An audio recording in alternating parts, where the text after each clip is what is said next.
Dick, Marjorie and Fidge. By G. E. Farrow. Chapter 1. The Beginning of a Marvelous Journey. Dick! Dick! Wake up, I want to tell you something. Marjorie stood outside the boy's bedroom door and called in as loud a whisper as she dared, fearing lest she should awaken the rest of the household. There was a scuffle and a patter of bare feet inside, and Dick appeared at the door rubbing his eyes, evidently only half awake. "What's up?" he demanded. "Hush! Don't make a noise. There's such a funny sound downstairs, I believe it's burglars. Listen! Pooh! This time in the morning? What nonsense! Well, it's been going on for ever so long, anyhow, and hark, there's something keeps banging about like anything in the breakfast room." Dick ran to the top of the stairs and listened. Sure enough, there was a most mysterious noise going on below, a dull banging at regular intervals, and a curious lapping sound, as though there was water in the lower part of the house. "Let's go and see what's up," said Dick promptly. "Me too," said a shrill treble voice, and a little curly-headed apparition came running out of the bedroom, flourishing a wooden spade. "No! You cut along into bed again, Fidge," cried Dick. "Want to go and see the Burgee Lairs," declared Fidge, pushing past them and racing down the stairs. "Come back, you scamp!" cried Dick, running after him, but with a saucy and defiant laugh Fidge sped down to the first landing. "Ooh!" he cried, looking over the banisters. "It's all drowned, Ed. Look, Dick! Quick!" Dick and Marjorie hurried down and leaned over the banisters too. "Hullo! What a lark!" exclaimed Dick. "There's been a high tide, and the house is flooded. Come on, this is ripping!" And the boy dashed downstairs, followed by the others. The breakfast room door stood open, and wading ankle-deep in water, the children soon reached it. An extraordinary sight met their eyes. The French windows were open, and the curtains were blowing about in the breeze, while the sea had risen so high that the white-capped waves were flowing quite into the room, in which the utmost confusion prevailed. Chairs and various light articles were strewn about in all directions, and the table, by some mysterious process, had been turned completely over, and was floating about with its legs sticking up in the air. It was evidently the noise which that had made, dashing against the door, which had awakened Marjorie. The children stood silently regarding it for a moment, and then Fidge, with a delighted exclamation, cried, "I want to ride in the boat!" and began to scramble into the overturned table. "Oh! Yes, jolly!" cried Dick, following his example, and in a moment all three children were comfortably ensconced in the novel craft. Dick found a stick floating about, which he used as a punting pole, and soon had the table through the window and out into the garden.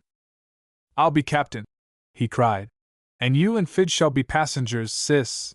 The drawer of the table turned upside down made a capital upper deck, and Marjorie settled herself very comfortably upon it, after Dick had rigged up what he was pleased to call an awning with a little tablecloth, and a piece of string which he had in the pocket of his pajamas.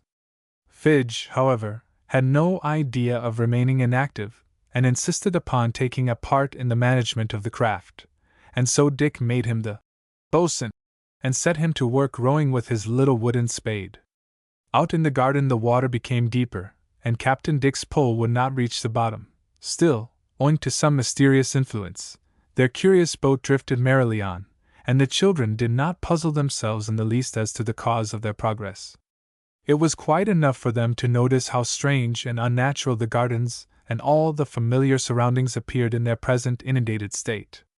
The rosebushes and hedges looked so funny, growing out of the water, and there were such a lot of curious things floating about.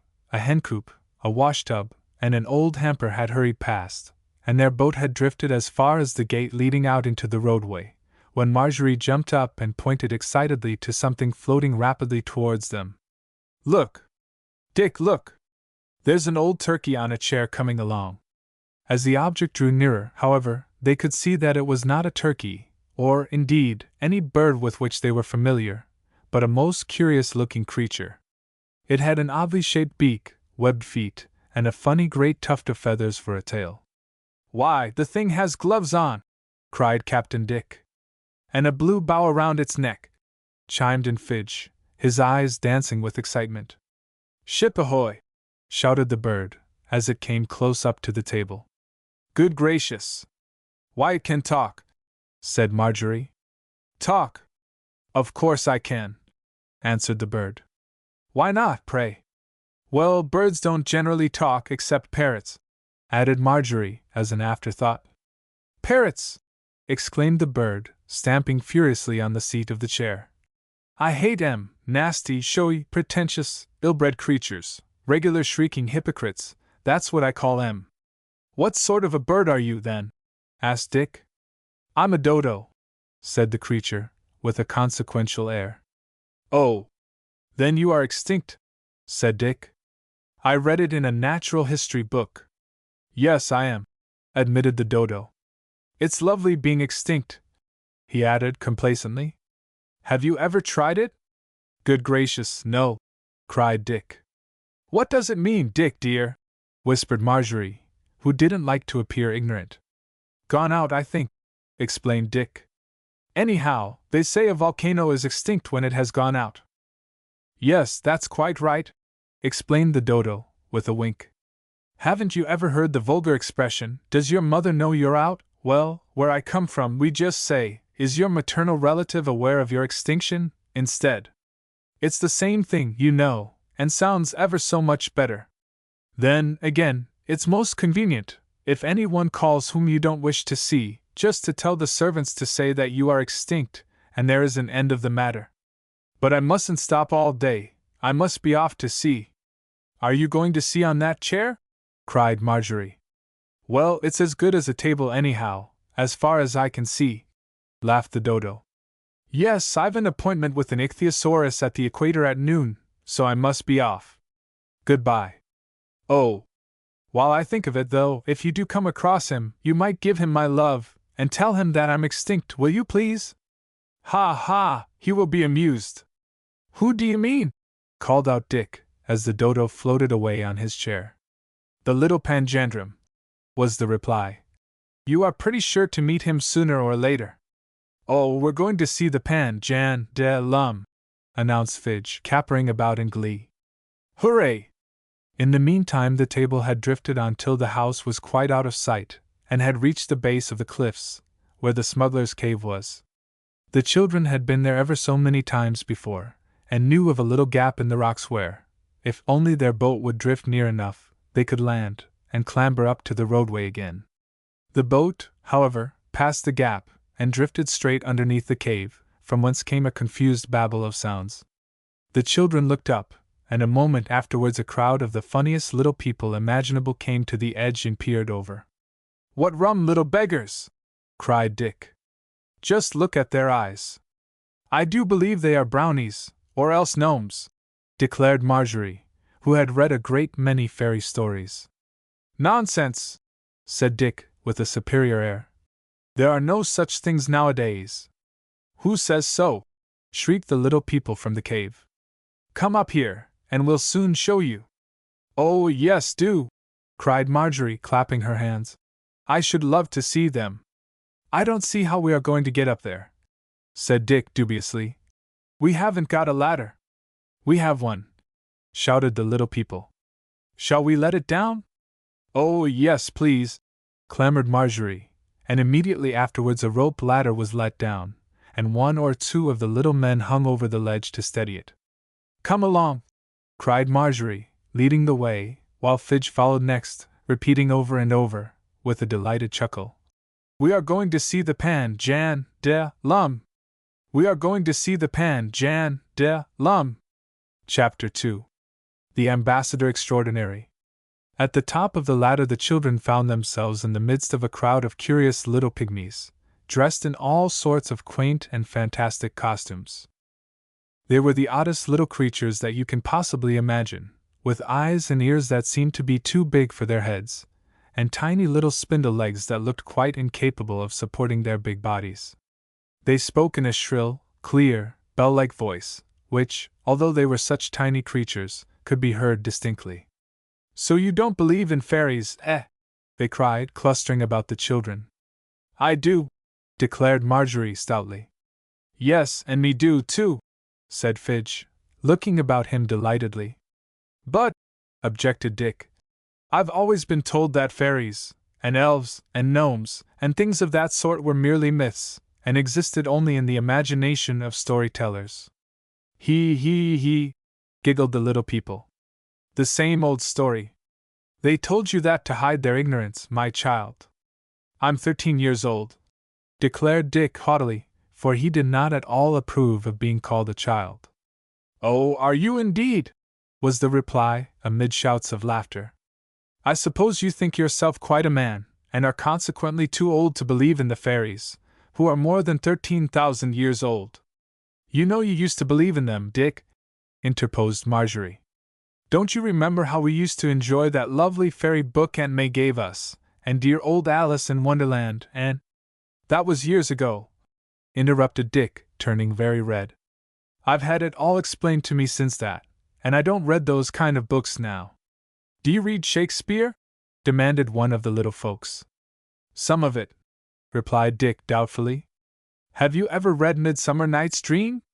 Oh, yes. Jolly. Titania, and Oberon, and Puck, and all that lot, you know, and the jolly little chaps that— Hello? I thought you didn't believe in fairies, interrupted someone. Oh, well, that's different, you know, that's Shakespeare, and what? I suppose you'll admit that he believed in them? Well, I suppose so, said Dick grudgingly. But you imagine yourself to be cleverer than Shakespeare. Ha ha ha! Laughed a chorus of little people, derisively. Look here! I'll tell you what it is, said the first speaker. You have evidently been taught by some of those wise old know-nothings, who have succeeded in making you as clever as themselves, and it is our intention to show you how ignorant you all are. I think you will believe in fairies before we have done with you. Now, we are gnomes, and have just completed a subterranean passage between here and the land of the little Panjandrum. The word little was spoken so softly as to be quite indistinct. The what? Cried Dick. S.H. The little Panjandrum, said the gnome, speaking the word almost inaudibly. What do you say it like that for? Asked the children.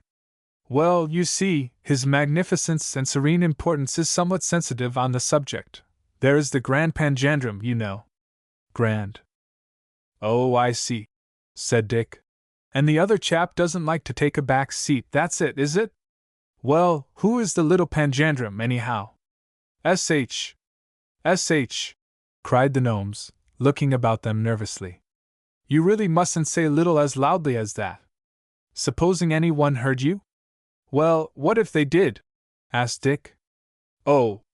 His Serene Importance would be terribly angry, and perhaps would— What the conclusion of the sentence was to have been the children never knew, for at that moment there was a loud clattering noise in the passage leading from the cave, and a moment afterwards 4 extraordinary figures came in sight.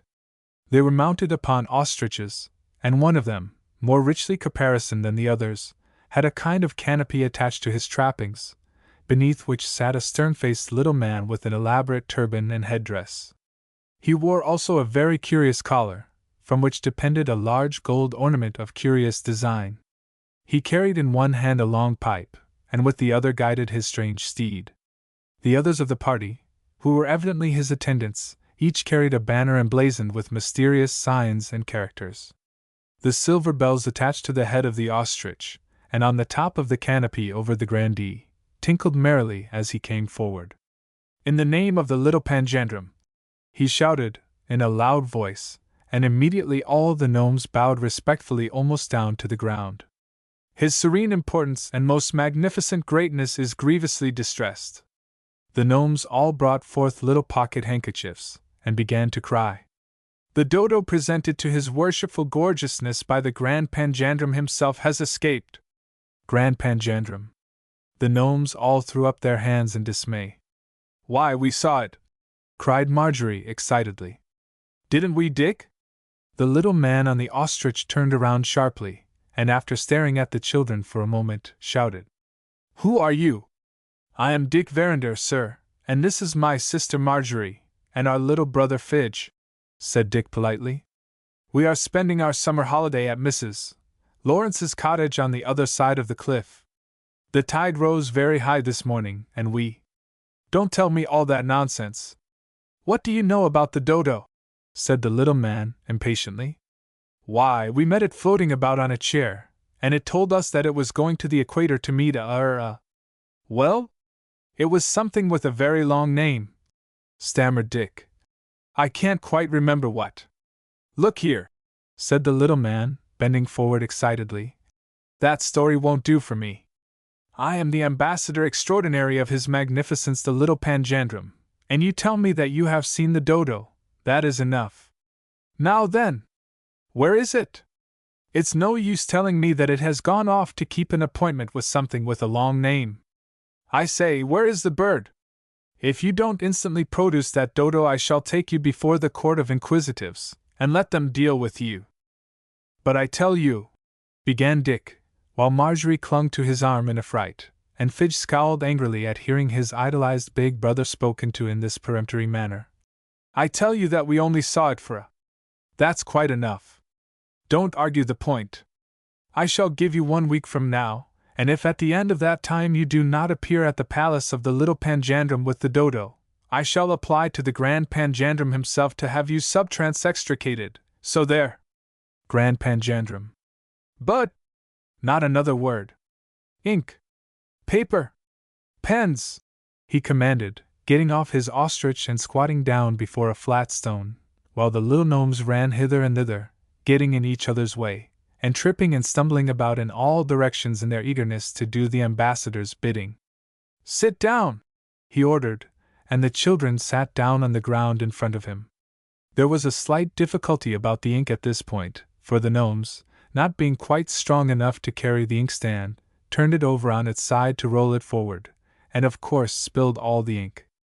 They managed, however, to gather up some of it in their caps, and so kept the ambassador supplied. Now then, know all men by these presents, he began, writing the words down as he spake them. He's going to give us some presents, whispered Fidge, giving Dick a nudge. Dick shook his head reprovingly, and the little man continued. That whereas 3 children, named respectively, what did you say your name was? Richard Greville Verinder, sir. Richard Greville Verinder, and what's your sister's name? Marjorie Evelyn Verinder. Marjorie Evelyn Verinder, and Harold Ellis Verinder, prompted Dick. Who's that? Inquired the ambassador sharply. My little brother, was the reply. You said his name was Fidge? Oh, yes, but that's his nickname, you know. I don't know anything of the sort. Now then, just keep quiet while I finish this document. There, he continued, when he had finished writing some mysterious-looking words on the paper, and had attached 2 enormous red seals to it. That's your warrant for arresting the Dodo, when you have found him, and it is also an authority from the Little Panjandrum for you at any time to become any size that you wish, to float through the air at will, and to live under water if necessary. So you have everything in your favor, and I shall expect the Dodo back in less than a week. Do you hear? Now I'm off. The little man mounted his ostrich, and without saying a word more to anyone, he and his followers rode off in the direction from whence they had come. Well, I never, said Dick, picking up the scrawl which had fallen at his feet. Here's a go. We've got to find that beastly old Dodo in less than a week, or what was it? I don't know, said Marjorie dolefully. It was something very long, and sounded dreadful. But what's that he said about our being able to be any size that we wished? I'm sure I wish I was as tall as Father. Me too, said Fidge emphatically. And I should love to float about in the air, I'm sure, declared Marjorie. The words were scarcely out of her mouth when she felt herself wafted gently off her feet, while at the same moment Dick, to Fidge's intense surprise, suddenly shot up to the height of over 6 feet, and looked so very ridiculous, that all 3 of them burst out into an uncontrollable fit of laughter. Chapter 3. The Sage in the Onion Field. How absurd, laughed Dick, as he looked down from the, to him, enormous height of 6 feet. What a thin, lanky-looking creature I am, to be sure, and Fidge, too, he looks perfectly ridiculous. For Fidge, also, was growing amazingly. How did it happen, Dick, dear? Asked Marjorie, in an awe-stricken voice. It seems so funny to be up here in the air, and yet I don't feel in the least frightened, do you? Of course not, said Dick, contemptuously. Why, we just said we wished to be as tall as the pater, you know, and it happened. Oh, yes, and I said I should like to float in the air. I suppose we can always do what we want to now. How lovely! Like the Arabian Nights. Isn't it? I don't want to be thin, like a walking stick, said Fidge, in a dissatisfied voice. No, it's rather horrid, said Dick. Let's see, we said as tall as the pater, didn't we? Not as big. I wonder if that makes any difference. I want to be as fat as old Mrs. Mofflet, said Fidge mischievously. The words were no sooner out of his mouth than he dwindled down to his usual height, and spread out in girth till he exactly resembled, in appearance, what one looks like in a concave mirror, that is, he was about twice as wide as he was high. Oh dear! Oh dear! That's worse than ever! Laughed the children, while little Fidge waddled about in an absurd way. The gnomes were highly amused, and cut the most extraordinary antics in their glee. I think perhaps the best thing to do for the present would be to wish ourselves as we were, said Dick. I have no doubt it will be very useful by and by to be any size we like, but just now it's rather awkward. Oh, let's be little, like the gnomes, cried Marjorie. It will be such fun. All right, acquiesced Dick. Here goes. I wish I were as little as the gnomes. So do I, cried Marjorie. Me too, cried Fidge. To their great surprise, nothing happened. They waited a moment or two, staring at each other expectantly, and then Marjorie cried in a troubled voice. Oh dear! I don't believe it's going to work, and we shall have to stay like this forever. What nonsense! Cried Dick. I say, I want to be as small as the gnomes, he shouted. There was no result, however, and the children remained as they were. Oh! I know, he cried. I ought to have the paper that the ambassador gave me in my hand. Where is it? There was a great whispering amongst the gnomes, and at last one of them shouted out. We've taken it away. What for? Demanded Dick. It was given to us. You had better give it up at once. What do you mean by it? There was another whispered consultation, and then one of the gnomes said, Let them have it for now. And the paper was put down upon the ground at Dick's feet. Dick stooped down and picked it up, and immediately the children began to dwindle down till they became as small as the little people themselves. They had no sooner done so than the paper which the ambassador had given them was suddenly snatched from Dick's hand, and a number of the gnomes surrounded them, dancing about, turning somersaults, playing leap-frog, and capering about in the maddest way. Well, you've done it now, said one of them, tauntingly. What do you mean? Inquired Dick.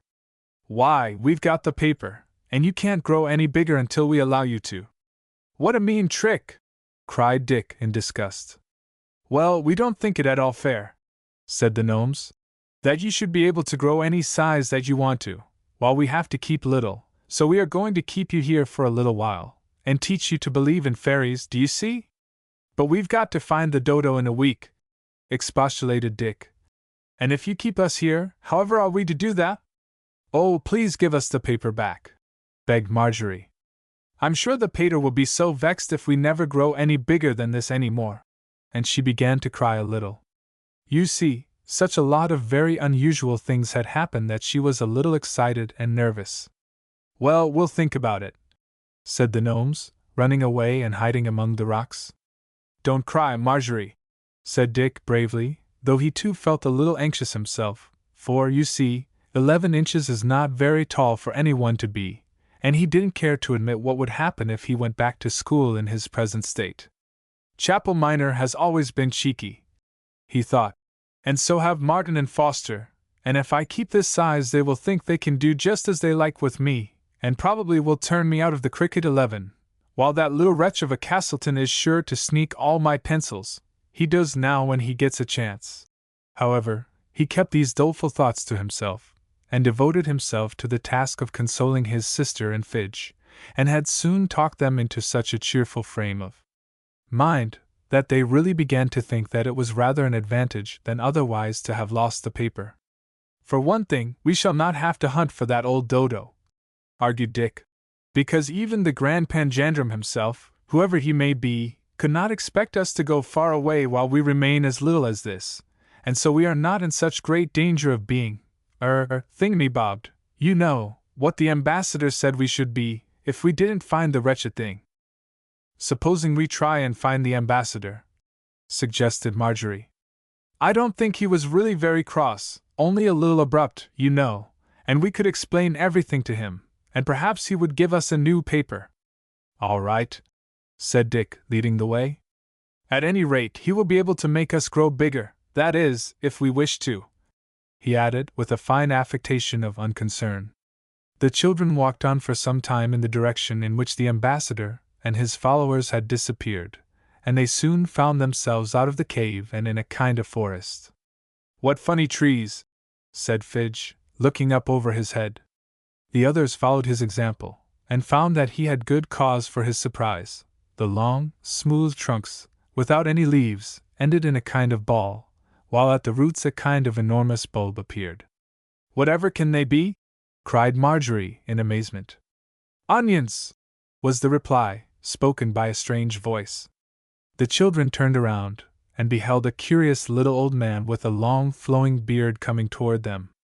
Have you any other questions to ask? He inquired pleasantly. It's very kind of you, sir, said Dick, who was the first to recover from the surprise which they had all experienced at this sudden apparition. Will you please tell us where we are? Oh, said the little man, with a smile, this is the field of onions. And I am the sage with the snowy beard who dwells in the field of onions. And that is the hut of curious build which belongs to the sage with the snowy beard who dwells in the field of onions. Is there anything else I can tell you? If so, pray ask me. I like it. What a funny man, whispered Marjorie. Do you think he is quite right in his head? Hush, said Dick. Perhaps he can direct us to the little Panjandrums, and then we can find the ambassador easily. Little Panjandrums, certainly, said the sage, answering exactly as though he had been spoken to himself. Take the first to the right on Tuesday week, the second to the left on Monday. On Friday you'll not have far to seek, and be sure not to travel on Sunday. The second to the left on Monday. And be sure not to travel on Sunday. But it's no use going at all till you've found the Dodo, he added. Good gracious! How did you know that we were looking for it? Cried Dick. Oh, I know everything, said the sage complacently. Did you ever know a sage who didn't? I'm afraid I've never known one at all before, sir, said Dick. But I should think it must be very useful to know such a lot, isn't it? Yes, it isn't bad, admitted the sage. Would you like to know how I became so clever? Oh, yes, please, cried all the children at once. Motioning them to a seat on an onion bulb, the little man struck an attitude, and began. I was brought up on verbs of a regular kind, with a pronoun or two as a treat, while a strict course of logic, to strengthen my mind, my pastors and masters thought meet. I had lessons for breakfast, and sums for my tea, learned to play the arithmetic nicely, and gained all the prizes at school, don't you see, for construing doggerel concisely. They were isms, analogies, science, and cram, quadratic equations, and butter, the pons asinorum, and strawberry jam, and the cane, did I mumble or mutter? With a pronoun or two as a treat. My pastors and masters thought meet. Learned to play the arithmetic nicely. For construing doggerel concisely. Quadratic equations and butter. And the cane, did I mumble or mutter? Chapter 4. Stories and Tales by the Sage. Do you mean to say, inquired Dick, when the sage had finished, that all those last things were prizes? Because, if so, there isn't a single one of them that I should have cared for much, except the strawberry jam? That only shows a great want of taste on your part, said the old sage severely. Isms and ologies, and things of that sort, are very tasty, when you become used to them. What are isms and ologies, if you please, sir? Asked Marjorie. Oh, there are various kinds, was the reply. There's geology, for instance, which is lovely spread on bread and butter, and zoology, with aphorism sauce, is simply delicious. They don't sound very nice," said Marjorie dubiously, making a wry face. "You don't know anything at all about it, I'm afraid, my dear," said the little old man decidedly. "You would probably prefer dolls and foolishness of that sort." "Yes, I think I should," admitted Marjorie candidly. "Do you know everything, please, Mr. Sage?" inquired Fidge, who had been very silent during this conversation, which he had not in the least been able to understand. "Yes, my dear," said the sage, smiling affably. "Stories?" inquired Fidge, his eyes wide open with excitement and interest. The old man nodded. "Oh, do tell us one, please," begged the little boy. "The Three Bears, or Little Red Riding Hood, or something of that sort." "Fidge, Fidge!" cried Dick rebukingly. "You mustn't bother the gentleman." "Oh, I don't mind in the least," said the sage pleasantly. "I'll tell him some stories if he likes." "Oh, thanks, that's jolly!" cried Fidge, clapping his hands, and they all sat down again, while the old man began as follows. It was on a dark winter's night, and the hot sun was pouring down upon the— "Oh," interrupted Marjorie. "I beg your pardon, but haven't you made a mistake? It couldn't have been dark, you know, if the sun was shining." The sage frowned severely. "Are you telling this story, or am I?" he asked coldly. "Oh, I beg your pardon," said Marjorie. "Please go on." "Was pouring down upon the ship," continued the sage, "and almost freezing the poor soldiers, who had great difficulty as it was, in dragging the heavy cannon up the steep side of the mountain, upon which he was standing. Still leaning over the side of the balloon, she peered down eagerly into the sky. There was not a soul in sight. Suddenly a cry of fire rang through the town, and 2 or 3 of them, hastily putting on their best clothes, joined the picnic party under the gnarled oak tree in the meadow, and their joyous laughter rang merrily down the old staircase, where the grandfather's clock stood, tick-tick-ticking, like the great volcano which yawned at their very feet, and into which the 2 boys plunged merrily, and were soon splashing about in the shallow water like a mahogany chest of drawers upon the sands of time. The sage paused. "Do you like it?" he inquired anxiously. "Not much, I'm afraid," said Dick. "You see, we can't quite understand what it's all about." "Well, neither do I," said the sage, "because, you know, I'm making it up as I go along." "Then it isn't true?" asked Marjorie. "True? Nonsense! You wanted a story, didn't you? This is a real story. There isn't a particle of truth in it anywhere." "Oh, we didn't mean that kind of story," explained Marjorie. "We meant a tale." "What kind of a tale would you like? A fish's tale, a bird's tale, or an animal's tale?" "A bird's tale, please," said Marjorie, after consulting the others. "All right," said the sage. "This is a lot of birds' tales all tied up together, and is called a fable." "Is it one of Aesop's?" asked Dick, who thought that it would look grand for him to have heard of Aesop's fables. "No, it isn't," said the sage rather crossly. "It's one of my own. Now then, are you ready? I call it The Gossiping Goose. A crested grebe, a spoonbill, and a goose, I beg to say, met one fine day, and compliments were passed the most profuse. 'How very well you look, my dear,' said one. 'That shade of red upon your head, so sweet, and how delightfully your hair is done.'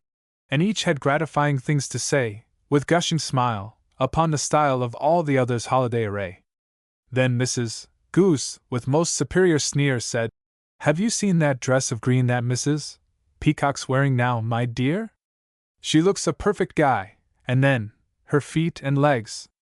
Oh, lor! I never saw a bird so clumsy, or so indiscreet. I met her at the concert hall last week, a poor affair, I do declare. I wonder that the songsters have such chic. Miss Nightingale was singing far too loud. I never heard so harsh a bird. I wonder how she dared to face the crowd. Miss Thrush had quite a decent voice, I hear, some years ago, a score or so, but now her voice is giving way, I fear. She sang as badly as did Mrs. Lark, who all agreed, had every need of lessons to bring her up to the mark. Miss Linnet had a really dreadful cough. As for the rest, they quite distressed the company. Well, goodbye, dears. I'm off. And while the spoonbill and the other bird went on their way, I heard one say, "That Mrs. Goose is really most absurd. She talks about the peacock's gaudy dress. If she prefers that gray of hers, I don't admire her taste, I must confess. And as for legs and feet, well, I declare, the pairs she's got are really not the kind that I'd be seen with anywhere. While as for singing, that she should complain of other folk is past a joke. I vow I'll not be friends with her again." "My dear," the other said, "remember this, a critic she of high degree, for though she can't sing well, the goose can hiss.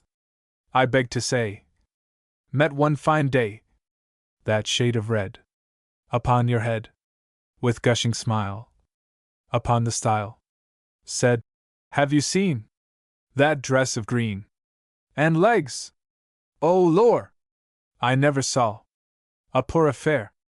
I do declare, I never heard so harsh a bird.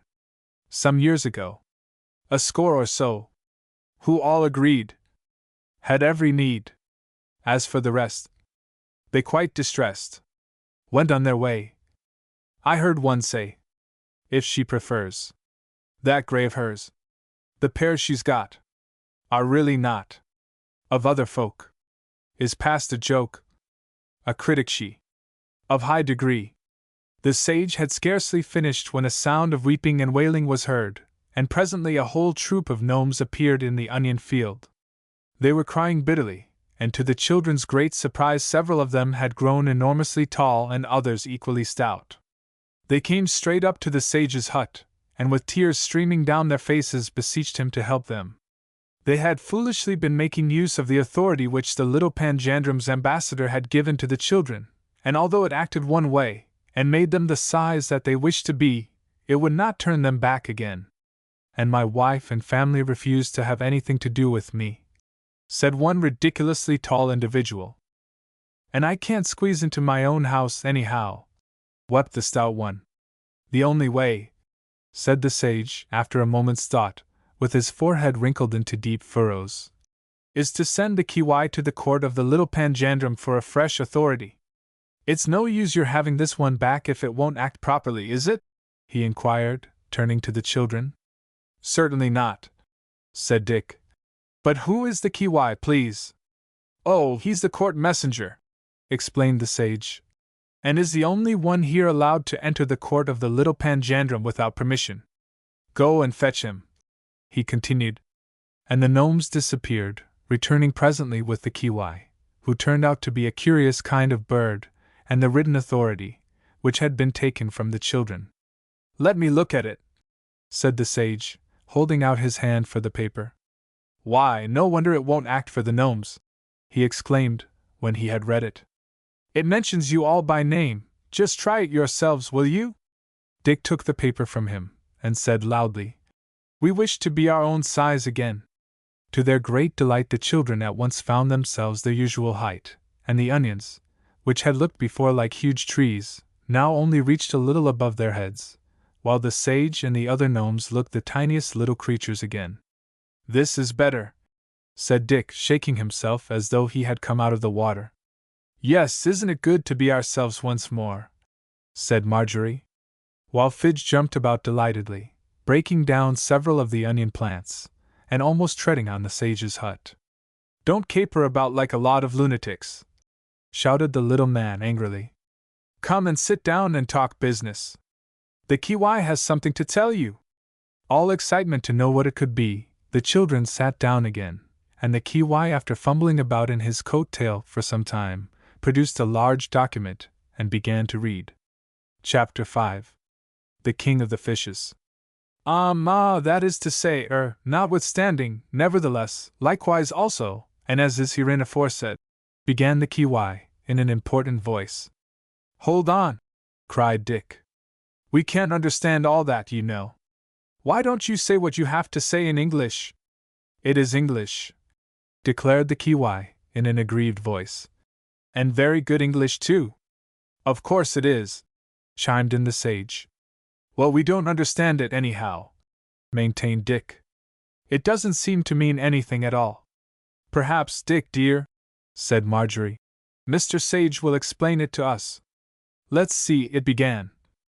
Notwithstanding, nevertheless, likewise, and as is herein aforesaid, repeated the Kiwi. Well, I'll explain it, if you wish, with pleasure, said the sage, though I can't see in the least why it should be necessary. It seems to me perfectly simple. To begin with, notwithstanding describes our position just now, notwithstanding, or not standing with the Kiwi. He is standing, while we are sitting down, you see, then nevertheless means of course the same as always the greater, which exactly describes me. You see, my great learning and cleverness always makes me greater than the people I am speaking to, and consequently nevertheless.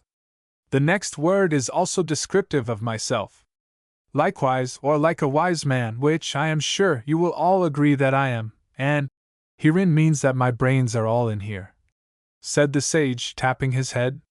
While aforesaid, the last word, means that I have a strong head, or a force head, do you see? Is the rest of the paper all about yourself, too, sir? Asked Marjorie. Yes, was the complacent reply. Go on, Kiwi. I'm afraid we can't stop, interrupted Dick. You see, we have got to hunt up that wretched Dodo, and perhaps we had better be going now. Yes, we must be going now, chimed in Fidge, jumping up eagerly, for all this rigmarole had been very uninteresting to him. Oh, I'm sorry you can't stay, said the sage, in a disappointed voice. I could have told you such a lot more about myself. You do think I'm clever, though, don't you? He asked anxiously. Oh, immensely, said the children, politely. Thanks, said the sage. Will you take a few onions with you as a memento of your visit? No, thank you, said Marjorie hurriedly. They would remind you of me, suggested the sage wistfully. Sage and onions, you know. No, thanks, said Dick. I'm sure we shall remember you without. Now that's very kind of you, said the sage, and I'll do the best I can to help you in your search for the Dodo. Let's see, where did he say he was going to? The equator, said Dick, but I'm sure we can't go all that way after him, and get back in a week. You could if you went by sea, said the sage. What do you mean? Asked Dick. Why, I could give you an introduction to the king of the fishes, you know, and he might lend you his dolphins. They travel at a rare pace, and would get you there in no time. Oh, yes, cried Marjorie. Of course we can go under the sea, don't you know, the paper says so. Wouldn't it be jolly, even if we didn't find the Dodo? Don't want to be drowned, Ed, and get all dead, objected Fidge. You wouldn't be, dear, said Marjorie. Brother Dick wouldn't take us anywhere where we should come to any harm. How should we get there, I wonder? Asked Dick thoughtfully. I'll show you, come along, said the sage, getting up and leading the way. The children followed, and the little gnomes, now all reduced to their proper size, came trooping along after them. Presently they reached the edge of the cliff, and the sea, sparkling in the sunlight, lay at their feet some distance below. The sage, hastily scribbling a note with a piece of pencil, thrust it into Dick's hand, and crying, "This is the quickest way," deliberately pushed the children, one after the other, over the cliff. Before they had time to realize what had happened, or to become in the least alarmed, they found themselves slowly and comfortably sinking through the air, while a shriek of laughter from the gnomes caused them to look up to the edge of the cliffs, where they beheld all the little fellows leaning over and waving their pocket handkerchiefs, while the sage and the Kiwi stood in their midst. "Oh!" cried Marjorie as they descended. "Isn't it fortunate we have the power to float in the air? It would have been an awful plunge otherwise, wouldn't it?" "Yes," agreed Dick, reaching out his hand to Fidge, who looked just a little wee bit frightened. "I wonder what it will be like on the sea." He had not to speculate long, however, for almost at that moment their feet touched the water, and they sank down, down, down through the clear green depths. "Oh, look!" cried Fidge excitedly. "Fishes! Fishes!" And he started off swimming after them quite naturally. "One's got a hat on," he called out. "Look! Look! There's another! Oh, let's catch them!" If you don't behave yourself, you'll be locked up," said a severe voice, and turning around, the children beheld a very stern-looking fish, wearing a helmet and carrying a truncheon. "Now then, move on! Don't obstruct the traffic!" he cried angrily, and the children, swimming off as hastily as they could, mentally put him down as a kind of sea policeman. "You certainly mustn't try and catch any of the fishes, Fidge, or you will be getting us all into trouble," said Dick. And Fidge, overawed by the policeman fish, became quite subdued, and contented himself with a quiet "Look! Look!" when they passed anything particularly strange or interesting. They had very nearly reached the bottom of the sea, when they noticed a singular-looking object floating some distance in front of them. "It looks like a chair," declared Marjorie. "Why, I believe," she continued, as they drew nearer, "that it's the very one the Dodo was floating upon when we saw him last." "So it is!" cried Dick. "And look, there's a note on it. Perhaps it's for us." They swam towards it as quickly as they could, and had just reached the chair, as a curious-looking fish, with a very long nose, and wearing shoes on the end of his long tail, and a tall hat, swam past. He looked at them inquisitively, and then stood a little way at the back of them, waiting till they should be disengaged. "To all to whom it may concern," read Dick, after he had picked up the note from off the chair. "I suppose that means us as much as anyone." "Of course it does," agreed Marjorie. "It concerns us very much to find out where the Dodo is." Dick hesitated no longer, but opened the note eagerly. His face fell, however, when he beheld the contents. "Mind your own business," he read slowly. "What a sell! I believe the Dodo did write it, though, and intended it as a hint that we were not to try find in him. I'm half inclined to give it up. But Dick, dear, remember," said Marjorie, "we shall be, you know, what the ambassador said, if we don't find him." "Oh, said Dick. "I'd forgotten that. Come on, then, let's see what can be done." "Can I be of any assistance?" said the thin fish, coming forward with a polite bow. "Have you lost anything?" "Oh, thanks," said Dick. "We're looking for a Dodo. Do you happen to have seen one about here?" "A Dodo?" said the fish, reflectively. "I don't think I have the pleasure of the gentleman's acquaintance. What kind of a fish is he?" "Oh, he isn't a fish at all," explained Dick. "He is a kind of bird, you know." "Ah, birds we don't encourage below the surface, as a rule," said the fish, smiling indulgently.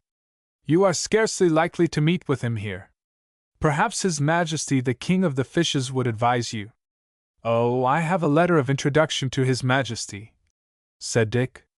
"I'm afraid it's rather wet," he said apologetically, drawing it from his pocket. "It would be unacceptable to His Majesty were it not so," said the fish. "Well, now, I was going to a football match, it being a half-holiday, but under the circumstances, I will put it off, and escort you to the palace. This way, please." Sinking down to the sand at the bottom of the sea, the fish led the way through a beautiful forest of waving seaweed, of all the colors of the rainbow. Exquisite shells were strewn about, and brightly colored anemones clung to the rocks on every side, while all kinds of oddly shaped fishes swam about, peering at the children curiously as they passed. Presently they came in sight of a kind of palace, formed of quaintly shaped pieces of coral, which, the fish explained, was where the king lived. "Just stay here a moment, please," said he, and the children waited outside while he went into the palace. Fidge pulled aside a piece of seaweed, and they all peeped through a hole in the coral, and saw a large fish wearing a crown, and with a curious chain about his neck, to which was attached an enormous fish-hook, seated on a throne.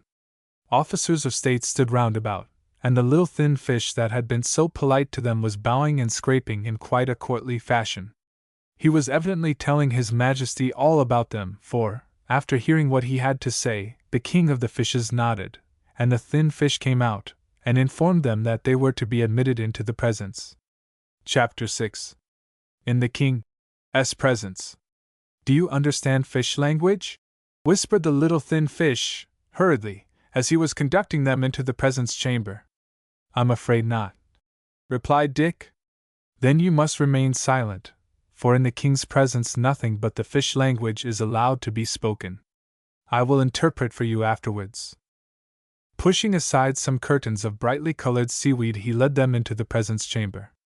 The king received them very graciously, and held out one fin as they approached. I expect we ought to kneel on one knee, and kiss it, like they do at presentations, whispered Marjorie. But Dick wasn't going to do anything of that sort, and just touched it lightly with one hand, while the others followed suit. The thin fish then motioned them to sit down on a kind of divan, upon which large sponges took the place of cushions, and which the children found to be most comfortable, and the audience began. The most extraordinary part about it was that not the slightest sound could be heard. The little thin fish opened and shut his mouth in little, short, jerky gasps, to which the king replied by slowly opening and shutting his, rolling his eyes about meanwhile, just as you may have seen fishes do in an aquarium.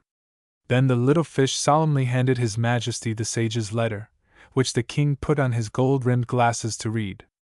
Having done so, he turned to the children and smiled. At least that's what they afterwards found out he was doing. But really and truly, he made such a curious grimace that poor little Fidge was frightened, and wanted to run away. His Majesty then opened and shut his mouth very slowly 3 or 4 times, to which all the other fishes replied by swimming backwards 3 strokes, and then forward 3 strokes. Then the audience was at an end. The little thin fish came and whispered to the children, "It is usual for mortals, when leaving the presence of the king, to turn 3 somersaults backwards. Do you think you can do that?" "I'm afraid not," replied Dick anxiously. "At least, I might be able to manage, but I don't know about Marjorie and Fidge." "Oh, never mind then, I'll ask His Majesty to be good enough to excuse you," said the fish, and making a low bow to the king, he explained the situation in a few short gasps. His Majesty thereupon left the audience chamber, having first graciously inclined his head towards the children.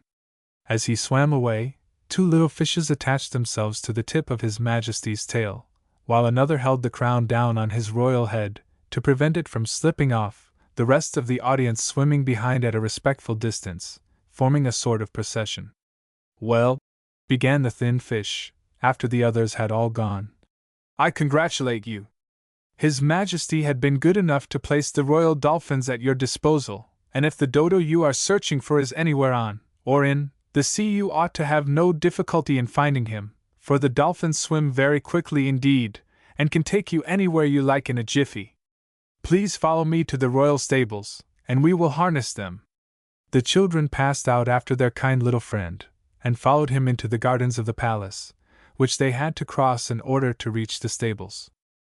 Marjorie was enraptured at the sight of the beautifully arranged gardens, in which brightly colored anemones took the place of flowers. On a lawn of the finest short green seaweed, a number of globe-shaped fishes, with striped bodies, were playing football, and the children stopped a few minutes to watch the game. They were very much surprised to find that the football itself was a fish, a little round chap, just the shape of a football, who, on the players giving him a smart kick with their tail, shot up through the water and over the goal in no time. "Doesn't he object?" said Dick, after they had watched this performance for some time. "I know I should." "Oh dear, no!" exclaimed their guide.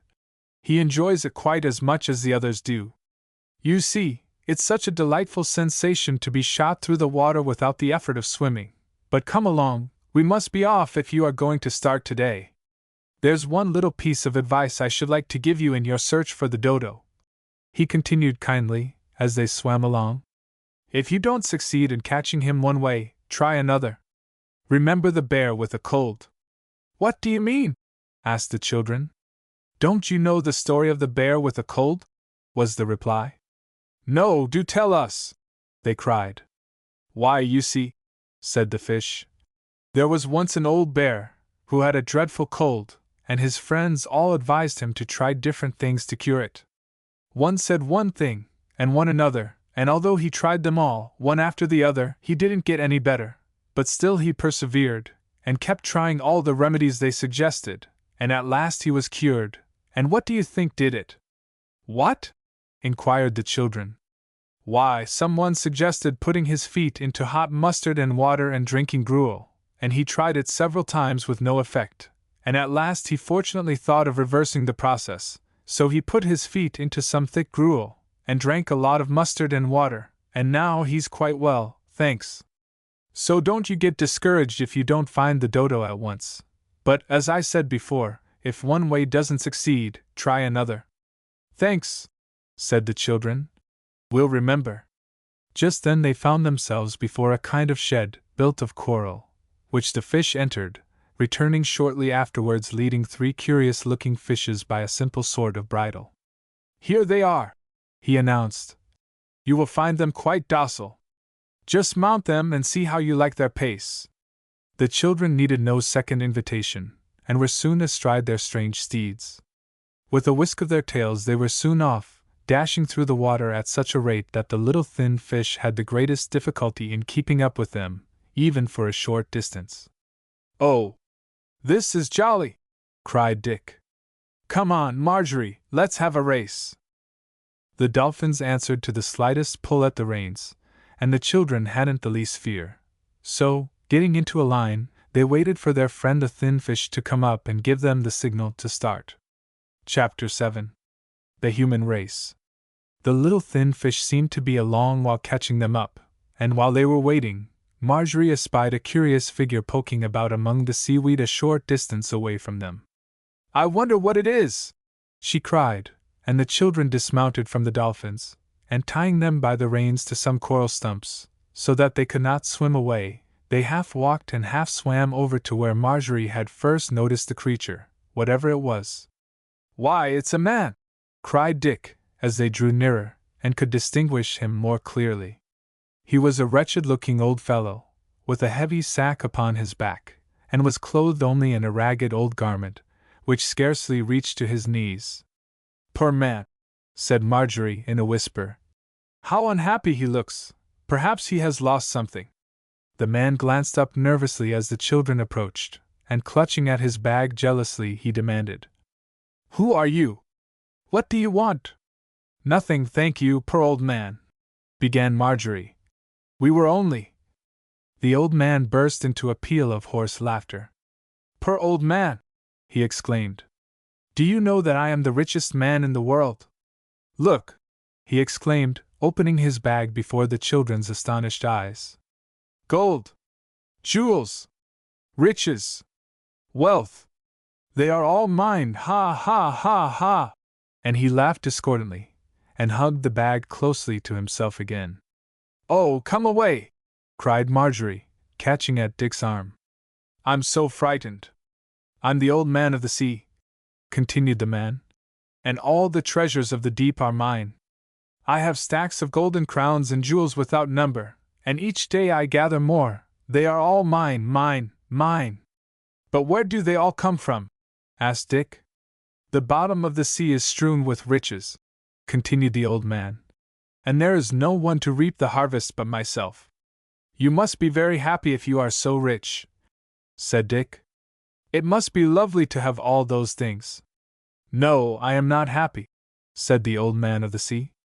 I am very old and very lonely, and there is no one here to admire my treasures but myself.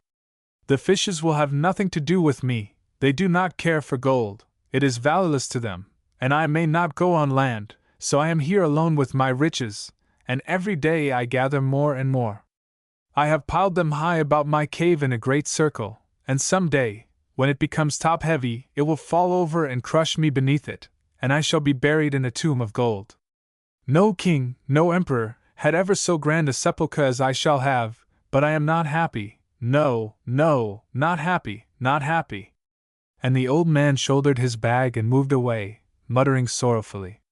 Poor man, said Marjorie. For he is poor, although he has so much wealth, isn't he, Dick? Yes, jolly poor, and miserable too. I wouldn't be him for something, said Dick.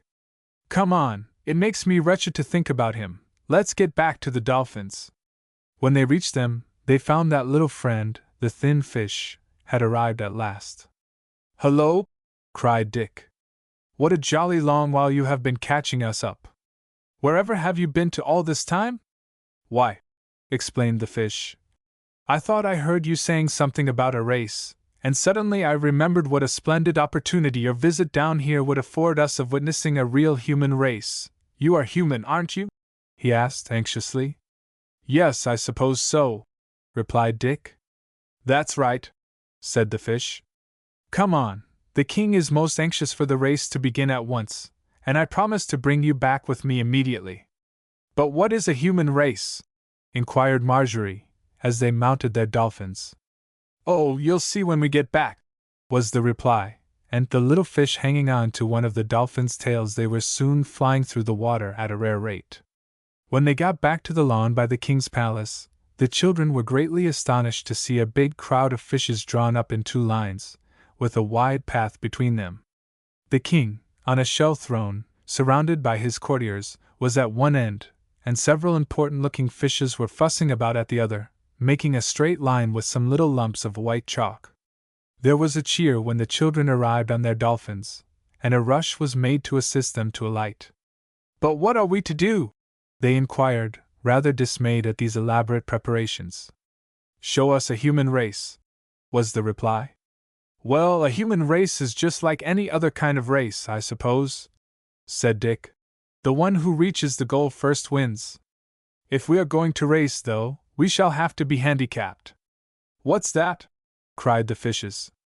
Why, you see, explained Dick, it wouldn't be fair for us all to start from the same line, for Fidge, of course, cannot run as quickly as Marjorie or me, and Marjorie, too, being only a girl, will have to have a start allowed her, and this is called handicapping. Very well, manage it your own way, was the reply. When are you going to start? Oh, as soon as you like, said Dick. Where's the winning post? That white line up by the king's throne, said one of the fishes. And Dick, having given Fidge a very long start, and Marjorie a slight advantage, declared himself ready to begin. 1, to make ready, 2, to be steady, 3, and away! Shouted one of the principal fishes, and off they scrambled. I say scrambled, because if you have ever tried to run under water you will know that it is a very difficult thing to do. The weight of the water prevents you from getting along at all quickly. The fishes watching the race became very excited, and in their eagerness to urge them on, kept getting in the children's way, swimming about in front of them, and getting mixed up with their arms and legs in a most confusing manner. At length, however, this extraordinary race came to an end, and the children arrived at the winning post in the same order in which they had started. Oh, I've won, shouted Fidge delightedly. Haven't I, Dick? Of course you have, said Dick, who had purposely been holding back to give the other 2 a chance. Shall I get a prize? Whispered the little boy anxiously. Perhaps, answered Dick. Wait and see. Their little friend, the thin fish, had gone up to the king, and was talking very earnestly to him, and presently returning said that His Majesty had decided to give them all a prize. Oh, I wonder what it will be, said Marjorie excitedly. Fancy having a prize from a real king! He's only a fish, said Dick. Hush, dear, you'll hurt his feelings, whispered Marjorie, warningly. Just then the thin fish put on his top hat. He was the only one allowed to wear one in the king's presence, and began a long speech. He spoke so very softly, though, that no one could hear a word that he said, but, at regular intervals, all the other fishes clapped their fins, and called out, Hear, hear! Most enthusiastically. Whatever do you do that for? Inquired Dick of one of them. I'm sure you cannot hear a word of what he is saying. Oh, no, we can't, admitted the fish, quite candidly. But it's the proper thing to do, you know, it encourages him so. After the speech the children were called before the king to receive their prize. His Majesty did not speak to them, but motioned majestically to a large branch of pink coral near the throne, and they were thus given to understand that it was intended for them as a prize. Of course, they pretended to be highly gratified, though, in reality, they were greatly disappointed. Stupid old thing! It's not a bit of use, even if we could carry it, muttered Dick, and Fidge, too, was so cross that he nearly quarreled outright with a perky little fish who had been standing, hat in hand, near him, and who now came and sat down so close to him that his sharp scales scratched the little fellow's bare legs. A moment afterwards, however, they had all forgotten their ill humor in their amusement at what was happening, for the king having withdrawn, the rest of the fishes each took a partner, and began whirling round and round in a frantic way in a mad kind of dance, to the strains of some weird music, provided by one or two of their number blowing through some long shells, whilst others used some smaller flat ones as castanets. "I suppose this is what is called a fish ball," said Dick, laughing heartily at the strange antics which the fishes were cutting. And just as Marjorie was about to reply, a dark shadow passing overhead caused all of the children to look up. A pair of large webbed feet were seen slowly paddling above them, and beyond them the outline of a bird's body could be traced. Marjorie seized Dick's arm excitedly. "Look! Look!" she exclaimed hastily. "The Dodo!" Chapter 8. The Dodo at last. "I really believe it is the Dodo," said Dick. "Only I'm not quite sure if his feet were webbed." "Oh, I don't think they were," declared Marjorie. "Now don't you think," she continued excitedly, "that it would be best for us just to swim quietly up to him, and catch hold of his legs? You see, he couldn't possibly get away then, and—" "All right," interrupted Dick. "Come on, steady now, so as not to alarm him." The feet above them were paddling leisurely along, and the children had no difficulty in quickly catching up to the bird, and with a triumphant shout, Dick clutched hold of one leg, while Marjorie and Fidge hung on to the other. There was immediately a great outcry from above the water. "Help! Help! Fire! Police! Thieves!" cried a voice, and the feet began to kick so violently that the children had quite a difficulty to keep their hold. In response to the cries, a number of other birds came flying to the rescue, and "splush, splash" sounded on all sides as they settled down on the water. "What is the matter?" cried several voices at once. "Oh!" cried the bird which the children had captured, beating his wings about violently, and creating a terrible confusion. "A crab or something has caught hold of my legs, and I am being killed! Help! Save me! Save me!" A confused sound of voices followed, and presently one or two heads appeared below the water. They were hastily withdrawn, however, and with an alarmed cry of "Sharks!" the other birds all flew away, leaving their luckless companion to his fate. The bird, when he found himself deserted by his friends, made more frantic efforts than ever to escape, and the beating of his wings upon the water caused the whole party to move slowly along. "What are we to do now?" whispered Marjorie. "We can't drag him underneath, or he'd be drowned, you know." "Oh, let's hang on!" cried Dick. "Perhaps he will drag us along till we come to land somewhere. I say," he shouted, "are you the Dodo or not?" His voice could evidently not be heard above the water, for there was no reply from the bird, which continued making a terrific outcry, using every effort to get away from them. Presently, just as Dick had suggested, some rocks came in sight, and the children could see that they were being gradually dragged towards the shore. In a few minutes they had the satisfaction of being able to scramble out of the water, when they discovered, to their great dismay, that their captive was not the Dodo at all, but a great wild goose, who, when they hurriedly released his legs, waddled awkwardly ashore, and gazed at them with reproachful eyes. A little way inland the Dodo himself could be seen standing, surrounded by an excited group of birds, who, when they caught sight of the children emerging from the water, immediately took to flight, screaming in horrified tones, "The sharks! The sharks! Here come the sharks!" The Dodo tried to follow their example, and for a moment it looked as though the children would lose him after all. But it soon became evident that the creature could not fly, for after wildly beating the air for a while, with his little apologies for wings, the miserable bird fell squalling into the water, while his companions disappeared in the distance. "Help! Help!" he screamed, as he struggled with the waves. "Don't you see that I'm drowning? Oh! Oh! Help! Help! Swim ashore!" cried the children. "I can't," was the reply, in a faint voice. "I can't swim. Oh, oh! There go my poor, dear gloves!" This last as his wings, which he had been holding up out of the water, sank exhausted to his side.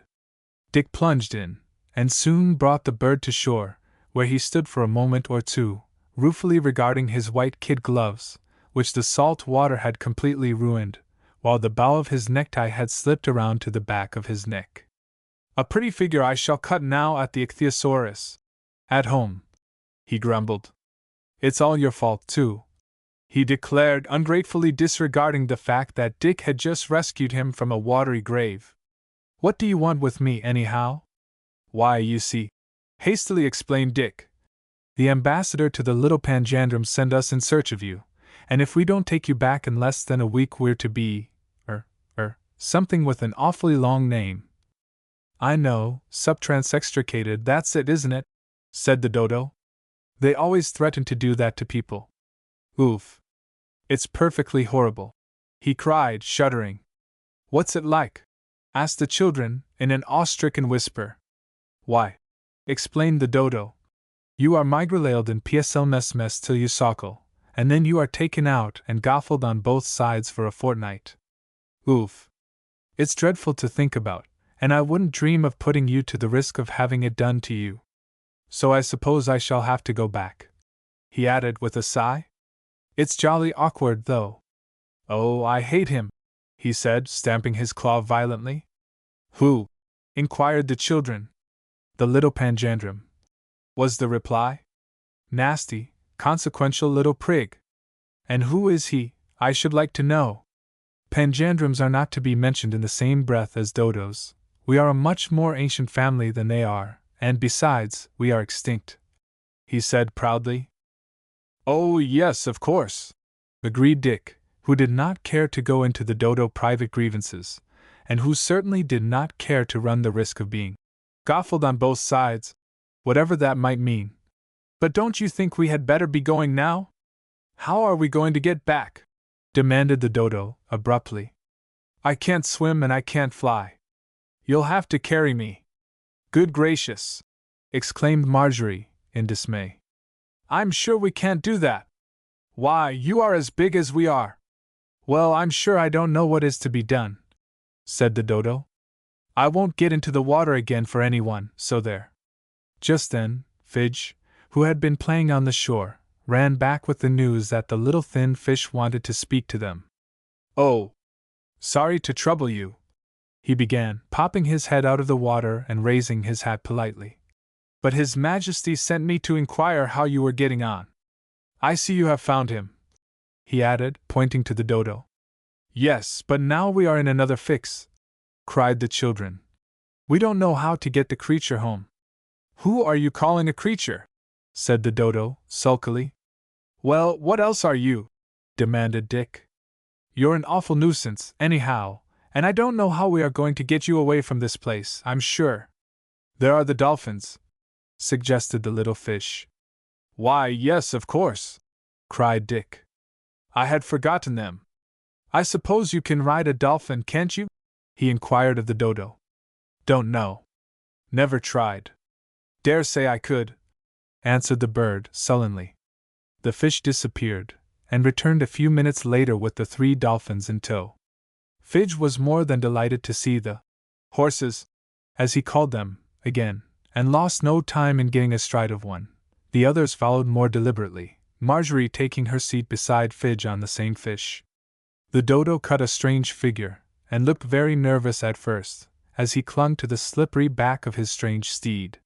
He seemed to feel at ease after a time, however, and when the children had bade their kind little friend, the thin fish, goodbye, the party started off at a fine pace.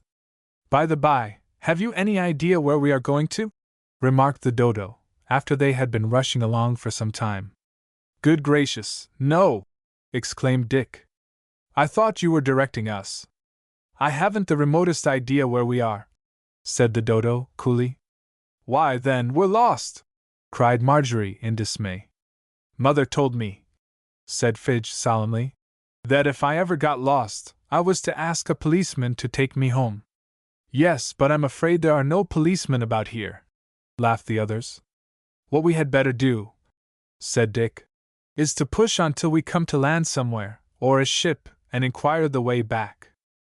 This was thought to be the best plan to pursue, and the children hurried along till Marjorie noticed that both the air and the water were growing fresher every moment, and she was just beginning to wonder what they were going to do if it grew much colder, when Dick cried out, in quite a nautical style, "Land on the larboard side!" "Hurrah!" shouted the others. "Now we shall find out where we are." And they headed the dolphins to where they could see a rough kind of landing stage. The country looked very bleak and bare, but a little hut was visible a short distance from the shore, and the children, having fastened up the dolphins to one of the wooden piles, assisted the Dodo to alight, and made their way towards it. At the entrance they saw a large walrus with a pipe in his mouth, and on the ground beside him an Eskimo dog, also smoking. Dick and the others hurried forward, and bowed politely. "We gets?" said the walrus, taking the pipe from his mouth, and immediately putting it back again, while the little dog glanced at them inquisitively out of the corners of his eyes. Chapter 9. At the North Pole. "What does he mean?" asked Marjorie, staring blankly at her brother. "I don't know," confessed Dick. "I beg your pardon," he went on, addressing the walrus, "but I didn't quite hear what you said." "Sprechen Sie Deutsch?" inquired the walrus, with an encouraging smile. "I can't tell what the chap is talking about," said Dick, turning to the others in dismay. "Don't you understand German, eh?" said the walrus. "ACH. Dat was very bad." And he shook his head reproachfully. "I don't know," argued Dick. "I can't see that it matters much. We are not likely to go there, you know." "Not?" said the walrus, lifting his eyebrows. "Well, der was some funny peoples in der world. Perhaps you don't. T want to go, dear?" "Not much," admitted Dick.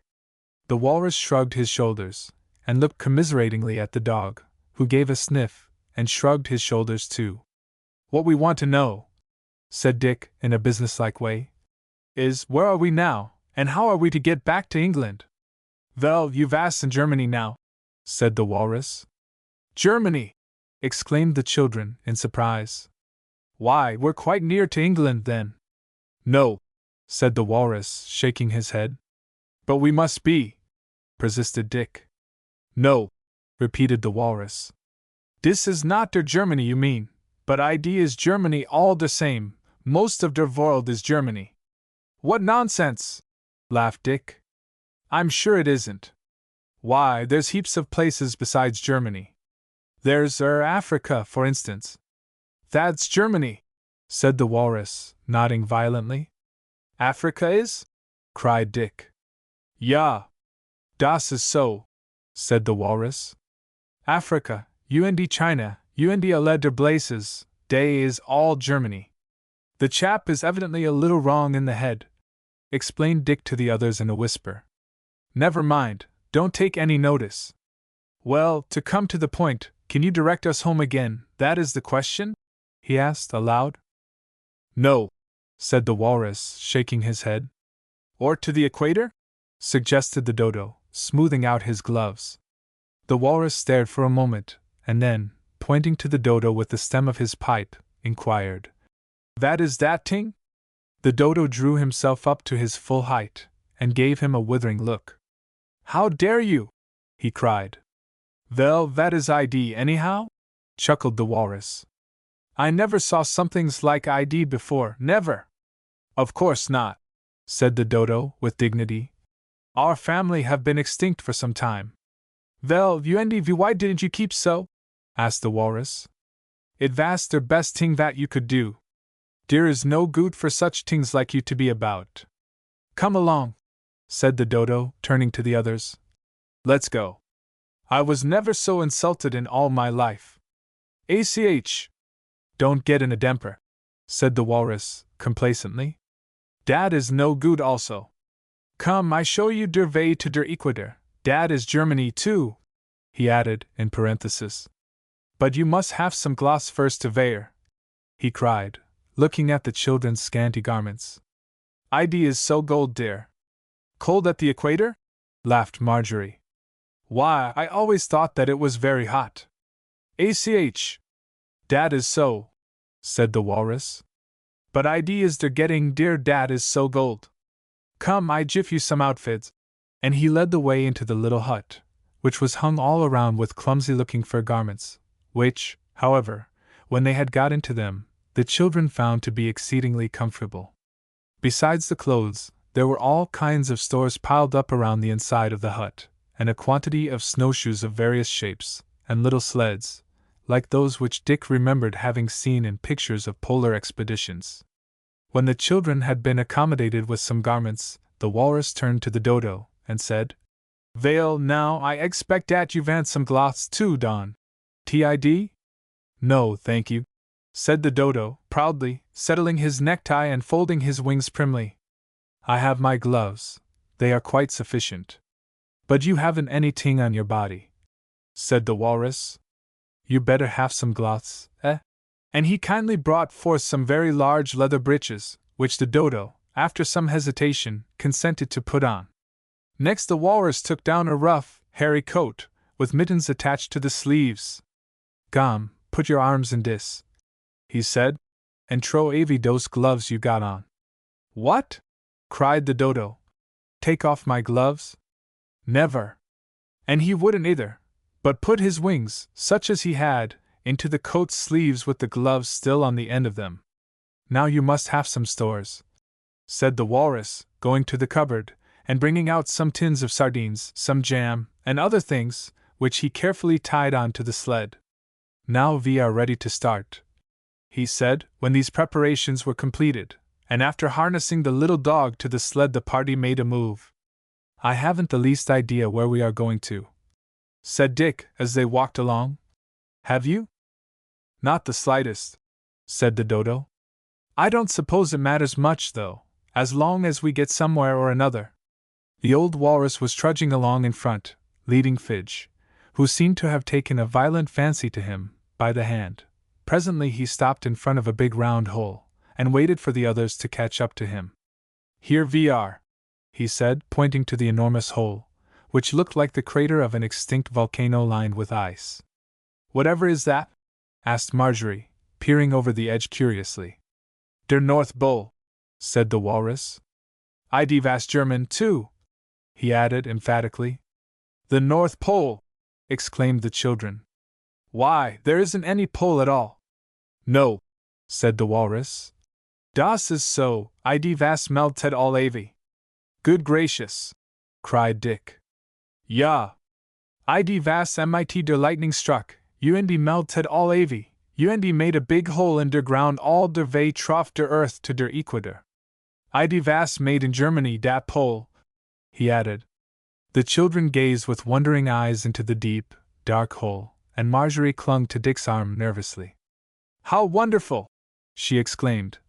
"But I'm glad we've seen where it was, aren't you, Dick?" But Dick was thinking deeply. "Are you sure it went right through to the equator?" he asked of the walrus. "Ja," said that worthy. "For sure." "Then if we slid through, we should come out at the other end," said Dick. "Ja. Das is so," said the walrus, nodding violently. "Well, then I think we'll do it," said Dick boldly. "Oh, Dick!" cried Marjorie in alarm. "Well, why not?" said Dick, for really, so many strange things had happened that nothing seemed impossible to him now. "It would be rather jolly to see what it's like at the other end, and it's no use stopping here. Do you know your way from the equator?" he added, turning to the Dodo. "Yes," said the bird, who was quite ready to start on the perilous voyage, and grasping Fidge by the hand, he gave a loud whoop, and began to slide down the steep incline. "Well, goodbye," cried Dick, hurriedly, shaking hands with the walrus. "Thanks for all your kindness." And, jumping on the sled behind Marjorie, he pushed off, and they shot over the edge after the others. They just caught a glimpse of the little dog throwing up his arms in surprise, and as they disappeared into space they heard the old walrus crying, in an anxious voice, "Gone back! Gone back! I forgot to tell you somethings." Chapter 10. Some New Acquaintances. It was all very well for the walrus to shout, "Come back!" but that was a matter of utter impossibility, for down, and down, and down the children sped at a terrific rate, so quickly indeed that after a moment or two they must have lost their senses completely, for not one of them could remember anything about the marvelous journey through the center of the earth. It seemed, Dick explained afterwards, as though we were falling through a big black hole for hours and hours, and then, all of a sudden, it was light again, and we shot out into the air at the other end. The children were greatly relieved to find that they were not expected to walk on their heads, as they had vaguely feared might have been the case on the other side of the world. But, of course, Marjorie explained, we are not really quite on the other side, or we should be at the South Pole, and that would be as cold as where we came from, wouldn't it, Dick? I suppose so, answered Dick, looking about him. Well, this place is hot enough, anyhow, phew! And he unbuttoned the heavy fur coat which he had been glad enough to put on a short time before. We are probably somewhere near the equator, remarked the Dodo, pointing to the palms and other tropical plants to be seen on every side. I've heard that this sort of thing grows there. In that case we have only to find out where the sea is, and wait on the shore for a passing ship to come and take us back to England, said Marjorie, who was as fond as her brother of reading books of adventure, and so knew exactly what to expect under the circumstances. Fidge had divested himself of his snowshoes and heavy Arctic outfit, and was eagerly chasing some gaudy butterflies which were flitting about amongst the bright tropical flowers, and the others, feeling the heat very oppressive, were glad to follow his example, and get rid of their cumbersome clothing. Marjorie made a neat little bundle of them, and hid them behind a big stone, and then, calling Fidge to them, the party set out to explore the surrounding country. They had not gone far before they heard a voice crying out in a peremptory way. Now then! Move on there! The Dodo was highly indignant at being addressed in this unceremonious way, particularly as he once more displayed his white kid gloves and his bright necktie, and consequently, imagined that he presented a dignified and imposing appearance. Who's that? He cried, looking about him angrily. Now then, move on! Do you hear? Cried the voice again. The children stared to the right and left, in front of them, and behind them, but no one was in sight. That's very strange! Exclaimed Dick. Whoever can it be? Will you move on there? Shouted the voice, louder than ever, and looking up into the trees, the children saw a huge green parrot, with a red tail, hanging down from one of the branches by one claw, while he shook the other at them menacingly. Bah! It's only a parrot, said the Dodo, in a contemptuous voice. What? Screamed the bird. Only a parrot, indeed. Who are you, I should like to know? We're tourists, said the Dodo, importantly. These, gentlemen, and this lady and myself, are on our way to visit the ichthyosaurus, while you are merely a common or garden parrot, and not at all fit and proper person for us to be seen talking to. Come along, he added to the others, grandly, and started to walk off with his beak in the air. Hoity-toity! Not so fast, said the parrot. I've no doubt you think yourself very grand with your kid gloves and your consequential airs, but allow me to inform you that I am somewhat of consequence in these parts, too. I am a police officer, and regulate the traffic, so move on, there, and don't block the way. Oh! Cried Marjorie. If this she was going to say bird, but thought perhaps the parrot might be offended, and she certainly couldn't say gentleman, so she got out of it this way. If this is a police officer, perhaps he could be kind enough to direct us to where the steamboats start for England. I dare say I could if I wanted to, said the parrot ungraciously, but I don't choose. Move on! You are stopping the traffic. What nonsense! You ridiculous bird, there is not any traffic, said Dick. Oh, isn't there? A lot you know about it, replied the parrot. There's a vehicle coming along this way now.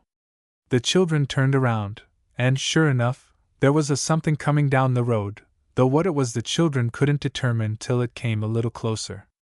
They waited and waited, but it scarcely seemed to move at all, and, at last, Dick, whose curiosity was greatly aroused, proposed going to meet it. Let's go and fetch the clothes the walrus gave us first, suggested Marjorie, wisely, and so they ran off to the rock behind which they had hidden them. To their great surprise, they found a party of apes and monkeys calmly trying the things on, and apparently enjoying themselves very much indeed. The snowshoes seemed to puzzle them considerably, however, and they were undecided whether to regard them as musical instruments or a novel form of headgear. "Hi! Just you put those clothes down at once!" shouted Dick. "How dare you interfere with our things?" "They're not yours," said one of the monkeys. "Findings keepings. We found them, and so they are ours." "Indeed they are not." "Give them back at once," demanded Dick. "Shan't!" screamed the monkeys, impudently, and scampering up into the trees beyond the children's reach, they made grimaces at them, and openly defied them. Indeed, one of them went so far as to climb up into a coconut palm and began pelting the children with the nuts. Fortunately, none of them reached the mark, however, and the children, hastily gathered one or two of the coconuts, abandoned the clothes, which, really, were not of much value to them now, and fled. This little incident had almost driven from their mind the recollection of the vehicle which they had seen in the high road, but a rumbling sound, as they neared the place where they had last seen it, reminded them of the fact, and they hurried up to the spot from whence the sounds proceeded. To their great astonishment, they found a clumsy-looking cart, somewhat resembling the pictures which they had seen of the old Roman chariots, to the shafts of which a sleepy-looking sloth bear was attached. "Ha! Ha! What a funny horse!" laughed Fidge. "It is a horse, isn't it, Dick?" "No," said Dick. "I don't think so." "Horse?" "No, indeed," said the Dodo. "It's a kind of camel." "I ain't," said the sloth bear, with a yawn. "You shouldn't say ain't," said the Dodo, rebukingly. "What are you, then?" There was no answer, the creature had gone to sleep. "Wake up! Wake up!" cried the Dodo, shaking him violently. "The idea of dropping off to sleep when anyone is talking to you!"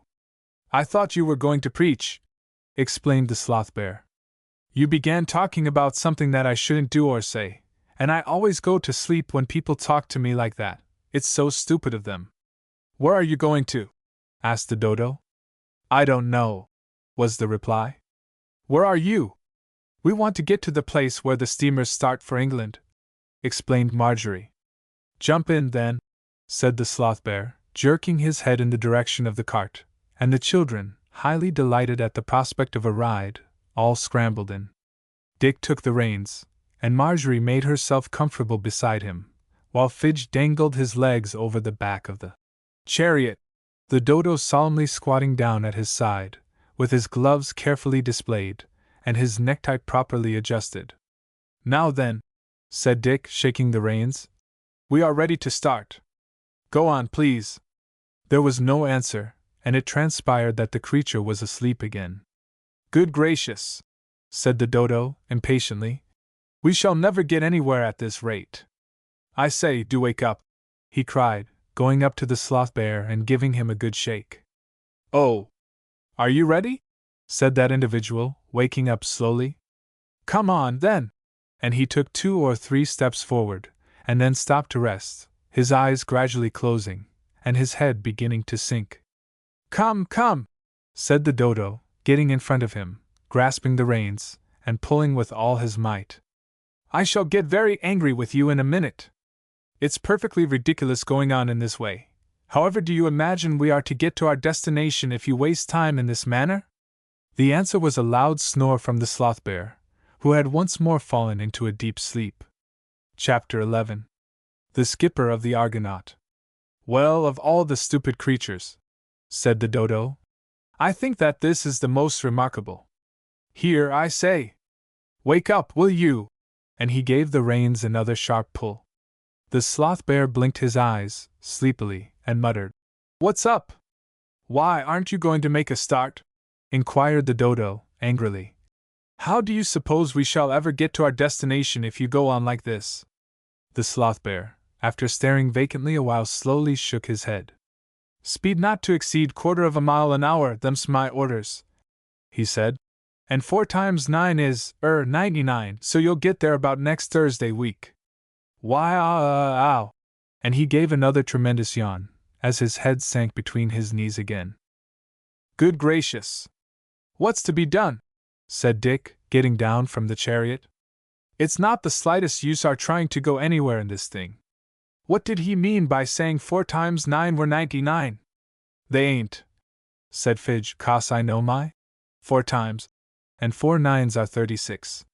Perhaps it was something to do with the number of miles we shall have to travel before we reach the place where the ships start from, suggested Marjorie. Wake him up again, will you, please? She said, turning to the Dodo. Perhaps he will tell us. All right, said the Dodo. I'll wake him up. Here, he cried, going up to the sloth bear and giving him a good shake. Wake up! Wake up! The creature slowly lifted his head and, staring reproachfully at the Dodo, began to cry. Boo hoo hoo! Boo hoo hoo! He sobbed. It's a shame, it is. What's the matter now, crybaby? Asked the Dodo. Why can't you let me alone? Whined the sloth bear. I've never done nothing to you, have I? Why can't you let a poor beast sleep in peace? Oh, for goodness sake, let the lazy old thing go to sleep if it wants to, said Dick, impatiently, while tender-hearted Marjorie went up to the creature and stroked and comforted it as best she could. Her pity was wasted, however, for almost before the last words were out of its mouth the sloth bear was snoring peacefully with a contented smirk on its face. Come on, said Dick. Let's try and find the way ourselves. Oh, I know, he exclaimed. Of course, why, we've forgotten all about the power we have of floating in the air. We'll rise up above the trees, and then we shall soon see where the sea is. No sooner said than done. The children just expressed a wish, and, as the little Panjandrum's ambassador had promised them, they found that they had the power of rising at will. Jolly, isn't it? Said Dick, as they floated upwards, leaving the Dodo gazing after them enviously. Like being in a bee. Loon, chuckled Fidge, clutching at the leaves of a tree as he passed through them. Fidge never would pronounce balloon properly. Oh! Look! Cried Marjorie, as they passed above the trees. There's the sea over there, and some houses, and people on the beach. I can see them quite distinctly. Oh, jolly, we can soon fly over there. Come on. What about the Dodo? Asked Dick. Oh, of course. I'd forgotten him. Let's see, he can't fly, can he? Judging by the exhibition he made of himself when we first saw him, I should say not, laughed Dick.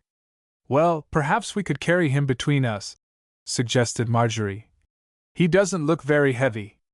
All right, let's try, said her brother, and, having made quite sure of the direction in which the sea lay, they slowly descended to the ground again.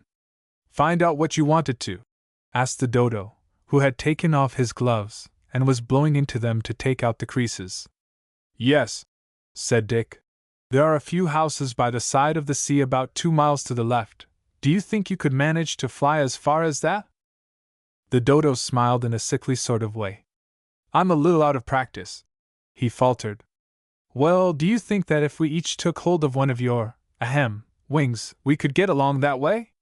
You wouldn't crush my gloves? Asked the Dodo, anxiously. Oh, you could take them off, you know, said Dick, and put them in your pea. He was going to say pocket, but suddenly remembered that the Dodo hadn't one. In my pocket till we get there, if you like, he added. What? Cried the Dodo, indignantly. Travel without my gloves? Never! It wouldn't be respectable. I shouldn't think of doing such a thing. Oh, well, come on then, let's try this way, said Dick, putting his arm under one of the Dodo's wings, while Marjorie did the same to the other. Now then, 1, 2, 3. Slowly, very slowly, the children rose, for the Dodo was rather heavy after all, as he dangled down clumsily and uncomfortably between them. I think they would have managed, however, but just as they had reached the lower branches of the trees, they heard a voice scream furiously. Now then, what are you up to? In their agitation they let go of the Dodo, who, after making several frantic efforts to support himself, fell to the ground with a dull thud. What are you up to, I say? Said the voice again, and the children could see that the parrot, who had been so insolent to them before, was sitting on one of the branches near them. Pretty objects you are making of yourselves, I must say, he remarked, sneeringly. What do you think you are doing, I should like to know? I don't see what it has to do with you, said Dick crossly, while the Dodo, with his eyes shut and his head on one side, ran about rubbing his back with one pinion, and crying, "Oh! Oh! Oh!" for he had evidently hurt himself very much. You don't, do you? Said the parrot. Well, then, it has a great deal to do with me. Trying to fly, weren't you? Well, you are not birds, and it isn't allowed, do you hear? The idea of mere human creatures aping their betters in that way. Flying, indeed! Don't you let me catch you at it again, or you will be sorry for it, I can tell you. Now move on, and walk on your feet in a sensible way, like rational human beings. Go along! What next, I wonder? He was evidently so very angry that the children thought it best not to provoke him further, so, leading the Dodo, who hobbled along painfully, they walked silently away in the direction of the sea, while the parrot watched them with a severe expression, screaming out, "Move on! Move on!" every time they stopped. What a disagreeable bird! Whispered Marjorie, when they had gone some little distance. Wretch! Declared the Dodo, rubbing his back. For 2 pins I'd wring his neck, muttered Dick angrily. Much obliged, I'm sure, said a mocking voice overhead, and there was that wretched parrot, looking down from one of the upper branches. Listeners never hear any good of themselves, remarked the Dodo. Pooh, as though I cared what you thought about me, said the parrot. Why, if I liked I could, oh! He cried, looking off to the left. The skipper! And spreading his wings, he flew rapidly away with every sign of alarm. The children followed his glance, and saw coming towards them a very stout, very jolly-looking sailor, with a red, hearty face and a jovial smile. To their great surprise, they saw that he was using a skipping rope, and skipping towards them, smiling good-naturedly. Thank goodness, here's a man at last, said Dick. Now we shall be able to find out something as to where we are, and how we are to get home again. Ship ahoy! Called out the sailor, when he first saw them. How do you do? Said Dick, politely offering his hand. Stop a bit, my hearty, said the sailor. Salt! And he began skipping rather quickly. Pepper! And he quickened the pace considerably. Mustard! And the rope flew round so quickly that the children could hardly see it, while the jolly fat sailor skipped up and down furiously. Presently he stopped, and sank exhausted on a stone, puffing and blowing with all his might. I'm a skipper, he panted, in an explanatory tone. A skipper! Exclaimed the children. Yes, they calls me a skipper, said he, because I skips. But I thought a skipper was a kind of captain or something, said Marjorie. Quite right, my little dear, I'm captain of the tittiest craft ye ever set eyes on. She's lying out yonder. Will ye come and have a look at her? Oh, yes, please, said Dick delightedly. And perhaps you can tell us the way to get to England? To be sure I can, said the skipper. There are my men, he said proudly, as they came to an open space, where a dozen or more sailors, of all ages, sat at spinning wheels, working industriously. Whatever are they doing? Inquired Marjorie, curiously. Spinning yarns, explained the skipper. Each sailor is spinning a yarn. They always do that in their spare time, you know. Here, Bill, he called out to one of the sailors, who answered, Aye, sir, and touched his forelock. Bring some of your yarn here, and show this young lady. The man said, Aye, sir, again, and came forward with some coarse brown worsted. This, said the skipper, is the toughest yarn you will find anywhere. We are celebrated for it here. Chapter 12. The Archaeopteryx. But we always thought, began Marjorie, that when people spoke of a sailor spinning a yarn, they meant telling a story, finished Dick. Oh! How could you think such a thing? Said the sailors, indignantly. Sailors always tell the truth, don't they, skipper? The skipper winked at Dick with one eye, and answered guardedly, Ahem! I have heard a sailor speak the truth, certainly, but let's change the subject, said the sailors, getting up from their wheels. Isn't it nearly time for us to be starting on another voyage? When we get some passengers, it will be, responded the skipper, gruffly. By the by, he added, turning to the children, you want to go somewhere or another, don't you? Yes, to England, said Dick eagerly. Do you go there, please? Never heard of the place as I knows of, said the skipper, scratching his head. We might cruise about till we come across it, if you like, though. Never heard of England, exclaimed Dick. No, said the skipper, unconcernedly. I never had no time to study geography, I didn't, so there's lots of places I don't know, no more than the man in the moon. But don't you find it very awkward? Cried the children. However, do you know how to go from one place to another? We don't know, said the skipper, laughing. That's just the fun of the thing. We get into our ship, and just go on and on till we come to somewhere or another, and then we land, you know. It's much the best way, and saves such a lot of bother. I am afraid we should be along while reaching England that way, remarked Dick dubiously. Oh, I don't know, said the skipper. We might drop across it the first time, you know. You see, it's not much use knowing in which direction it lies, because once you get out to sea, there are no roads and things, so one way is as good as another. But don't you use a compass? Asked Marjorie. What's that, miss? Asked the skipper. Why, a little thing that always points to the north, said Marjorie. Blessed if I know, miss, said the skipper, good-naturedly. Here, Bill, he called to one of the sailors. Do we use a little thing that always points to the north? Not as I knows on, answered the man, sulkily. We ain't got none of them newfangled things, and don't want 'em. Dear me, what a very odd ship yours must be, said Dick. Is it a steamer, or a sailing vessel, please?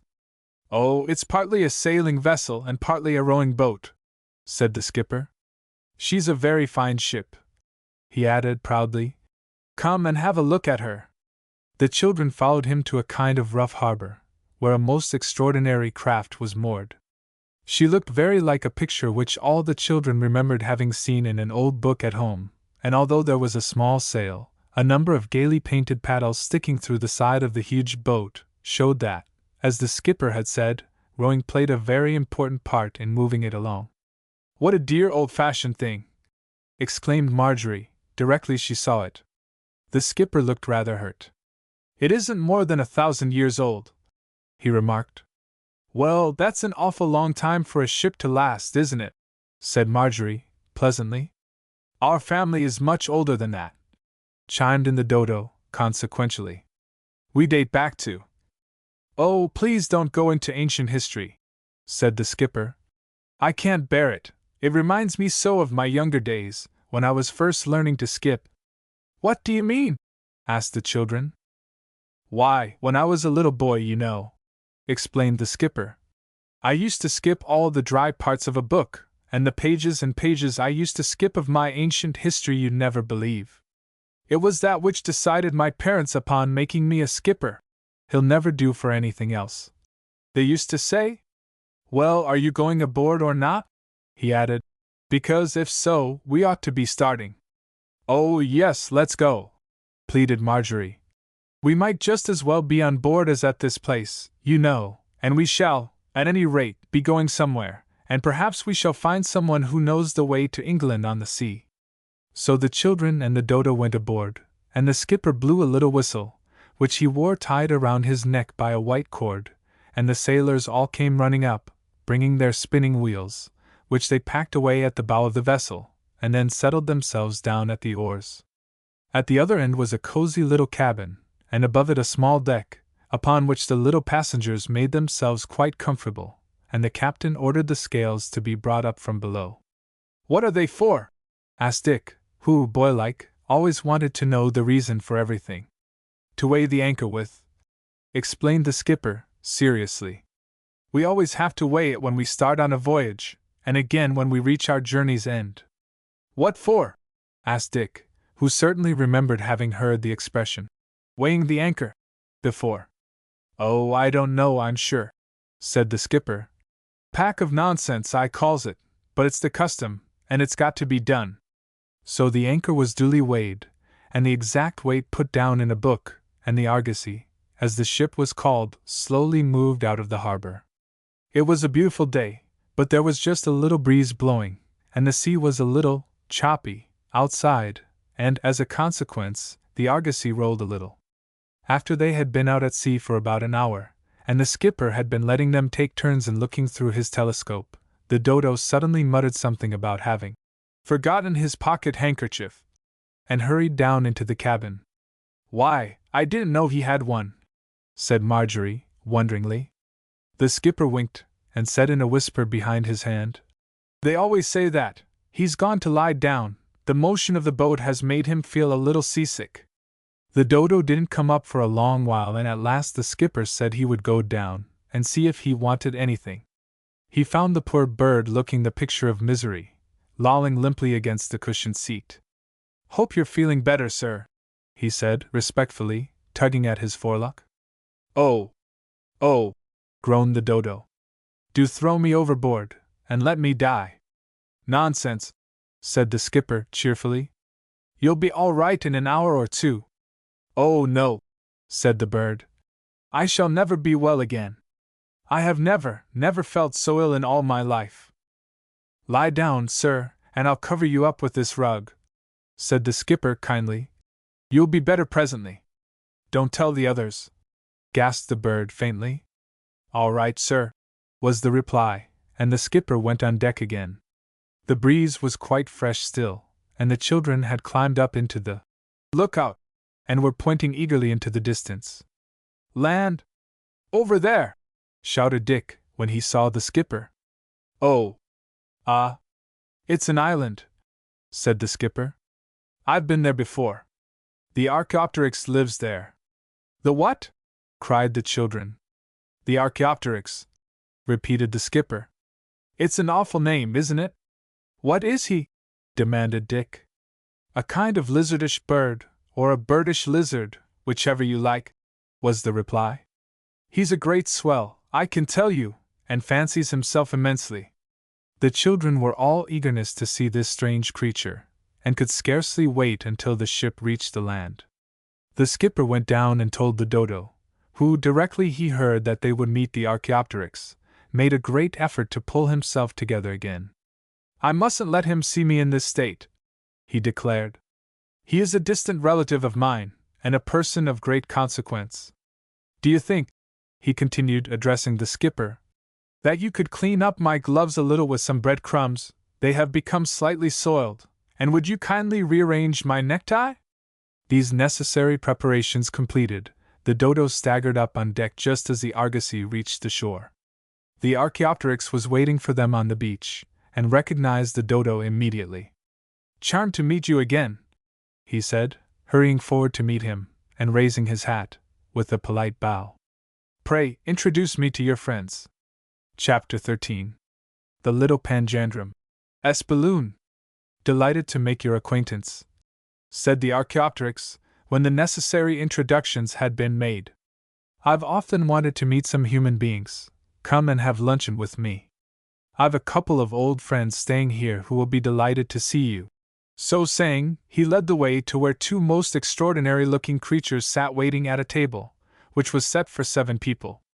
"Both antediluvians," whispered their host, "the Paleotherium and the Eterodarium. Capital chaps, but crotchety." Fidge was a little alarmed at first, for they were really very ugly. They seemed quite amiable, however, and the Paleotherium, his mouth full of banana, motioned them to seats at the table, and turning to the Dodo said, "Haven't I seen you before?" The Dodo smirked, and smoothing his gloves said, in a self-conscious voice, "Very possibly we may have met before. I don't remember you, but mine is a face which one is not likely to forget. Where did we meet, do you think?" "I'm trying to remember," said the Paleotherium. "It must have been several hundreds of years ago now, and my memory is getting so bad." "I once stayed with the Ichthyosaurus," said the Dodo. "It may have been there." "Ah, that must have been it," said the Paleotherium. "I met a curious lot of people there, very mixed lot of associates he had, to be sure." "Ahem," said the Dodo, indignantly. "I hope you don't mean that I My dear sir, replied the other, I'm quite sure you are highly respectable. Your gloves alone are a guarantee for that. Thanks, said the Dodo, looking quite happy again. Do you know any riddles? Asked the Heterodarium, suddenly, addressing Dick. Let's see, said he, glad that the conversation had taken a turn which they could all understand. I think I do know a few. Why is a robin like a water butt? First of all, said the Archaeopteryx anxiously, what is a robin, and who is a water butt? Oh, a robin, explained Marjorie, is a dear little bird with a red breast that comes in the winter. Stop! Stop! Said the Paleotherium. One thing at a time. What is a bird? Oh, I say! You must know what a bird is, expostulated Dick. I don't, said the Paleotherium, stubbornly. Why, the Dodo is a bird, explained Dick. Yes, but nothing like a robin, Dick dear, added Marjorie. A robin is such a sweet, pretty little thing. Well, I never, exclaimed the Dodo. Do you mean to say I'm not a pretty little thing? Well, you're not quite like a robin, are you? Said Marjorie, getting out of the difficulty very cleverly. Not quite, perhaps, admitted the Dodo. But I am pretty, he added decidedly. I don't see what all this has to do with my conundrum, said Dick. Well, let's try again, said the Archaeopteryx. Why is a robin like a water butt? A robin is a bird that comes in the winter, repeated the Heterodarium. And the water butt, is that also a bird? Oh no, laughed Marjorie. A water butt is a tub for holding water. Can it fly? Asked the Heterodarium. Of course not, said Dick. Who ever heard of such a thing? Well, is it like a robin? That's the point, said the Paleotherium. Not in appearance, admitted Dick. Will you give it up? He added, looking around the table. Give what up? Asked the creatures. The conundrum, replied Dick. I haven't got it, declared the Dodo. Nor have I. Nor I. Nor I, said the others. No, no! I mean, will you give the answer up? Said Dick, losing patience. But we haven't it, said the Archaeopteryx. Look here, I'll tell you what we'll do, said the Paleotherium generously. I'll give up the robin, and my friend here will give up the water butt. There! Now that's settled, said the Dodo, conclusively. I'll ask you a conundrum, if your wife's aunt is. Stop! Stop! Said the Paleotherium. I haven't got a wife, you know. No, said the Heterodarium. He hasn't, and if he had, she very likely would not have an aunt. Make it my wife's aunt. All right, said the Dodo. If your wife's aunt is my brother's son, what relation is Dick to Tom? You haven't asked it right, said Dick, who knew a riddle something like that. It's, if this man's father is that man's son, what relation is Dick to Tom? I wish you wouldn't interfere, said the Dodo. I tell you the question is right as I asked it. But your wife's aunt couldn't be anybody's son, said Marjorie, who was trying to puzzle it out. Who said she was? Snapped the Dodo, crossly. She is as likely to be anybody's son as a robin is to be like a water butt, and besides, I didn't say she was, I said if she was, you know. Well, let's work it out, said the Heterodarium, spreading out his fingers. Let's see, that's my wife's aunt, he continued, pointing to his thumb. And that's my brother's son, he added, touching the next finger. And the other two will do for Dick and Tom. Now, who is the other finger? Interrupted the Dodo, anxiously. Me, said the Paleotherium, solemnly and ungrammatically. It isn't, declared the other. It is, repeated the Paleotherium. Oh, very well. Let it be so, cried the Archaeopteryx, impatiently. What's the answer, anyhow? I don't know, said the Heterodarium, staring at his fingers stupidly. I don't see what relation those two fingers are to the other two. Well, what relation is Dick to Tom? He asked, turning to the Dodo. The same relation that the robin is to the water butt, said that bird conclusively. Come on, let's get the skipper to teach us how to dance a hornpipe. And he led the way from the table, quite disregarding the fact that the others had not finished. The skipper, who had been quite as puzzled as the others were by these extraordinary conundrums, willingly agreed, and first of all, danced a hornpipe himself very successfully, and then did his best to teach the others. The Dodo, with his short legs and big body, very soon gave up trying, and thoroughly worn out by the exertion, lay panting on the shingle, while the Heterodarium took his turn. He got along capitally, and the children laughed heartily at the queer capers which he cut. They were in the midst of the fun, when the Dodo suddenly jumped up, and pointing excitedly up into the air, cried, "Look! Look! What's that?" They all looked in the direction which he indicated, and after a time discerned a tiny speck in the sky, which the skipper declared, after watching some time, to be a balloon. "It's all red!" cried Marjorie, whose eyesight was very keen. "What?" exclaimed the Dodo, trembling. "Red! Are you sure?" he inquired anxiously. "Certain," said Marjorie. "Yes," said Dick. "I can see it now, it's quite red, a bright scarlet, in fact." "The little Panjandrum's state balloon!" gasped the Dodo, in a terrible fright. "Oh, my dear friends, hide me somewhere! If he finds me, I'm done for! I've got his gloves on, oh! How could I have been so foolish as to have taken them? It's all my pride, and now I shall have to suffer for it. Oh, oh!" And the Dodo, quite overcome with fear and anxiety, fell upon his knees and sobbed violently. Meanwhile, the state balloon belonging to his importance, the little Panjandrum, rapidly drew near. Chapter 14. The Deaf and Dumb Executioner. "Can you see who's in it?"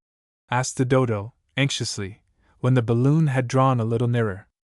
"Two gentlemen," declared Marjorie, whose eyesight was very keen.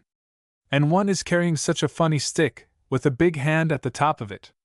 And the other one has just put on a hideous black mask, and has a curious kind of pole with a sort of scythe at the end," chimed in Dick. "What?" screamed the Dodo. "A black mask! Then it's the Lord High Executioner, and the other is the Court Glover. Oh dear! Oh dear! What will become of me? I wish I'd never seen the wretched old gloves." The balloon by this time was almost directly overhead and was descending rapidly. Presently 2 ropes were thrown out, and a muffled voice cried, "Catch hold of these, please." Dick politely ran forward and hung on to one rope, while Marjorie and Fidge took the other. The occupants of the balloon then lowered some wooden steps, and gravely descended, the Lord High Executioner leading the way. The balloon, lightened of its occupants, bounded upwards again, and the children, who had the greatest difficulty in hanging on to the ropes, called to the Archaeopteryx and the others to come to their aid. To their great surprise, however, they discovered that these creatures, taking the Dodo with them, quietly slipped away. The Court Glover and the Executioner helped the children to fasten the balloon to one of the large palm trees, and then the Court Glover, folding his arms, turned to them abruptly and inquired, "Where is he?" "Who do you mean, sir?" asked Dick. "The Dodo," was the response. "Oh! The Dodo! Why, he was here just now. I expect he has gone off with the Archaeopteryx and the others," said Dick. "The what?" exclaimed the Court Glover. "The Archaeopteryx," said Dick, hesitatingly, fearing that he might have mispronounced the name. "Hum! You see," said the Court Glover, addressing the Executioner, "to what depths this misguided bird has fallen, to actually associate with an animal bearing a name of that description. I suppose it is an animal, by the by," he added, turning to the children. "Well," laughed Marjorie, "we are not quite sure. The Dodo says it's a kind of lizard-like bird, or bird-like lizard." "It's got feathers," chimed in Fidge. "Oof! The miserable creature doesn't even know what it is itself, I expect," said the Court Glover, in tones of disgust. "The others," said Dick reflectively, "are evidently animals, the Paleotherium and the Heterodarium, you know." "Look here," interrupted the Court Glover, severely. "You really must not use such disgraceful language. I am not accustomed to it." "Why, they are only names," explained Dick, smilingly. "Very well, then.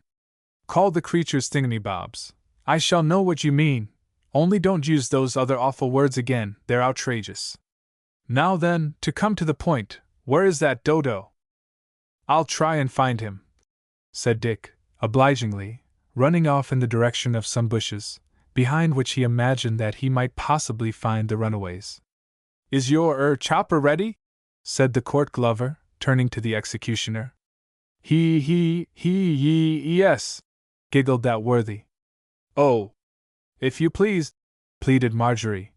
I do hope you are not going to execute the poor Dodo. I'm sure he's very sorry that he took the little Panjandrum's gloves, and he will give them back, I know. Please, please forgive him.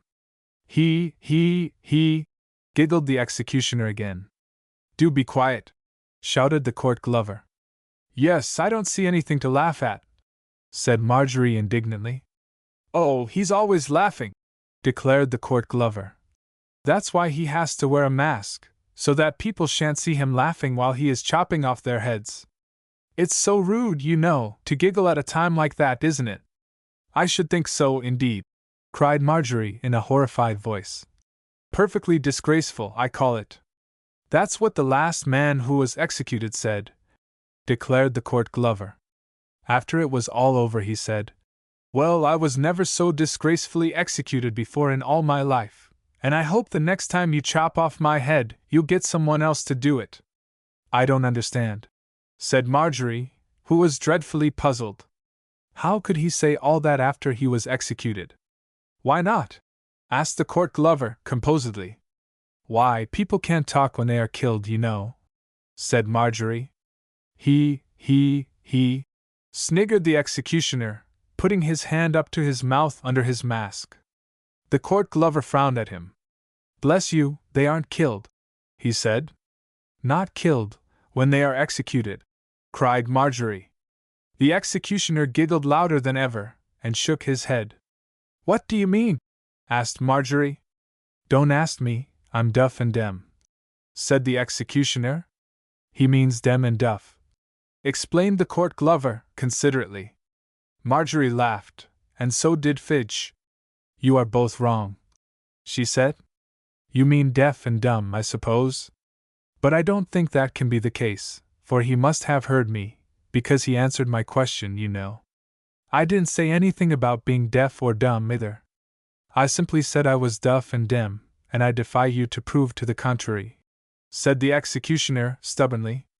Marjorie was quite bewildered, but there was no time for further argument, for, just then, Dick and the Archaeopteryx returned, supporting the Dodo, who appeared half dead with fright, and followed by the Paleotherium and the Eterodarium, walking arm in arm. Ah! Now we will settle this little matter, said the court glover, placing himself in an imposing attitude, and motioning the executioner to stand a little way behind him. The Dodo prostrated himself before them, the tears streaming from his eyes, and the offending gloves thrown on the ground in front of him. Miserable fowl, began the court glover. The Dodo winced. To what degraded depths have you sunken? I find you here hobnobbing with thingamybobs and what's his names. Here, I say, hold on, interrupted the Archaeopteryx. If you mean us, you know we are. Thingamybobs and what's his names, repeated the court glover, waving his hand contemptuously. Was it to create an impression amongst such creatures as these that you ran off with the very best pair of white kid gloves in the whole collection belonging to His Importance the Little Panjandrum? Oh, Dodo! Dodo! Dodo! It is too much! How much too much? Inquired the Paleotherium, kindly taking out his purse. The court glover waved him aside with an impatient scowl. The vanity of the bird, he went on. White kid, above all others! Why, you might have taken a dozen pairs of colored cotton gloves, and no one would have minded in the least, but best white kid, oh! Shocking! Shocking! And look at the state you've made them in! But there, what can be expected of a creature that goes wandering about the world visiting what you may call EMS? Of course, there's nothing to be done, continued the court glover, after an impressive pause, but to execute you. The Dodo sobbed, and Marjorie, who was greatly concerned, began. Oh, please! But the court glover was inexorable, and murmured solemnly, In 1 hour's time, here. He walked off towards the balloon, followed by the executioner, who was giggling idiotically, and had to stuff a handkerchief into his mouth to prevent himself from laughing outright. "Inhuman wretch, there!" said Marjorie, bursting into tears, while the Dodo's friends assisted him up from the ground, where he was lying in a half-fainting condition. "Bear up, old man," said the Archaeopteryx, sympathetically, fanning him with his tail. "When did he say?" inquired the Dodo, faintly. "In an hour's time," said Dick sadly. The Dodo shuddered. "Stop!" said the Heterodarium, suddenly. "I think I have found a way out of the difficulty." "Oh! What is it? What is it?" cried the Dodo eagerly, while the others all crowded round to hear what the Heterodarium had to say. Chapter 15. The Execution of the Dodo. "Let us pretend," suggested the Paleotherium, "that the Dodo is dead. They will readily imagine that the shock has been too much for him, and of course, being dead, there will be no necessity to execute him." He. "Very nice indeed. A capital arrangement," giggled a voice over the children's shoulder, and turning round, they beheld the executioner, who had apparently overheard everything that had been said. "Bother!" remarked the Paleotherium. "Now I shall have to invent some other way."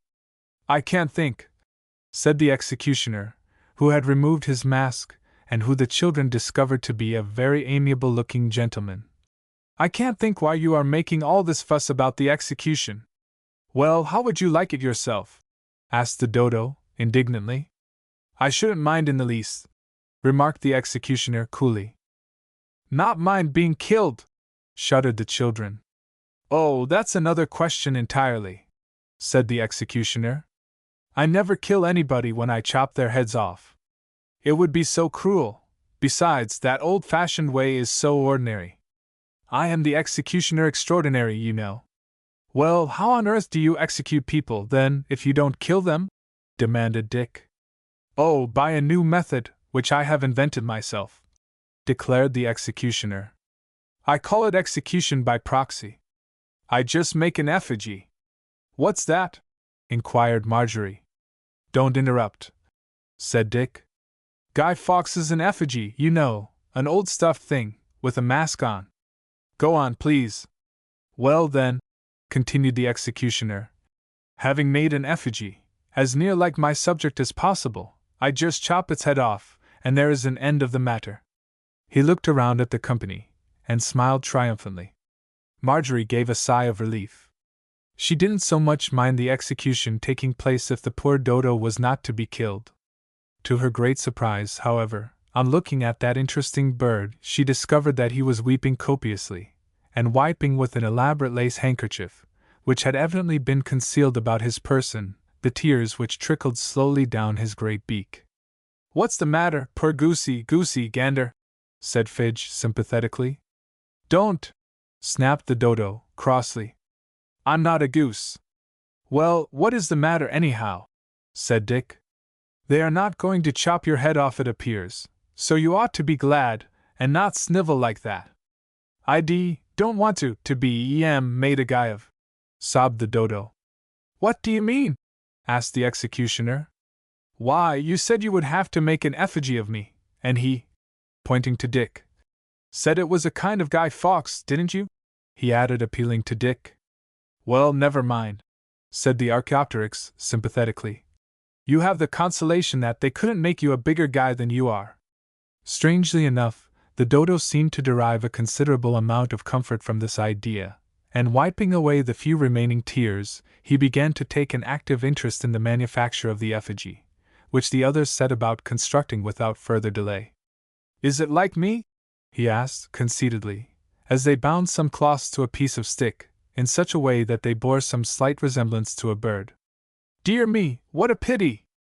I'm not molting, or you might have had one or two of my feathers to stick on for a tail," he added. I shouldn't have thought you had any to spare for molting purposes," said the Archaeopteryx. "Don't be unkind," retorted the Dodo. "You haven't many to boast of." "I've more than you have, anyhow," said the Archaeopteryx. Oh, for goodness sake, leave off quarreling. What on earth does it matter how many feathers you have? Said Dick. Not to a boy, I suppose, remarked the Dodo, somewhat insolently.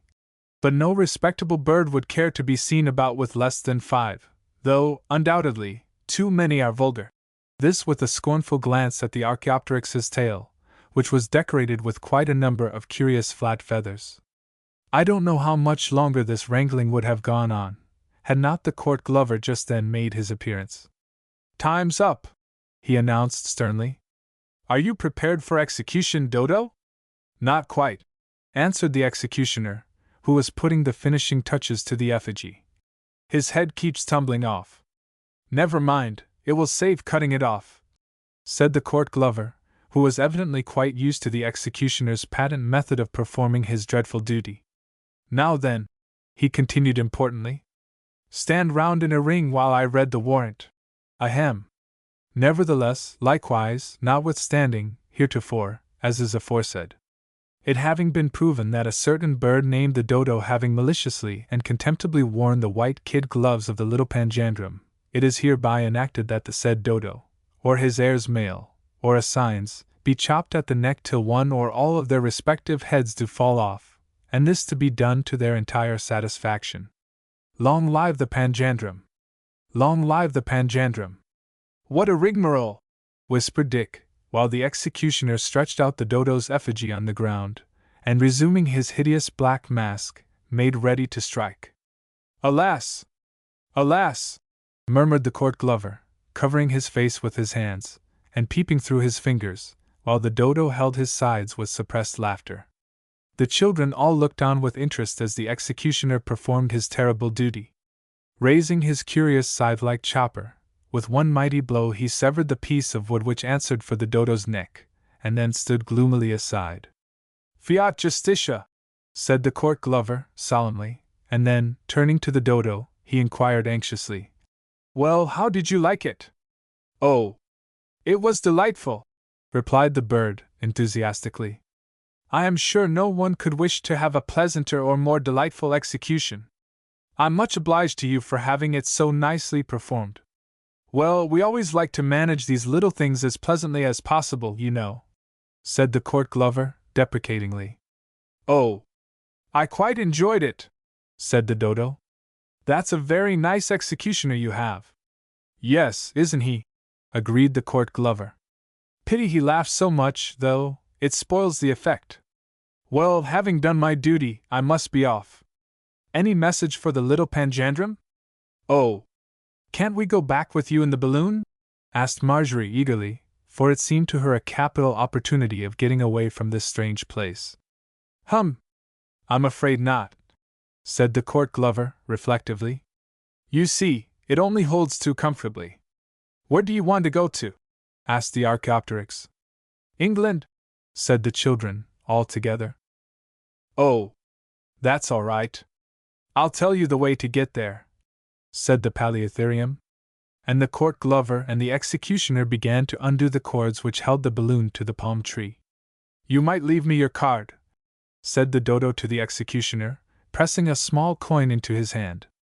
I shall probably go in for a complete course of execution when I get back again, and besides, the address of a good, reliable executioner is a handy thing to have in the house. The executioner giggled, and handed the bird his card, and then both he and the court glover got into the car, and the balloon was soon vanishing in the distance. After watching them nearly out of sight, the Dodo capered wildly about till the children began to fear that he had suddenly gone off his head. Whatever is the matter? Inquired Dick. Why are you carrying on in that absurd way? The Dodo fumbled beneath one wing, and drew forth a little paper package. Ha! Ha! Ha! They went away without the gloves after all!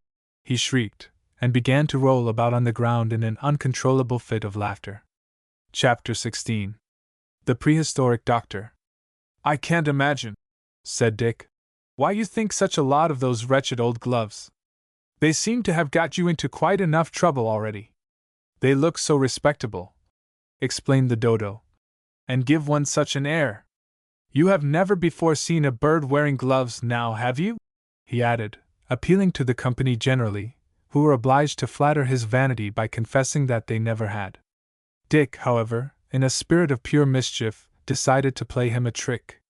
So, when the Dodo, having put on one glove, strutted away to show off before the Archaeopteryx, leaving the other one behind him, Dick quickly picked it up and put it on himself, then calling to aid the power which the Panjandrum's ambassador had given him of being able to make himself whatever size he wished, he cried, "I wish to be as big as the biggest giant that ever lived," and immediately became so tall that the Paleotherium and the Eteridarium, who were standing near, fled in dismay, while Marjorie and Fidge looked up with the greatest of admiration to their now big brother.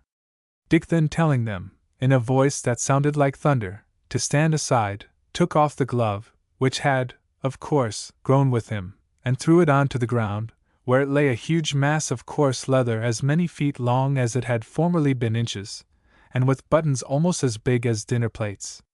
It was, of course, the easiest matter imaginable for Dick to reduce himself to his proper size again, while the glove remained as it was, and this he very quickly did, to the evident relief of the poor Paleotherium and the Eteridarium, who had been trembling and quaking behind a clump of trees, and looking with the greatest disquietude at these extraordinary proceedings. "This is fine growing weather, sir," remarked the Paleotherium, respectfully, as he came forward and stood by Dick beside the enormous glove. Dick laughed, and rather delighted in the evident impression which he had made upon the creatures by his performance, and a moment after the Dodo returned, looking about him eagerly in search of his lost property. "What's the matter?" inquired Dick, solicitously. Have any of you seen a white kid glove lying about?" said the Dodo, anxiously. "Is that it?" asked Dick, pointing to the enormous object lying at his feet. The Dodo gave a start. "Oh my!" he exclaimed. "I do believe, why, surely it isn't, yes, bless me, if I don't believe that it really is my glove. Why, whatever has happened to it? It certainly looks rather large for you," remarked the Paleotherium. "Large? Why, it's prodigious!" exclaimed the Dodo. "What size do you wear?" asked Marjorie, who was enjoying the fun. The Dodo undid the glove which he had on, and looked inside. "Sevens," he remarked. "And this," said Dick, kicking the enormous glove open, "is marked 99s. I don't believe I could wear that size," said the bird, disconsolately. "Whatever is to be done? I should get inside it altogether, if I were you," suggested Dick. "Don't be ridiculous," said the Dodo, beginning to cry. "It's bad enough to have one's gloves carrying on in this fashion, without being laughed at by a parcel of creatures that don't care anything about their personal appearance, and who never wore a pair of gloves in their lives." "Oh," cried Marjorie, "I'm sure we wear gloves when we are at home, don't we, Dick?" "Of course," said he. "And me, too," declared Fidge. "Me wears gloves." "I don't believe it," sobbed the Dodo. "And if I did, I wouldn't, so there." "I think you are an awful crybaby," said Dick. "I should be ashamed, if I were you, to be always sniveling about nothing." The Dodo didn't answer, but sat down beside the enormous glove, and continued to sob and cry till his eyes, which were never very beautiful, became swollen and red, and his little lace handkerchief was wringing wet with his tears. Marjorie, in her kind-hearted way, tried to comfort him, and privately suggested to Dick that, as the poor bird seemed so very much cut up about his glove, that he should restore it to its natural size again. This, however, Dick positively refused to do for the present, and the Dodo becoming worse instead of better, the Archaeopteryx said he should go and fetch a doctor. "Oh, do!" cried the Dodo, sitting up, and becoming interested at once. "I love doctors, they give you such nice stuff to take." "Oof!" shuddered Marjorie. "I'm sure they do, then," said the Dodo. "Lovely little pills with sugar on them, and powders and jam, oh, lovely! Don't you think powders and jam delicious?" he asked, appealing to Dick. "No, I certainly don't," was the reply, as the Archaeopteryx, followed by a funny-looking little old man, came running back. The prehistoric doctor, for so the children found he was called, was dressed in a coarse coat made of bear's skin, under which was a spotless shirtfront and collar. An old-fashioned pair of horn-rimmed spectacles completed his costume, while some dangerous-looking surgical instruments projected from a rough pocket tacked on to the side of his coat. "Ah-hum! And how are we feeling this morning?" he said kindly, going up to the Dodo. The bird turned up his eyes pathetically and gave a sigh. "Like a dying duck in a thunderstorm," whispered Dick, and Marjorie had to hold her handkerchief to her mouth to keep from giggling out loud. "Ah! How is the pulse?" continued the doctor, in a soothing voice. The Dodo gravely extended the pinion with the glove on it. This seemed to puzzle the doctor a little at first, but after looking at it for a moment through his spectacles, he fished an enormous silver watch out of another pocket in his skin coat, and carefully pinching the glove between his finger and thumb, regarding his timepiece anxiously. This operation over, he shook his head gravely, and demanded to see the Dodo's tongue.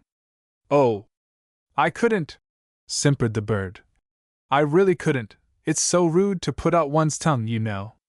A little persuasion, however, on the part of the doctor prevailed upon him to open his enormous beak, and the examination was proceeded with. "Tut! Tut! This is serious!" exclaimed the doctor, regarding the Dodo's tongue critically. "We must have a change of air immediately, and thorough rest. I will go and make you up a little prescription, and I would advise you to start at once. The air at the Crystal Palace would suit you admirably. There is an excursion starting today. I should certainly go by that if I were you." "The Crystal Palace? Why, that's near London!"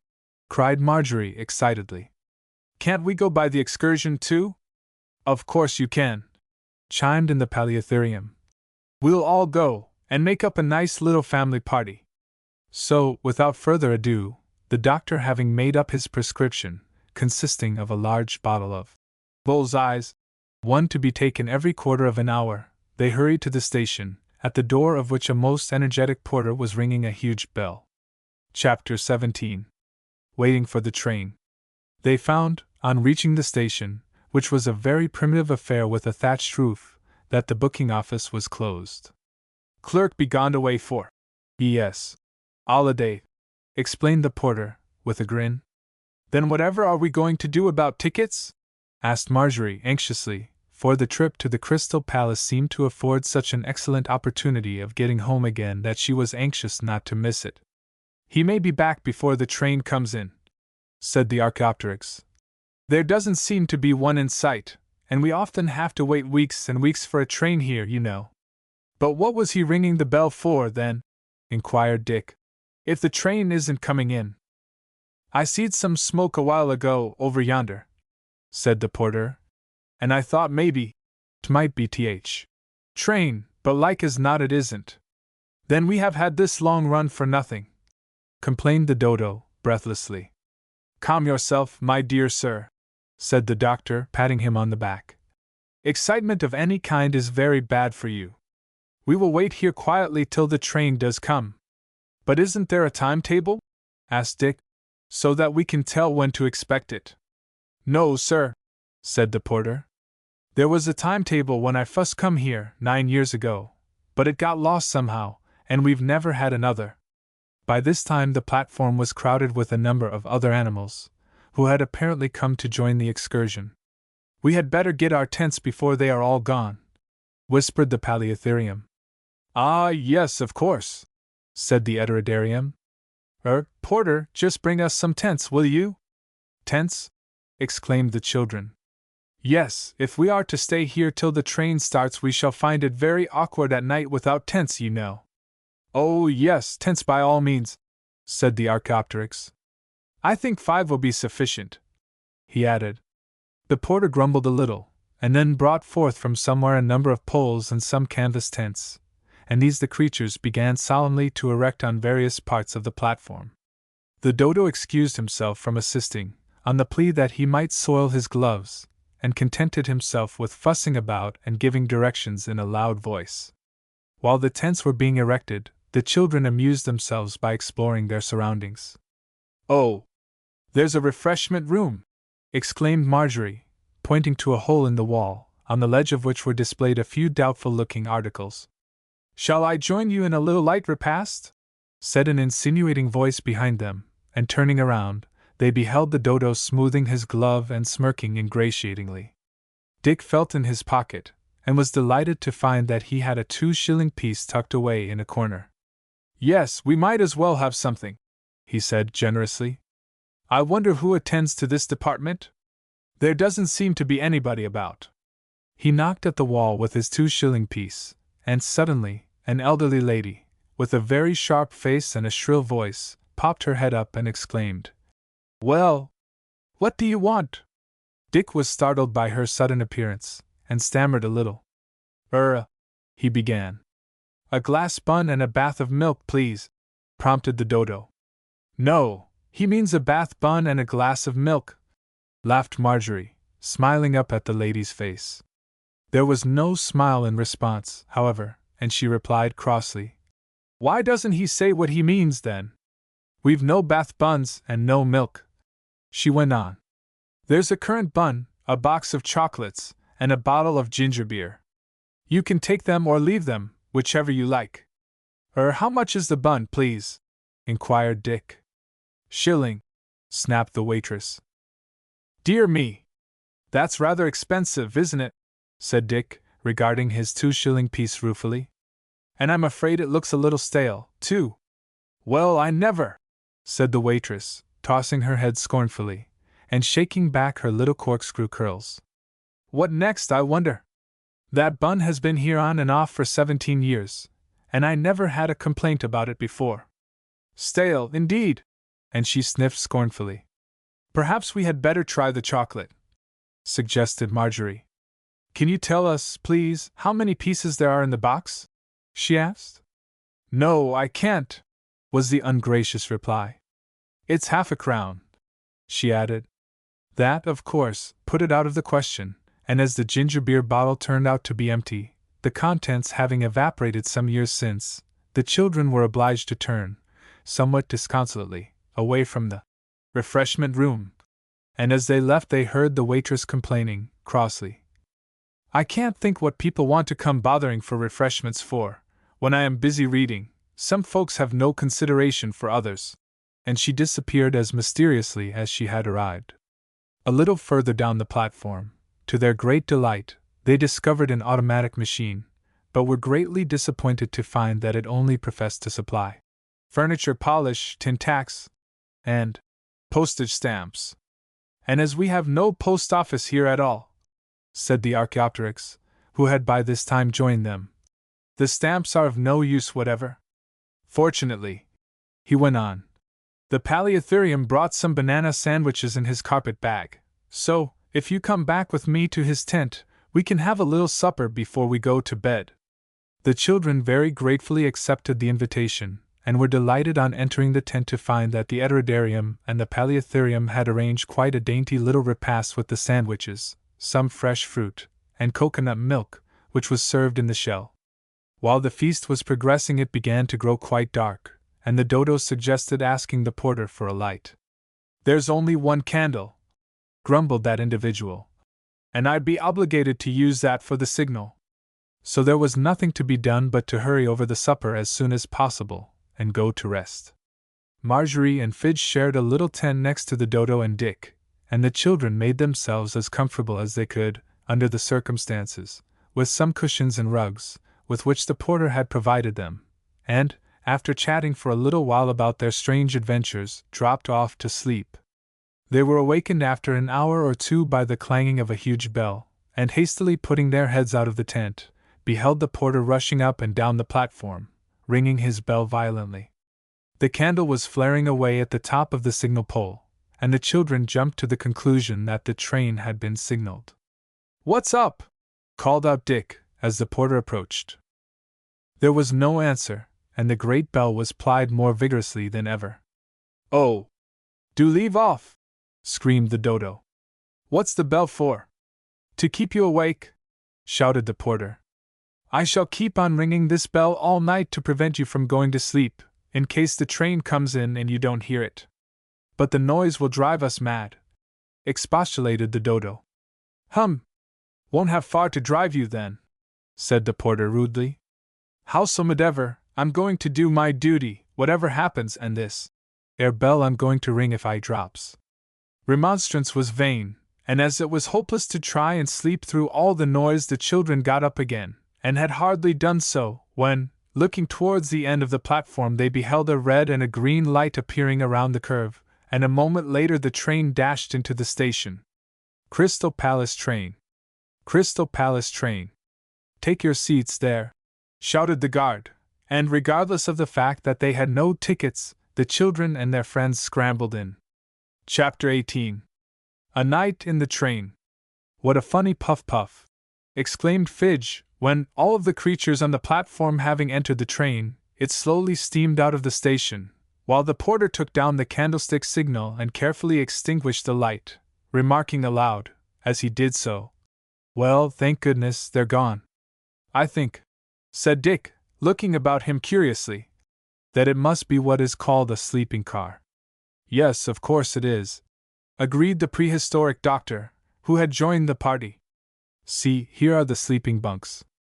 This is mine," he added, taking possession of one of the lower berths by throwing his carpet bag onto it. "I'll have the one above it," announced the Paleotherium, climbing up to the upper berth, and clumsily treading on the prehistoric doctor's hand as he did so. "I shall have to be near my doctor, of course, as I am an invalid," remarked the Dodo, plaintively, "so shall take the lower berth next to him." And thus each of the creatures took up their respective positions, and the children thought it best to follow their example.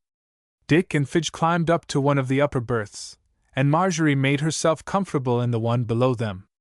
"It's much better than being in those horrid little tents on the drafty station," she called out. "And we are sure to get to somewhere in this train, aren't we, Dick?" "Yes, rather," was her elder brother's reply. "I say, sis, what are we going to do when they ask us for our tickets at the Crystal Palace? I haven't got any money except this 2 shillings, have you?" "Not a penny," admitted Marjorie. "However," she added, yawning sleepily, "I suppose it will all come right. None of the other creatures took tickets, you know. The great thing is to get back to England. There's a window up here, and I have just looked out," said Dick. "It's all pitch dark." "Yes," murmured Marjorie. "Underground railway to Crystal Palace. That's how we went last time, you know, part of the way. At any rate, let's go to sleep now. Good night, Dick." "Good night." "Nighty, nighty!" shouted Fidge. "Good night, Fidge, dear," was his sister's reply, in a very tired voice. A moment afterwards the train gave a lurch, and there was a crash and a loud cry from one of the lower berths.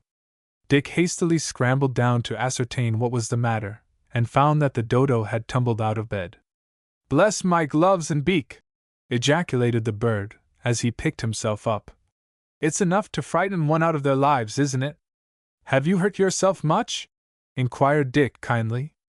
"No, I don't think so," said the Dodo, carefully feeling himself all over to see if any bones were broken.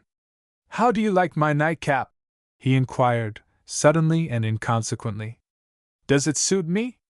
"Oh, it's all right, I suppose," said Dick, laughing in spite of himself at the bird's vanity. "Where did you get it?"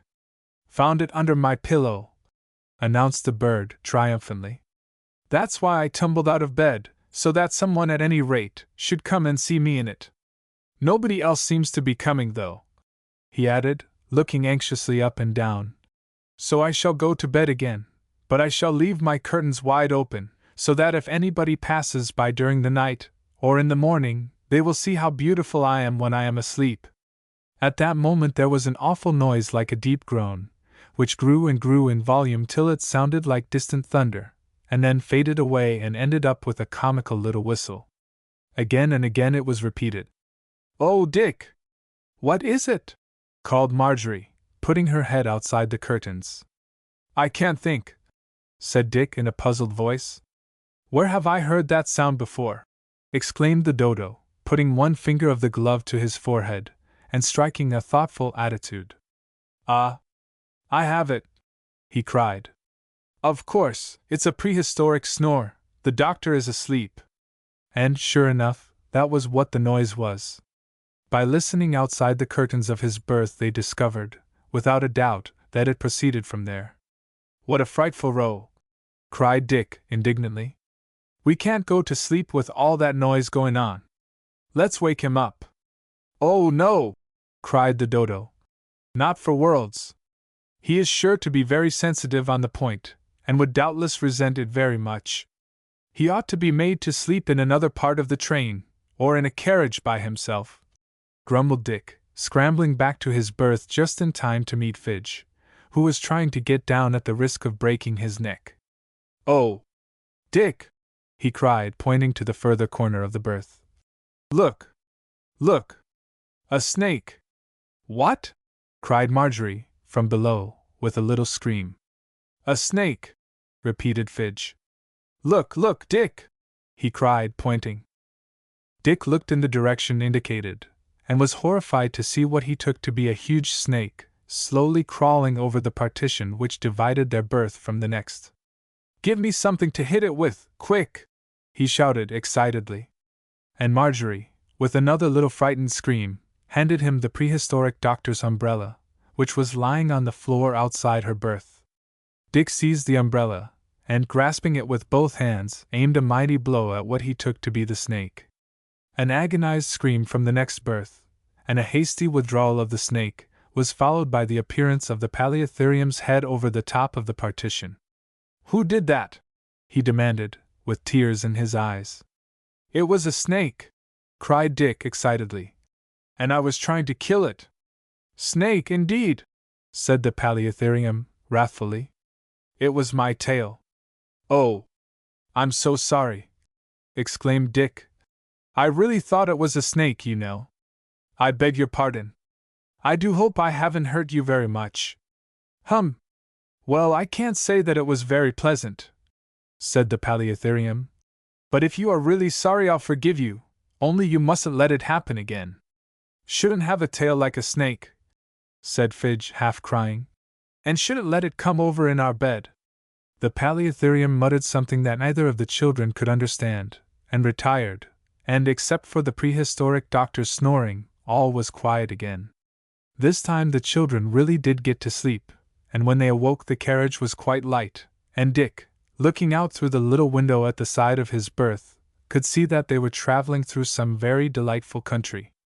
Wake up, Marjorie!" he cried. "It's morning." "I'm velly hungry," announced Fidge, sitting up and rubbing his eyes sleepily. "Yes, so am I," admitted Dick. "We must see what we can do to get some food." "The doors at the ends of the carriage are open," cried Marjorie, from below. "I believe it's a corridor train, like that we went to Scarborough in last year," she added. "Perhaps there's a dining car at the end of this one." Dick and Fidge scrambled down, and, accompanied by Marjorie, determined to explore. None of the other creatures were apparently awake, and most of the curtains were drawn. The Dodo, however, true to his word, had left his open, and there he lay in an affected attitude, with his gloves carefully displayed outside the bedclothes, and his nightcap arranged at the most becoming angle. Dick could see that he was not really asleep, for one eye was partially open, and as the children passed he murmured, quite loudly enough for Dick to hear, "Ain't I beautiful?" Dick laughed, and passed on to where he could see some wash basins and a water tap, and there the children had a most refreshing wash, and then, to their great delight, found that the next carriage was labeled breakfast car, and as it was the easiest matter in the world to step from one carriage to the other, they were soon at the door. Breakfast car. As soon as they opened it, they beheld a curious sight. There were a number of little tables in the carriage, on each of which were basins of steaming hot bread and milk. The Eridarium stood at one of the tables, and with a spoon in each hand, was greedily devouring the bread and milk as quickly as he possibly could. "Come on!" he shouted, with his mouth full. "Just in time. There are 1 or 2 basins left, but make haste, before the others come, or you won't get any." Chapter 19. At the Crystal Palace. The bread and milk was very good, and the children enjoyed it immensely. They would have taken a second basinful had the Eridarium been at all pressing in his invitation for them to do so, but instead of asking them in the usual way, "Will you have any more?" he said, in a very anxious tone of voice. You won't have any more, will you? Which was, of course, a very different thing, and so they each meekly said, No, thank you, and watched the Heterodarium finish up the remaining basins. There now, I feel that I've done my duty, he said, with a sigh of satisfaction, as he wiped his lips with a serviette, after scraping out the very last spoonful. You see, he said, with a sort of half attempt at an apology, I was afraid the poor, dear Dodo, in his delicate state of health, might come in to breakfast and eat more than was good for him, so, by eating the lot myself, I have prevented him from doing that. He ought to be very grateful to me, I'm sure. But what about the others? Asked Dick. Oh, great, strong, healthy animals like them, it will do them good to go without for once in a way. I think, though, that in order to prevent them from feeling any disappointment it will be better to throw the basins out of the window. The sight of them would probably be rather tantalizing. And the Heterodarium began hurriedly to throw all the breakfast things out of the window. Spoons, basins, tablecloths, and serviettes, all disappeared, and only the 3 basins which the children had been using remained. They, doubtless, would have followed the others had not the Dodo, leaning heavily on the prehistoric doctor's arm, entered the breakfast car just at that moment. Ah! Bread and milk, capital! Exclaimed the doctor, rubbing his hands and looking at the children's basins. I think our patient could manage a small basinful, eh? The Dodo, with a great affectation of weakness, feebly nodded his head. I think I could manage a small basinful, doctor. Not too small, you know. A very small quantity never agrees with me. No, of course not, said the doctor soothingly. I will see that it is not too small, and perhaps, just to encourage you, I will have a basinful myself. It's all gone, said the Heterodarium, suddenly and emphatically. Gone! Screamed the Dodo, in a loud voice, quite forgetting his supposed weakness.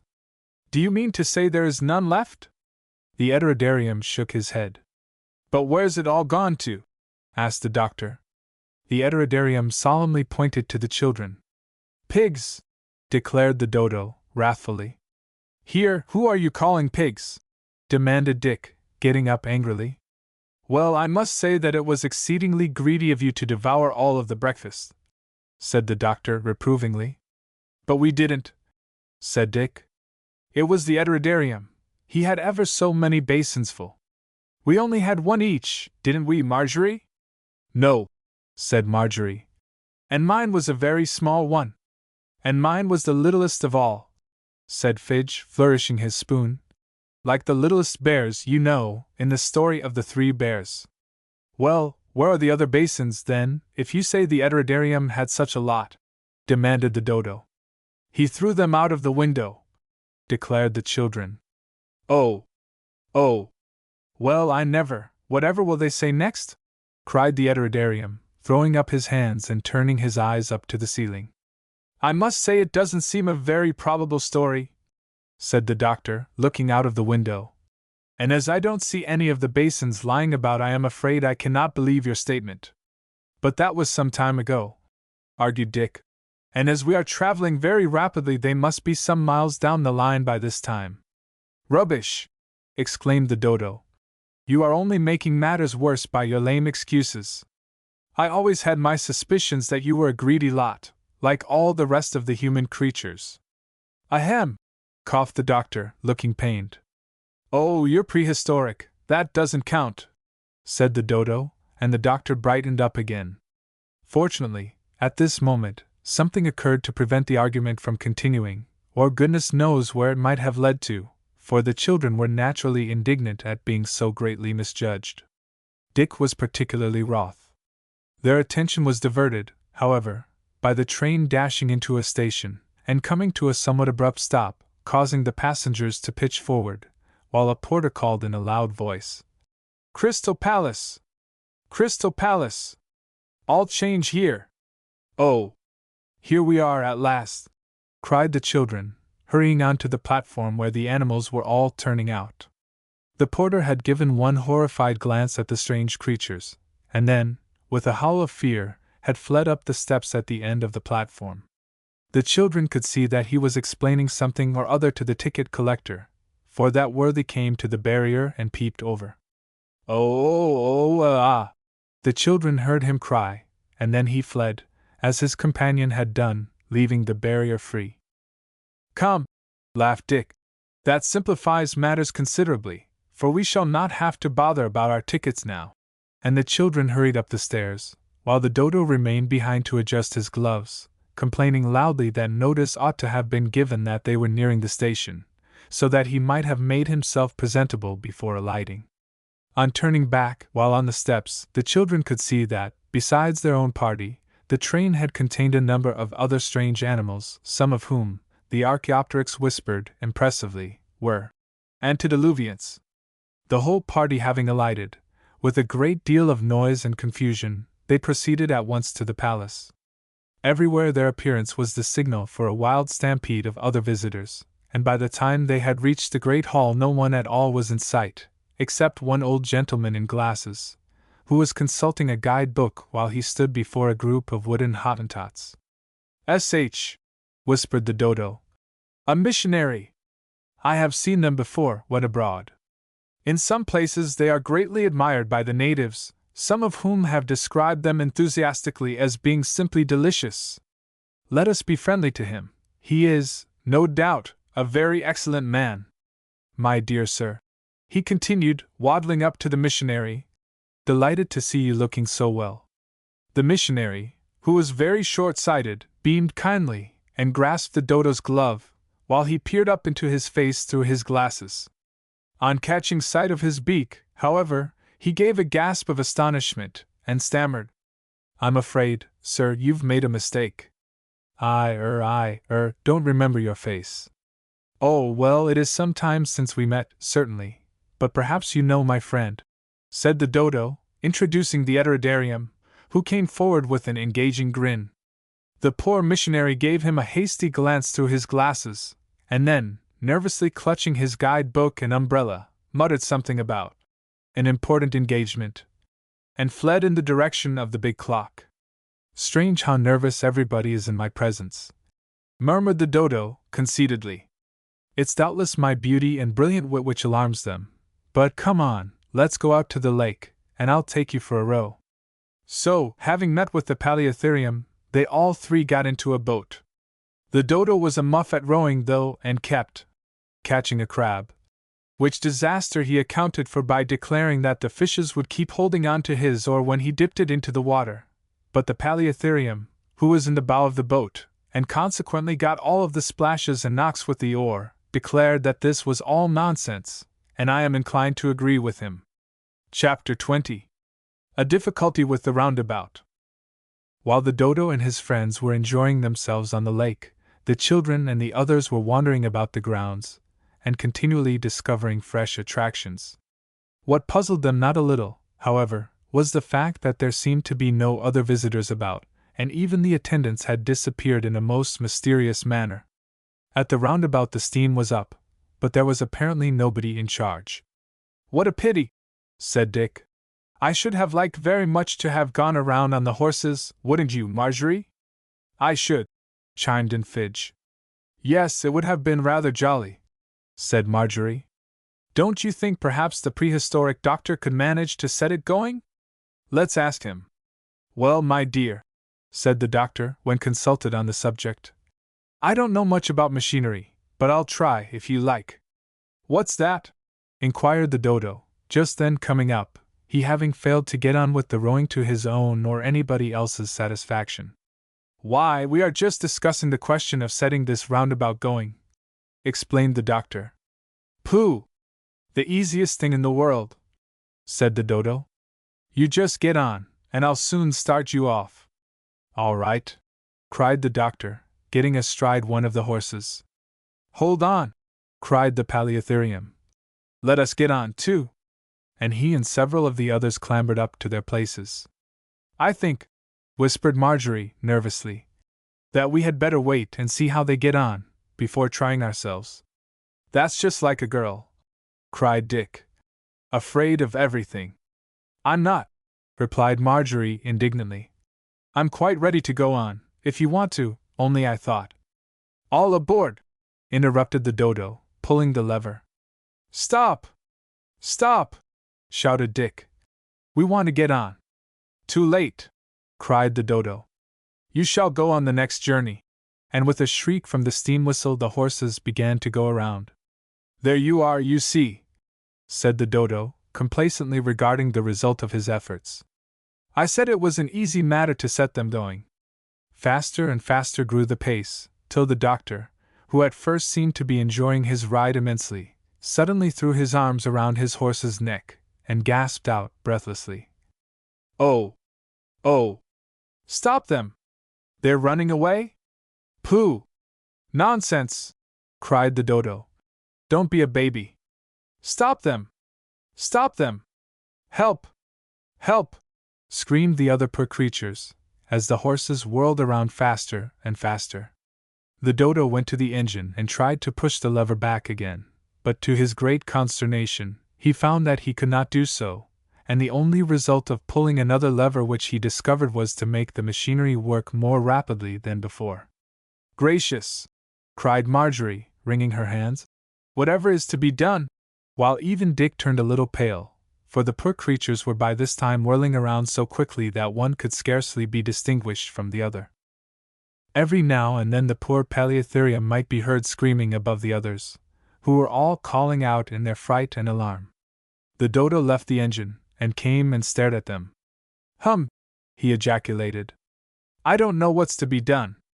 If they don't stop soon, I suppose we shall have to shoot them. It's the only thing I can think of. Shoot them!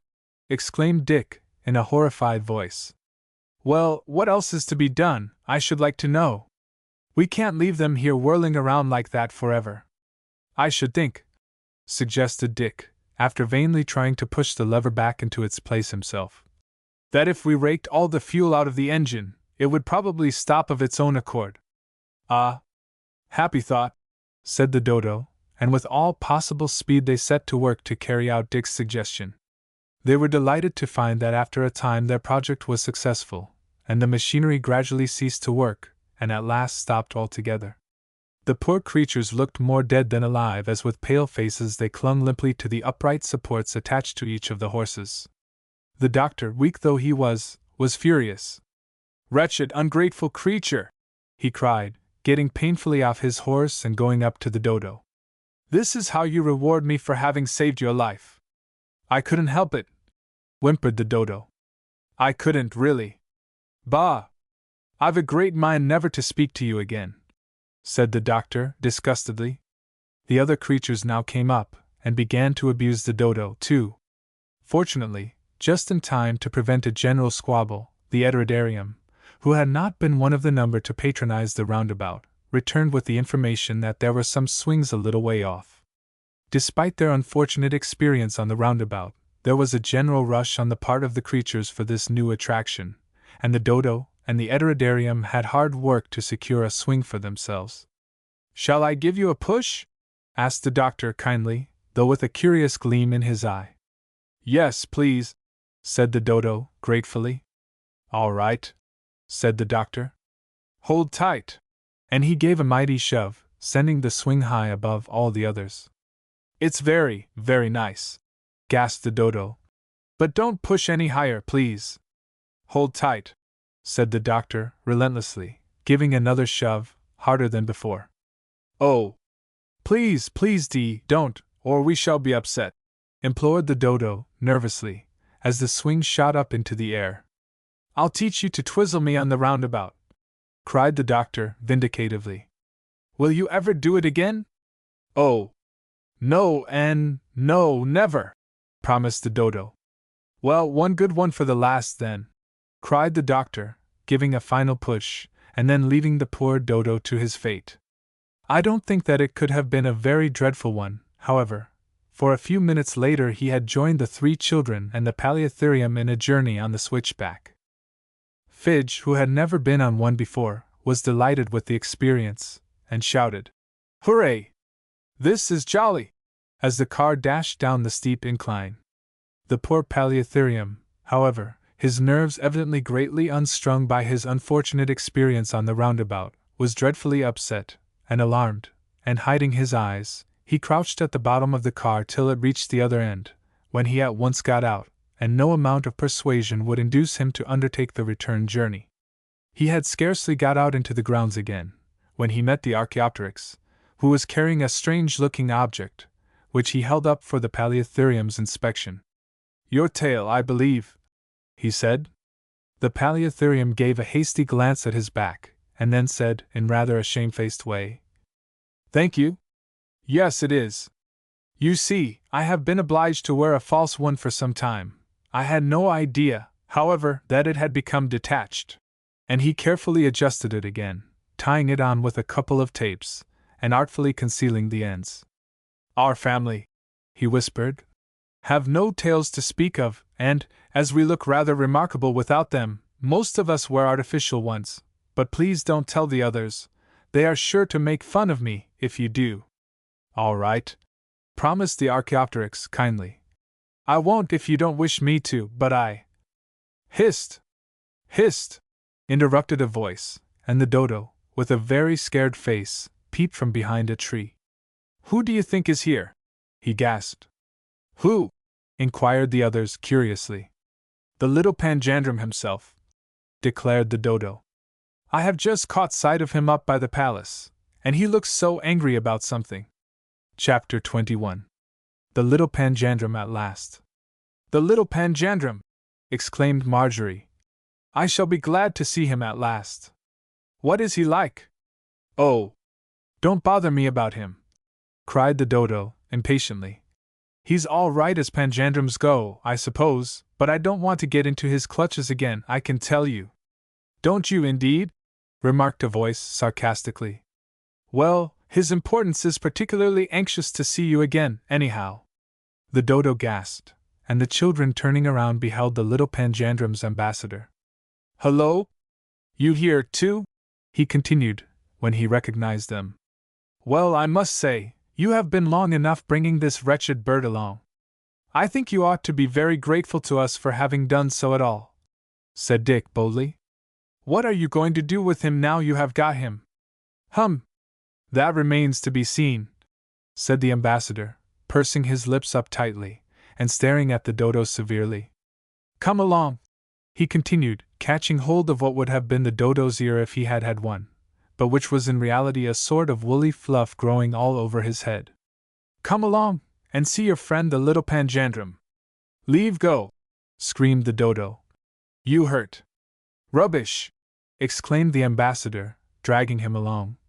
"It doesn't hurt me." "Oh! Oh! I've dropped one of my gloves," cried the Dodo, pathetically.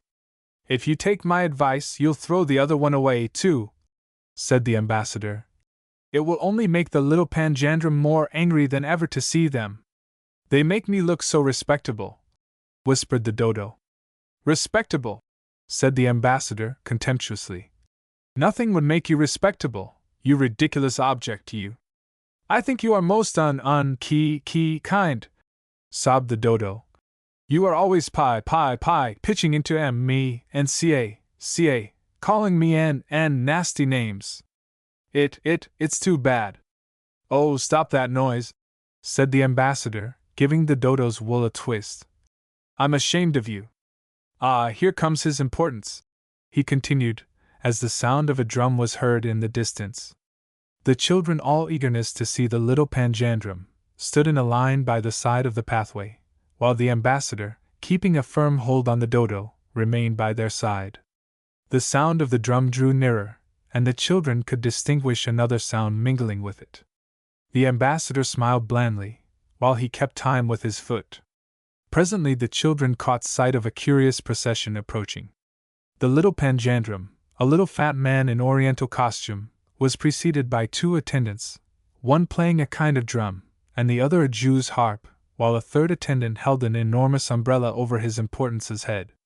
On the top of the umbrella were a number of curious signs, of which the children could not possibly imagine the meaning. "Obly, bobly, wally, bobble, obi," said the ambassador, bowing 3 times, and dragging the Dodo's head down with him each time. "Flop!" replied the little Panjandrum, and the 2 musicians fell on their faces. Soapily gumbos," Gallopaloo, glab, remarked the ambassador.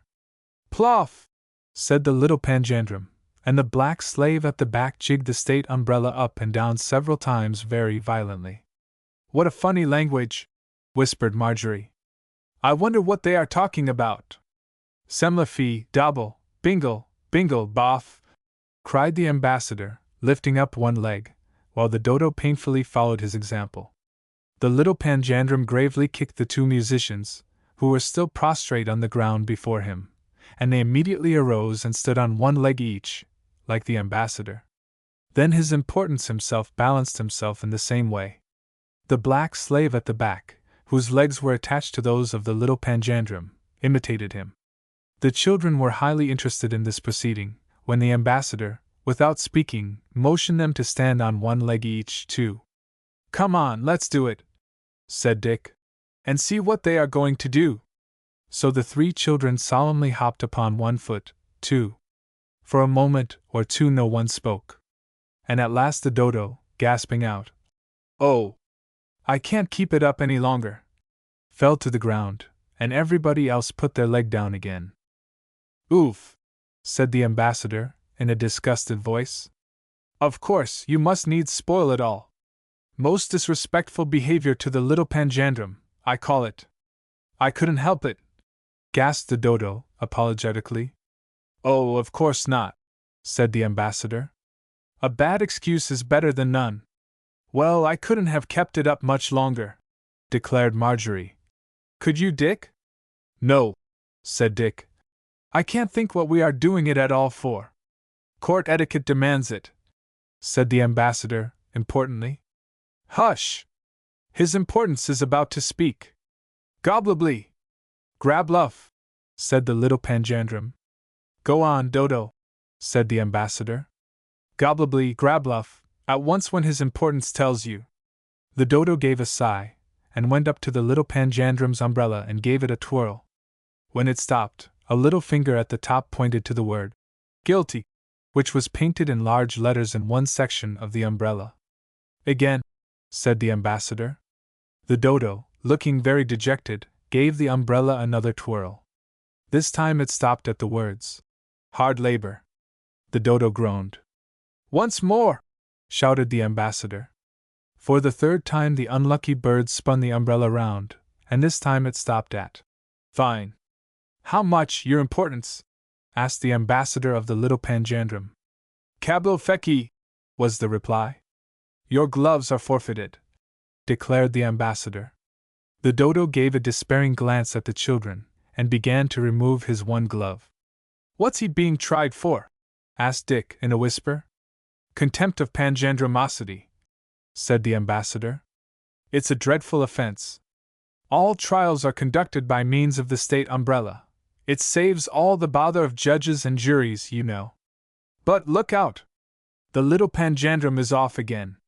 Dumfloppity, gallopigi, gal, polpo, sum dilopodamex, remarked the little panjandrum, as he walked away, escorted by his retinue. He says that your hard labor sentence is to carry the state umbrella in future, and that you are to commence your duties in 1 hour from now. In the meantime you may consider yourself at liberty till then. The ambassador followed after the little panjandrum, and the children gathered around the poor Dodo, full of sympathy for his misfortunes. Have they gone? Whispered the prehistoric doctor, coming forward from behind a bush, behind which he had been hiding. Yes, said Marjorie. Isn't it a shame the poor Dodo should always be getting into hot water? Never mind, said the doctor. I've found something that will make him happy. Look here! The Dodo raised himself up from the ground, and gave an inquiring glance at the doctor, who held out a pair of boxing gloves. Oh! What beauties! Said the Dodo. How fat they are! Are they for me? Yes, if you would like them, said the doctor. I have a pair, too. Let's try a round together, shall we? All right, shouted the Dodo, getting up excitedly, and hastily fastening on the gloves. Now then, guard! And he went for the doctor furiously. The doctor squared up, and was soon boxing as skillfully as the Dodo. The Paleotherium and the Eterodarium, hearing the noise, came forward and joined the crowd of creatures, which by this time had collected in a ring. And amid shouts of, "Go it, Dodo! 3 cheers for the Dodo!" the first round concluded, the ungainly bird winning a decided victory. They were just about to begin again, when they heard a succession of piercing screams from the direction in which the lake was situated. Chapter 22. Turned to Stone. "Good gracious! What's that?" inquired the Dodo, as the screams continued.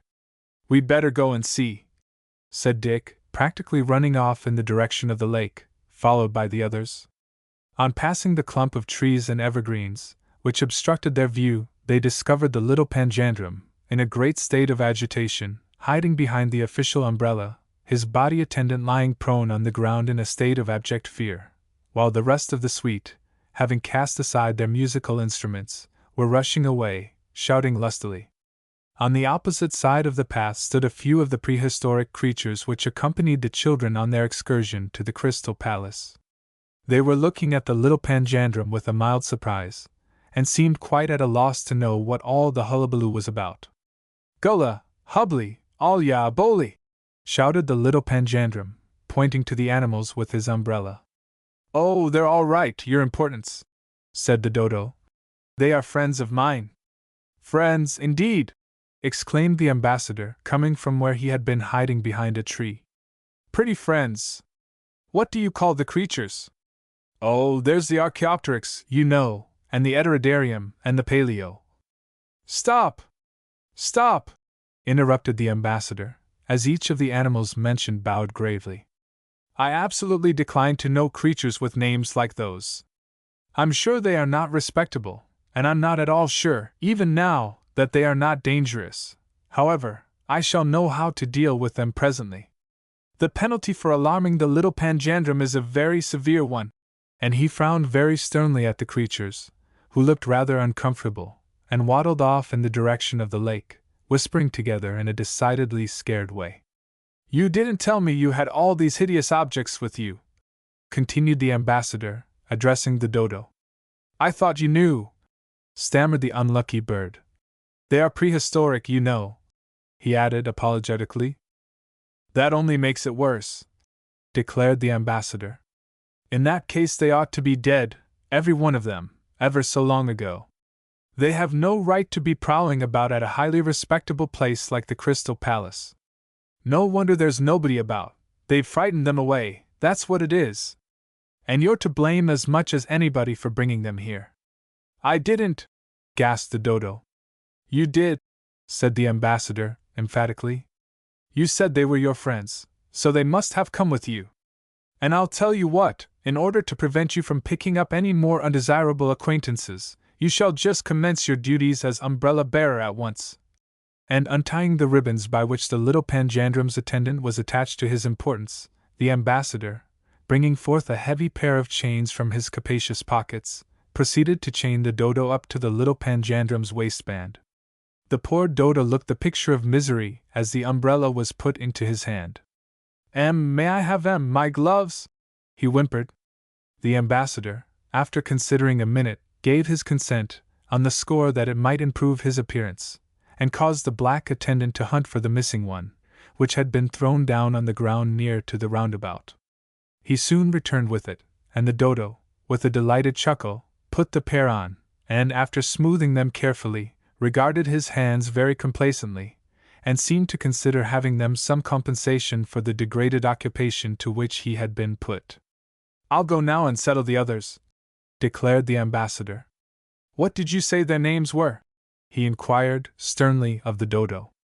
The poor bird called out the names one by one, and the ambassador carefully entered them in his pocket-book, and then stalked majestically away in the direction of the lake, while the little Panjandrum settled himself on a gaudily colored rug, which the black attendant carefully spread on the ground at his feet, and with a self-satisfied smile on his little round face gravely twiddled his thumbs and took no notice of anybody. "Go and see what he does to them," whispered the Dodo, referring to the ambassador and the creatures. Nothing loath, the children ran off to the lake to see what was happening. Pushing aside the bushes, they could see the ambassador standing on the edge of the path, waving a wand in one hand, while in the other he flourished a legal-looking document. The prehistoric creatures were scrambling through the water, and getting as far away as possible on to the islands in the middle of the lake. All you Paleotheriums, Heterodariums, Archaeopteryx, Megatheriums, Plesiosauruses, Ichthyosauruses, and other prehistoric wretches, in the name of the Panjandrum, I command you, be turned into stone. When the ambassador uttered these terrible words, a most singular thing happened. In whatever attitude the creatures were, they remained so, and gradually each assumed a stony and lifeless expression, and the spell or incantation which the ambassador had pronounced had evidently taken effect. The children were very much alarmed, and ran back to the Dodo, and in a hurried whisper informed him of what had occurred. "Turned all the prehistoric animals into stone, has he?" said the bird gleefully. "Then I can see a splendid way out of my troubles. Wait till the ambassador returns, and you will see some capital fun." And the Dodo struck a rigid attitude, and remained in that position, totally disregarding the questions with which the children plied him. Chapter 23. The Dodo's Little Ruse. The state umbrella, which the Dodo had been carrying, fell to the ground with a crash, and so startled the little Panjandrum that he jumped to his feet and nervously tried to run away. The chains, however, by which the Dodo was attached to his girdle, prevented him from doing so. The bird, with his beak in the air, and his gloves extended in a most grotesque attitude, was immovable and rigid as stone. Not a muscle moved, and the little Panjandrum, after staring at him a moment, called out, angrily, "Alya balu kaye gablob?" There was not the slightest movement on the part of the bird, and just then the ambassador returned. "Hello! What's the trouble?" he cried, staring at the Dodo. "Gablobi balu, alya wobble," said the little Panjandrum, excitedly. "What?" exclaimed the ambassador. "Something gone wrong with the Dodo. Here, what's the matter with you?" he continued, giving the bird a shake. The Dodo didn't budge an inch, but continued in the same position, his eyes fixed in a stony stare. "I can't think what's wrong with him," declared the ambassador, with a puzzled expression on his face. "Perhaps he's turned into stone, like the others," suggested Dick mischievously. "Ah," said the ambassador, clapping his hand to his forehead in a dramatic manner. "That's what it is, depend upon it. Good gracious! How unfortunate! Let's see, what did I say when pronouncing the spell?" "Why, after mentioning most of the creatures' names, you said, 'and all other prehistoric wretches.'" "I remember quite well," said Marjorie, "because I thought at the time it was rather rude of you to call them wretches." "Then he must have been a prehistoric wretch," said the ambassador absently. "Dear me! I always knew he was extinct, but I had no idea he was antediluvian as well. That accounts for a lot of things. No wonder he was eccentric." And he gazed at the Dodo quite sorrowfully. "Well, well," he resumed, "it can't be helped now. We must make the best of a bad matter. All the talking in the world won't restore him to life again." And he turned to the little Panjandrum and entered into a lengthy conversation with him in their native language, which the children could not understand in the least. The little Panjandrum seemed greatly distressed at the disaster which had befallen the Dodo, and, it appeared, insisted upon a monument being erected to his memory. Thereupon the ambassador, by a brilliant inspiration, thought of the novel plan of making the bird act as his own statue. "As he is turned into stone," said he, "we have only to find a pedestal to put him on, and there we are." A little way off, a stone Cupid, rather the worse for wear, stood beside the pathway, and this, the ambassador decided, should be removed to make way for the Dodo. The united efforts of the little Panjandrum's suite, who had by this time returned, having been assured that the creatures which had so alarmed them had been rendered harmless, soon succeeded in overthrowing Cupid from his pedestal, and after a great deal of pulling, pushing, and straining, the Dodo, still posing in his grotesque attitude, was stuck up in his place. "There must be an inscription," said the ambassador, and rummaging about in his pockets he brought forth a piece of black crayon. "The Dodo, now fortunately extinct," he wrote in large letters, and then stood back to admire the effect. "The Dodo, now fortunately extinct." The little Panjandrum beamed approval, and calling together his suite, the black attendant once more raised the state umbrella over his importance's head, and the tom-tom and Ju's harp began their strange music, while the ambassador took a hurried leave of the children, and the cortege passed out of sight. Fainter and fainter grew the sound of the instruments, and the children, somewhat alarmed at being left all alone, were half undecided whether to follow or not, when their attention was called to a smothered giggling at the back of them. Turning around, they beheld the Dodo holding his hands to his sides, and shaking with suppressed laughter. "Ho! Ho! Ho!" he laughed, dancing about on the pedestal. "Haven't I tricked them beautifully? Turned to stone! The Dodo, now fortunately extinct! Ha! Ha! Ha! He! What a lark! They'll find I'm not so extinct as they think." And, jumping down, he made a grimace in the direction in which the little panjandrum and suite had vanished. "I think I've got the best of them this time," he continued triumphantly. "But come, let's get out of this as soon as possible. You want to get to London, don't you? Let's start at once, if not sooner." "But I say, what are we going to do for money?" said Dick. "One can't get to London without that, you know." "Oh, we'll find a way somehow," said the Dodo, hopefully. "Come along." So the children all trudged back to the palace again. Fidge, who was very glad to see his old friend the Dodo restored to life again, wouldn't leave his side, but trotted along with him, chatting merrily. "Ah," said the Dodo, as they went up the steps leading into the great hall. "There's my old friend the missionary. Perhaps he will be able to help us out of our difficulty." And going up to the gentleman, he gave him a playful pat on the shoulder, and exclaimed, pleasantly, "Here we are again, you see!" The missionary started nervously, and peered at the Dodo through his glasses. "Oh, how do you do?" he cried hurriedly, giving a rather startled glance all round him. "Are your other friends with you?" "Oh, you mean the Eterodarium and the Paleotherium? No, they've met with a rather nasty accident. They've been turned into stone." "Bless me!" exclaimed the missionary, looking greatly concerned. "You don't say so! What an extraordinary thing to happen! I had no idea that there were any petrifying waters hereabouts." "Well, they're turned to stone anyhow," said the Dodo, "down by the lake there. It's rather awkward for us, you see, because we can't stop here forever by ourselves, and we haven't any money to get home with." "My dear sir," said the missionary, generously taking out his purse, "can I be of any assistance to you?" "It's very kind of you," said the Dodo. "Not at all," cried the missionary, heartily, pressing some money into the Dodo's glove, which, of course, immediately fell off and disconcerted the missionary very much, while the Dodo scrambled about and picked up the scattered coins. The children thought it very kind of the missionary to lend them the money, and Dick and Marjorie went up to him and thanked him very politely, and then, having done this, the whole party hurried off to the train. Chapter 24. First Class to London. The railway station at the Crystal Palace was soon reached, and the Dodo went boldly up to the booking office and demanded some tickets for London.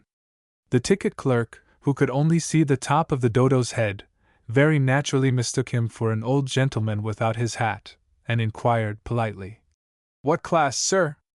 This was a puzzler, and the Dodo went back to Dick and told him that the gentleman in the office wanted to know what class they were in. "What does he mean?" asked Dick.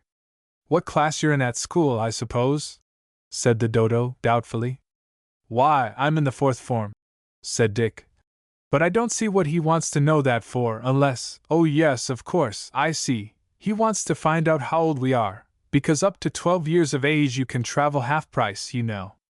Let's see, we only want halves, Marjorie and Fidge and myself. You'll have to get a whole ticket, I suppose, though I have seen a notice at a railway station somewhere, on which it stated, 'Soldiers and dogs half price.' Perhaps it applies to birds too. You had better ask, I think." So the Dodo went back to the booking office again and inquired, "Do birds travel half price?" "Birds!" exclaimed the booking clerk. "Nonsense! There is no charge for birds unless you have a quantity," he added as an afterthought. "How many have you?" "Oh, there's only one," said the Dodo. Take it in the carriage with you, no charge, said the clerk. Thanks. It's awfully kind of you, said the Dodo. I'll take 3 half tickets for London then, please. First class? Inquired the clerk. No. 4th form, please, said the Dodo. You mean 4th class, I suppose? Said the clerk, laughing. But there is no 4th class, you know. 1st, 2nd, or 3rd. Oh. Then I'll have 3rd, I suppose that's the best? Cried the Dodo. No, explained the clerk. 1st class is best. What a funny arrangement, said the Dodo. I should have thought the 3rd would have been an improvement on the 1st, but however, let's have the 1st class tickets, please. When does the train start? There's one due in directly, said the clerk. Down the steps on the right.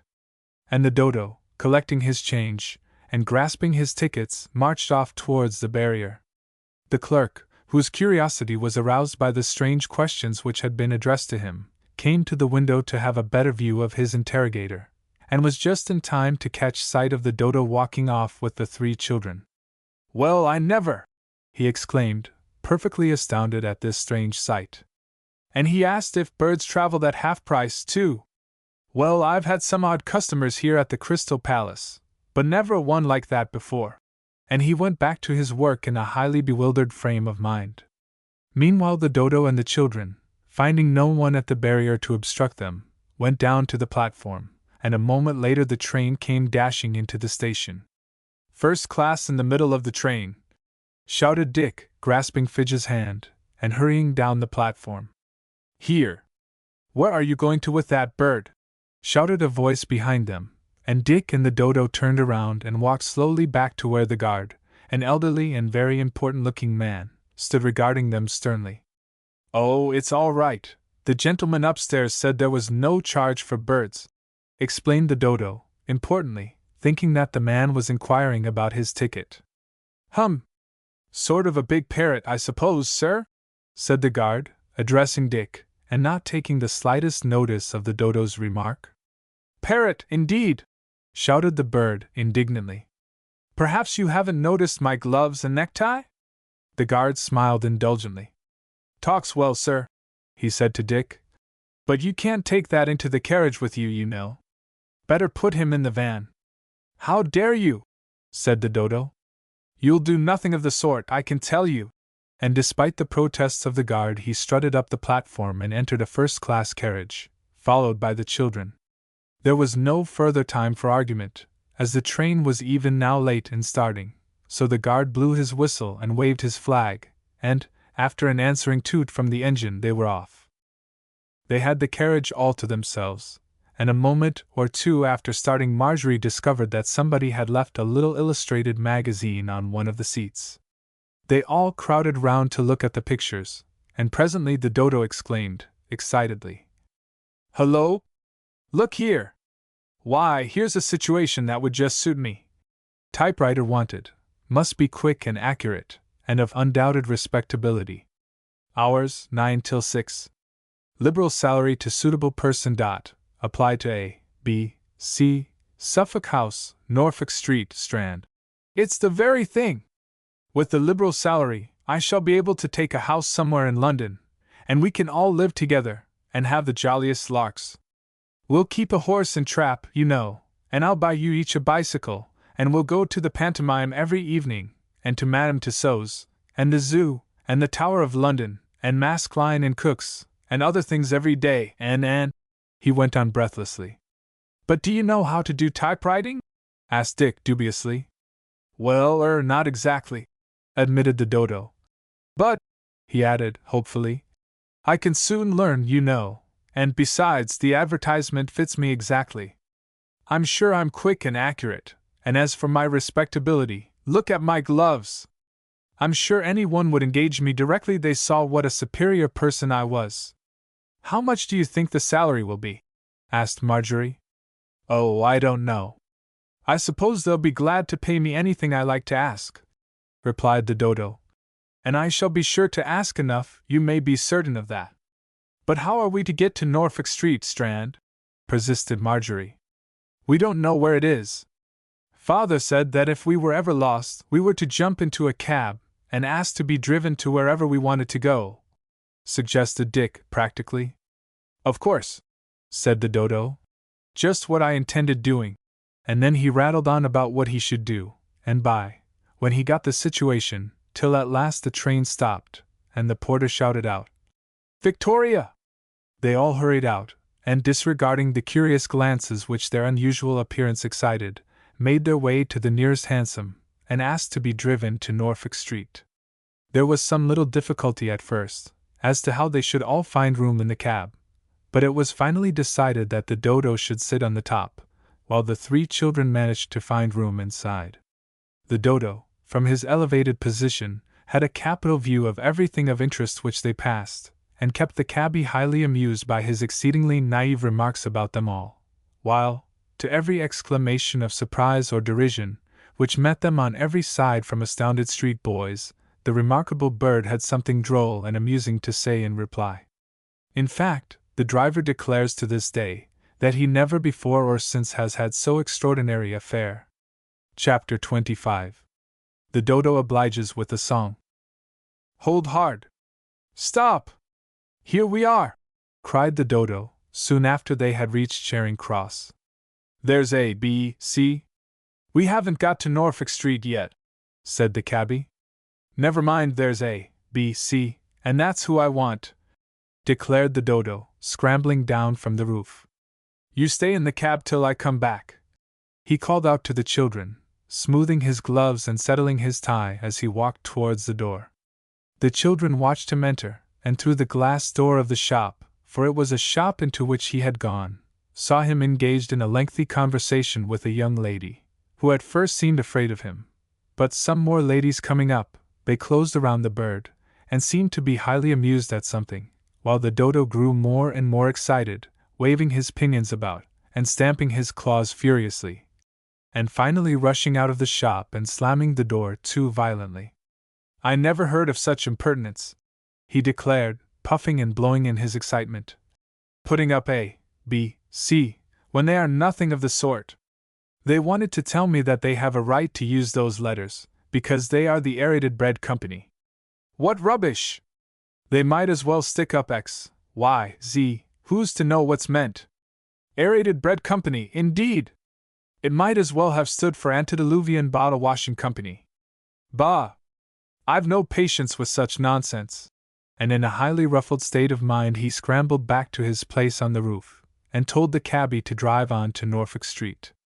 After a few minutes' ride they stopped outside a handsome building, and the Dodo once more alighted, and went up the steps to where a man in brown livery, with gilt buttons, stood by the lift. "Are you A, B, C?" demanded the Dodo, posing in what he evidently took to be a dignified attitude. "No, 2nd floor," gasped the astonished attendant. "Dear me, what a bother!" said the Dodo. "Just go and tell him I'm here, will you?" he said. "I've come about the situation, you know." "Oh," said the man. "You'd better go up. There are several applicants already." "Bless me!" cried the Dodo, in alarm. "I'd better hurry then." "Will you go up in the lift, sir?" asked the attendant. "What's that?" demanded the Dodo. "Oh, get in and you'll see," said the man, unceremoniously, pushing the bird into the lift, and getting in after him. He pulled the rope, and up they went, the Dodo sinking to the ground with a ridiculous sprawl as the lift ascended. "Oh! Oh! Stop!" he screamed shrilly. But the lift went till the 2nd floor was reached, when the attendant opened the door, and bundled the bird out into the passage. "Second door on the left," he called out, and pulling the string, was soon out of sight again. "Good gracious!" gasped the bewildered Dodo. "I was never so bustled about before in all my life. But now for this A, B, C, whoever he is. I mustn't lose the situation if I can help it." The second door on the left was soon found, and the Dodo knocked with his beak. A small youth appeared, who at first seemed rather alarmed, but presently exploded into a half-stifled laugh. "My hat!" he exclaimed. "Here's a go! Why, blest if it ain't a bird with gloves on, and a tie, oh! What a lark!" "No," said the Dodo with dignity. Not a lark. Your education must have been sadly neglected, my good boy. I'm a Dodo, or the Dodo, in fact. Well, I never, said the boy. If it isn't talking. Of course. Why not? Demanded the Dodo. Oh. This is too good. What may your business be, Mr. Dodo? I've come about the situation, said the bird, smoothing his gloves consequentially. The boy exploded into a fit of laughter. Oh, come in, he cried. This is better than a circus. Come in, I'll tell the governor you're here. And the Dodo was ushered into a room where 2 or 3 gentlemen were sitting at high desks. Who is it, Perkins? Said one of the gentlemen. Someone about the situation, sir, said Perkins, stuffing his handkerchief into his mouth to prevent himself laughing aloud. The gentlemen all turned around and stared at the Dodo. Why, it's a bird, cried one. Of course it is. What else did you expect I was? Said the Dodo. Are you A, B, C? No, stammered the man. I'm the head clerk, though, and I've no time to waste with head clerks, said the Dodo. Just go and tell A, B, C, I'm here, will you? But At this moment an inner door opened, and another gentleman stepped into the room. Whatever is all this noise? He began, when he caught sight of the Dodo. Are you A, B, C? Said the bird, pouncing upon him at once. Well, really, said the gentleman. Don't beat about the bush. Are you A, B, C, or are you not? Demanded the Dodo. Yes, I am, but… Very well, then, I've come to take this situation, and I'll just draw my first week's salary at once, if you please. But, said the gentleman, with an amused smile, I must see some of your work first. Perkins, bring the typewriter. The boy brought the instrument, and placed it on a small table. Now then, said the gentleman, motioning the Dodo towards it. Oh, it's so long since I played, said the Dodo, smirking bashfully. I think I have almost forgotten my notes. However, I'll try. And throwing his head back, he shrieked out in a discordant voice. Do not for r get me, banging on the keys at the same time with both pinions. Here. Stop! Stop! Called out the gentleman. You'll break it. That's not the way to do typewriting. No, said the Dodo, innocently. I thought it was a kind of piano. I was singing to you, you know. Oh. Were you? Remarked the gentleman. Well, don't do it again, please. I can see you won't do for us as typewriter, he added. But perhaps I can get you a good situation at the Zoological Gardens. What do you say to that, eh? The Dodo, who during the first part of the speech looked very crestfallen, brightened up considerably. Yes, I should think that would do, he said. I'll just go and ask the others. What others? Demanded the gentleman. And the Dodo explained about Marjorie, and Dick, and Fidge, who had been waiting in the cab all this time. The children were at once sent for, and the whole party were shown into the private room, where Marjorie and Dick related their marvelous adventures, as well as the continual interruptions of the Dodo would permit them to do. Chapter 26. The Dodo departs. It seems to me, said the gentleman kindly, when the children had finished the story of their adventure, and had given him their names and addresses. It seems to me that the first thing to be done is to get some suitable clothes for you. Oh, we never thought of that, cried Marjorie, looking down at her bare feet in dismay. You see, there have been such a lot of strange things happening lately that we quite forgot how we all looked. Of course, she laughed, glancing at the others. We must appear very funny indeed, dressed in this fashion. I fancy we can soon put that right, was the kind reply. I have some boys and girls of my own, you know, and I think if I send a note to my wife, she will be able to find some garments that you can wear for the time being. And the next thing is, to let your father and mother know that you are here. I expect they must be very anxious about you by this time. Dear me! Exclaimed Dick, looking greatly troubled. That's another thing we never thought of, Marjorie. I want to see my daddy. announced Fidge, suddenly and decidedly. But on being assured that he should soon do so, he sat down with the others, and looked through the picture books which Perkins found for them, while the gentlemen sent home for the clothes, and telegraphed to their father. In the middle of the day some luncheon was brought in for them from a neighboring restaurant, and soon afterwards the clothes arrived. An Eton suit for Dick, the jacket of which was just a trifle short, a pretty, simple dress for Marjorie, and a sailor suit for Fidge.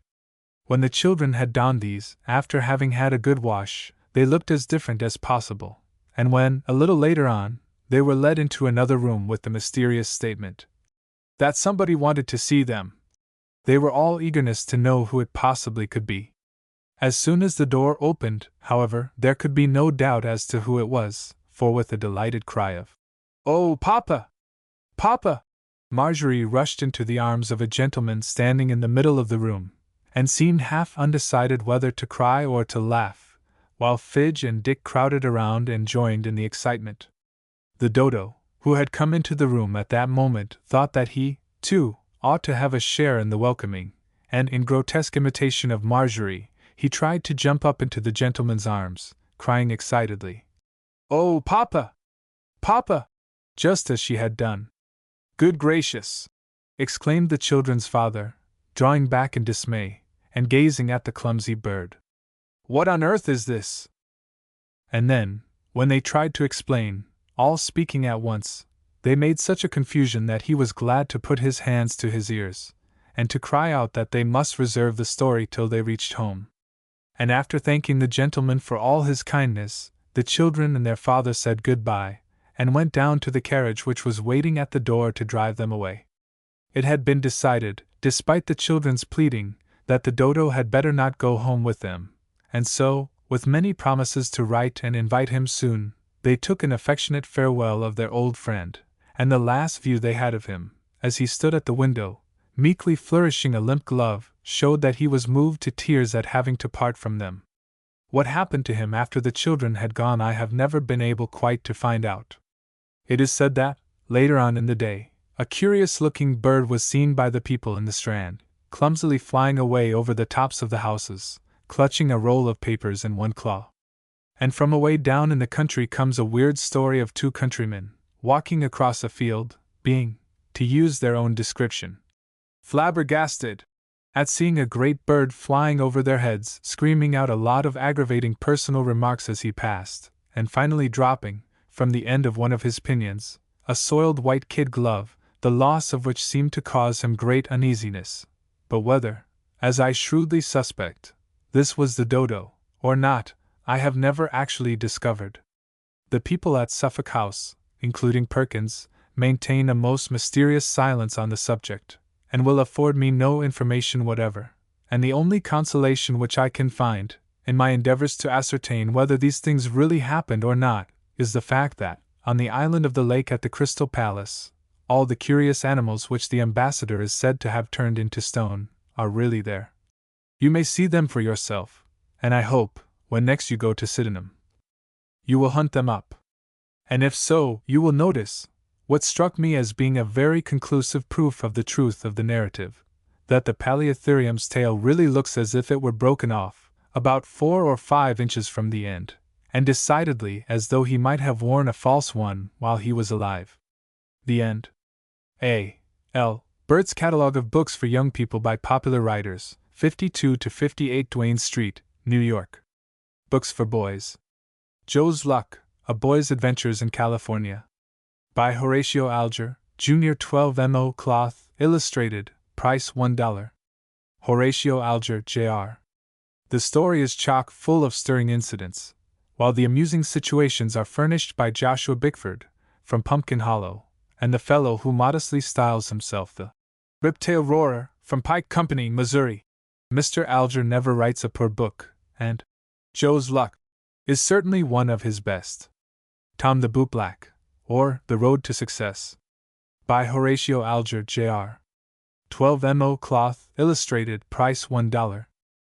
Horatio Alger, Jr. A bright, enterprising lad was Tom the Bootblack. He was not at all ashamed of his humble calling, though always on the lookout to better himself. The lad started for Cincinnati to look up his heritage. Mr. Gray, the uncle, did not hesitate to employ a ruffian to kill the lad. The plan failed, and Gilbert Gray, once Tom the bootblack, came into a comfortable fortune. This is one of Mr. Alger's best stories. Dan the Newsboy. By Horatio Alger, Jr. 12mo cloth, illustrated, price $1. By Horatio Alger, Jr. Dan Mordaunt and his mother live in a poor tenement, and the lad is pluckily trying to make ends meet by selling papers in the streets of New York. A little heiress of 6 years is confided to the care of the Mordaunts. The child is kidnapped, and Dan tracks the child to the house where she is hidden, and rescues her. The wealthy aunt of the little heiress is so delighted with Dan's courage and many good qualities that she adopts him as her heir.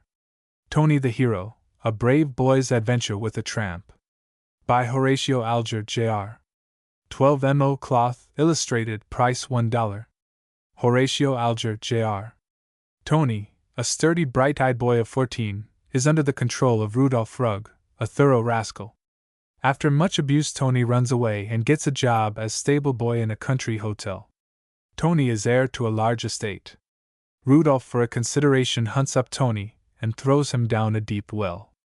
Of course, Tony escapes from the fate provided for him, and by a brave act, a rich friend secures his rights and Tony is prosperous. A very entertaining book. The Errand Boy, or How Phil Brent Won Success. By Horatio Alger, Jr. 12mo, cloth, illustrated, price $1. The career of the Errand Boy embraces the city adventures of a smart country lad. Philip was brought up by a kind-hearted innkeeper named Brent. The death of Mrs. Brent paved the way for the hero's subsequent troubles. A retired merchant in New York secures him the situation of errand boy, and thereafter stands as his friend. Tom Temple's career. By Horatio Alger, Jr. 12mo cloth, illustrated, price $1. Horatio Alger, Jr. Tom Temple is a bright, self-reliant lad. He leaves Plimpton Village to seek work in New York, whence he undertakes an important mission to California. Some of his adventures in the far west are so startling that the reader will scarcely close the book until the last page shall have been reached. The tale is written in Mr. Alger's most fascinating style. For sale by all booksellers, or sent postpaid on receipt of price by the publisher, A. L. Burt, 52 to 58 Duane Street, New York. Books for Boys. Frank Fowler, The Cash Boy. By Horatio Alger, Jr. 12mo cloth, illustrated, price $1. Horatio Alger, Jr. Frank Fowler, a poor boy, bravely determines to make a living for himself and his foster sister Grace. Going to New York, he obtains a situation as cash boy in a dry goods store. He renders a service to a wealthy old gentleman who takes a fancy to the lad, and thereafter helps the lad to gain success and fortune. Tom Thatcher's Fortune. By Horatio Alger, Jr. 12mo cloth, illustrated, price $1. Horatio Alger, Jr. Tom Thatcher is a brave, ambitious, unselfish boy. He supports his mother and sister on meager wages earned as a shoepegger in John Simpson's factory. Tom is discharged from the factory and starts overland for California. He meets with many adventures. The story is told in a way which has made Mr. Alger's name a household word in so many homes. The Train Boy. By Horatio Alger, Jr. 12mo cloth, illustrated, price $1. Horatio Alger, Jr. Paul Palmer was a wide-awake boy of 16 who supported his mother and sister by selling books and papers on the Chicago and Milwaukee Railroad. He detects a young man in the act of picking the pocket of a young lady. In a railway accident, many passengers are killed, but Paul is fortunate enough to assist a Chicago merchant, who out of gratitude takes him into his employ.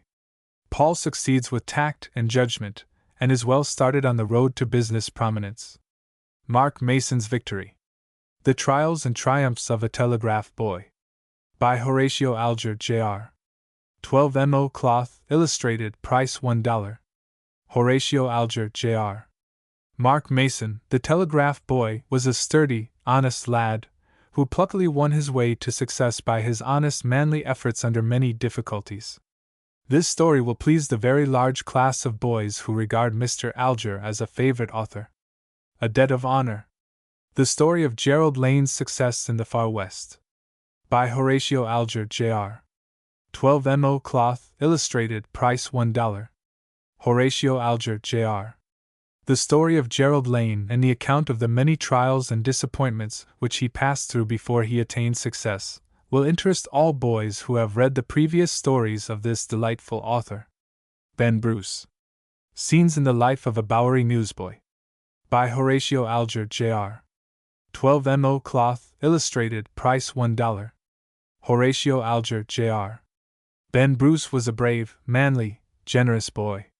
The story of his efforts, and many seeming failures and disappointments, and his final success, are most interesting to all readers. The tale is written in Mr. Alger's most fascinating style. The Castaways, or On the Florida Reefs. By James Otis. 12mo cloth, illustrated, price $1. James Otis. This tale smacks of the salt sea. From the moment that the Sea Queen leaves lower New York Bay till the breeze leaves her becalmed off the coast of Florida, one can almost hear the whistle of the wind through her rigging, the creak of her straining cordage, as she heels to the leeward. The adventures of Ben Clark, the hero of the story, and Jake the cook, cannot fail to charm the reader. As a writer for young people, Mr. Otis is a prime favorite. For sale by all booksellers, or sent postpaid on receipt of price by the publisher, A. L. Burt, 52 to 58 Duane Street, New York. Books for Boys. Wrecked on Spider Island, or How Ned Rogers Found the Treasure. By James Otis. 12mo cloth, illustrated, price $1. Ned Rogers, a down east, plucky lad, ships as cabin boy to earn a livelihood. Ned is marooned on Spider Island, and while there discovers a wreck submerged in the sand, and finds a considerable amount of treasure. The capture of the treasure, and the incidents of the voyage serve to make as entertaining a story of sea life as the most captious boy could desire. The Search for the Silver City, a Tale of Adventure in Yucatan. By James Otis. 12mo cloth, illustrated, price $1.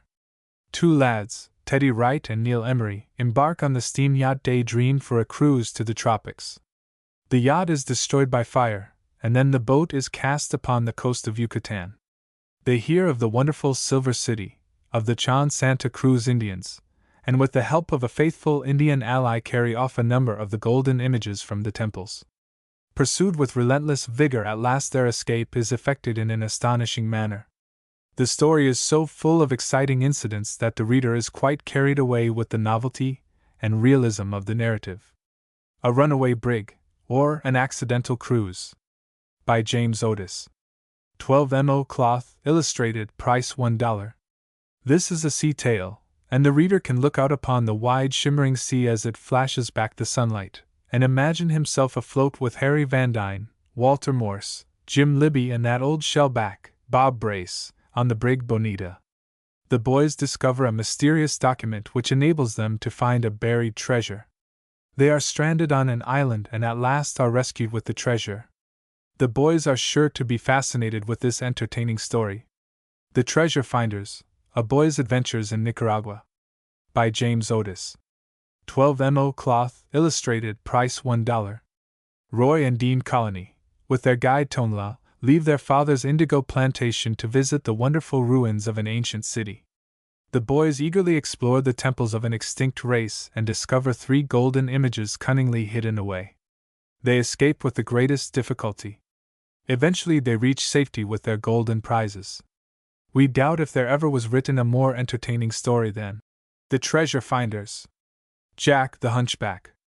A Story of the Coast of Maine. By James Otis. Price $1. This is the story of a little hunchback who lived on Cape Elizabeth, on the coast of Maine. His trials and successes are most interesting. From first to last, nothing stays the interest of the narrative. It bears us along as on a stream whose current varies in direction, but never loses its force. With Washington at Monmouth, a story of 3 Philadelphia boys. By James Otis. 12mo ornamental cloth, olivine edges, illustrated, price $1.50. 3 Philadelphia lads assist the American spies and make regular and frequent visits to Valley Forge in the winter while the British occupied the city. The story abounds with pictures of colonial life skillfully drawn, and the glimpses of Washington soldiers which are given shown that the work has not been hastily done, or without considerable study. The story is wholesome and patriotic in tone, as are all of Mr. Otis' works. For sale by all booksellers, or sent postpaid on receipt of price by the publisher, A. L. Burt, 52 to 58 Duane Street, New York. Books for Boys.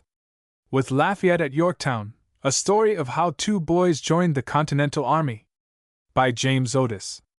12 mo ornamental cloth, olivine edges, illustrated, price $1.50. By James Otis. 2 lads from Portsmouth, N.H., attempt to enlist in the colonial army, and are given employment as spies. There is no lack of exciting incidents which the youthful reader craves, but it is healthful excitement brimming with facts which every boy should be familiar with, and while the reader is following the adventures of Ben Jaffrays and Ned Allen, he is acquiring a fund of historical lore which will remain in his memory long after that which he has memorized from textbooks has been forgotten. At the Siege of Havana. Being the experiences of 3 boys serving under Israel Putnam in 1762. By James Otis. 12 mo ornamental cloth, olivine edges, illustrated, price $1.50. James Otis. At the Siege of Havana. Deals with that portion of the island's history when the English king captured the capital, thanks to the assistance given by the troops from New England, led in part by Colonel Israel Putnam. The principal characters are Darius Lunt, the lad who, represented as telling the story, and his comrades, Robert Clement and Nicholas Valet. Colonel Putnam also figures to considerable extent, necessarily, in the tale, and the whole forms one of the most readable stories founded on historical facts. The Defense of Fort Henry. A story of Wheeling Creek in 1777. By James Otis. 12 mo ornamental cloth, olivine edges, illustrated, price $1.50. James Otis.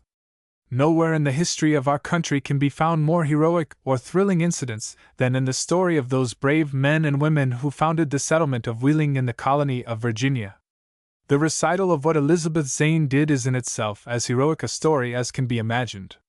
The wondrous bravery displayed by Major McCulloch and his gallant comrades, the sufferings of the colonists, and their sacrifice of blood and life, stir the blood of old as well as young readers. The capture of the Laughing Mary. A story of 3 New York boys in 1776. By James Otis. 12 mo ornamental cloth, olivine edges, price $1.50. James Otis. During the British occupancy of New York, at the outbreak of the Revolution, a Yankee lad hears of the plot to take General Washington's person, and calls in 2 companions to assist the patriot cause. They do some astonishing things, and incidentally, lay the way for an American Navy later, by the exploit which gives its name to the work. Mr. Otis. Books are too well known to require any particular commendation to the young. Evening Post. With Warren at Bunker Hill. A story of the Siege of Boston. By James Otis. 12 mo ornamental cloth, olivine edges, illustrated, price $1.50. James Otis. This is a tale of the Siege of Boston, which opens on the day after the doings at Lexington and Concord, with a description of home life in Boston, introduces the reader to the British camp at Charlestown, shows Gen Warren at home, describes what a boy thought of the Battle of Bunker Hill, and closes with the raising of the siege. The 3 heroes, George Wentworth, Ben Scarlett and an old ropemaker, incur the enmity of a young Tory, who causes them many adventures the boys will like to read.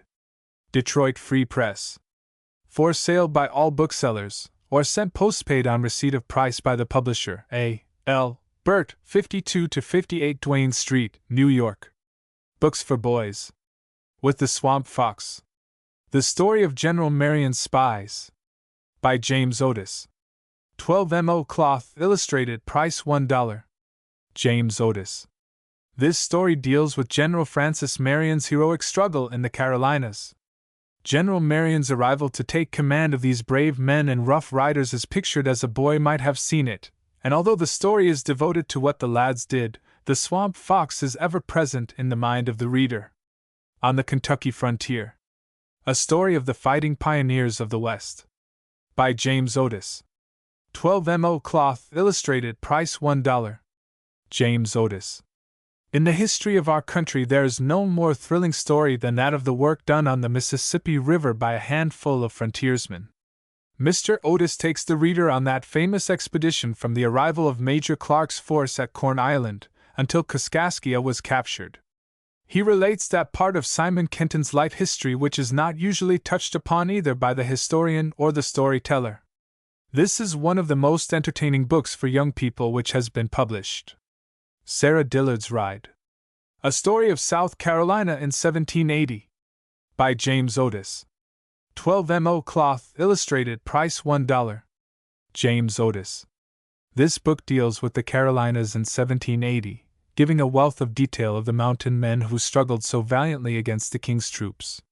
Major Ferguson is the prominent British officer of the story, which is told as though coming from a youth who experienced these adventures.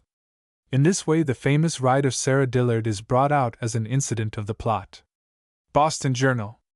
A Tory Plot. A Story of the Attempt to Kill General Washington. By James Otis. 12mo cloth, illustrated, price $1. James Otis. A Tory Plot is the story of two lads who overhear something of the plot originated during the Revolution by Gov. Tryon to capture or murder Washington. They communicate their knowledge to Gen Putnam and are commissioned by him to play the role of detectives in the matter. They do so, and meet with many adventures and hairbreadth escapes. The boys are, of course, mythical, but they serve to enable the author to put into very attractive shape much valuable knowledge concerning one phase of the Revolution. Pittsburgh Times. A Traitor's Escape. A Story of the Attempt to Seize Benedict Arnold.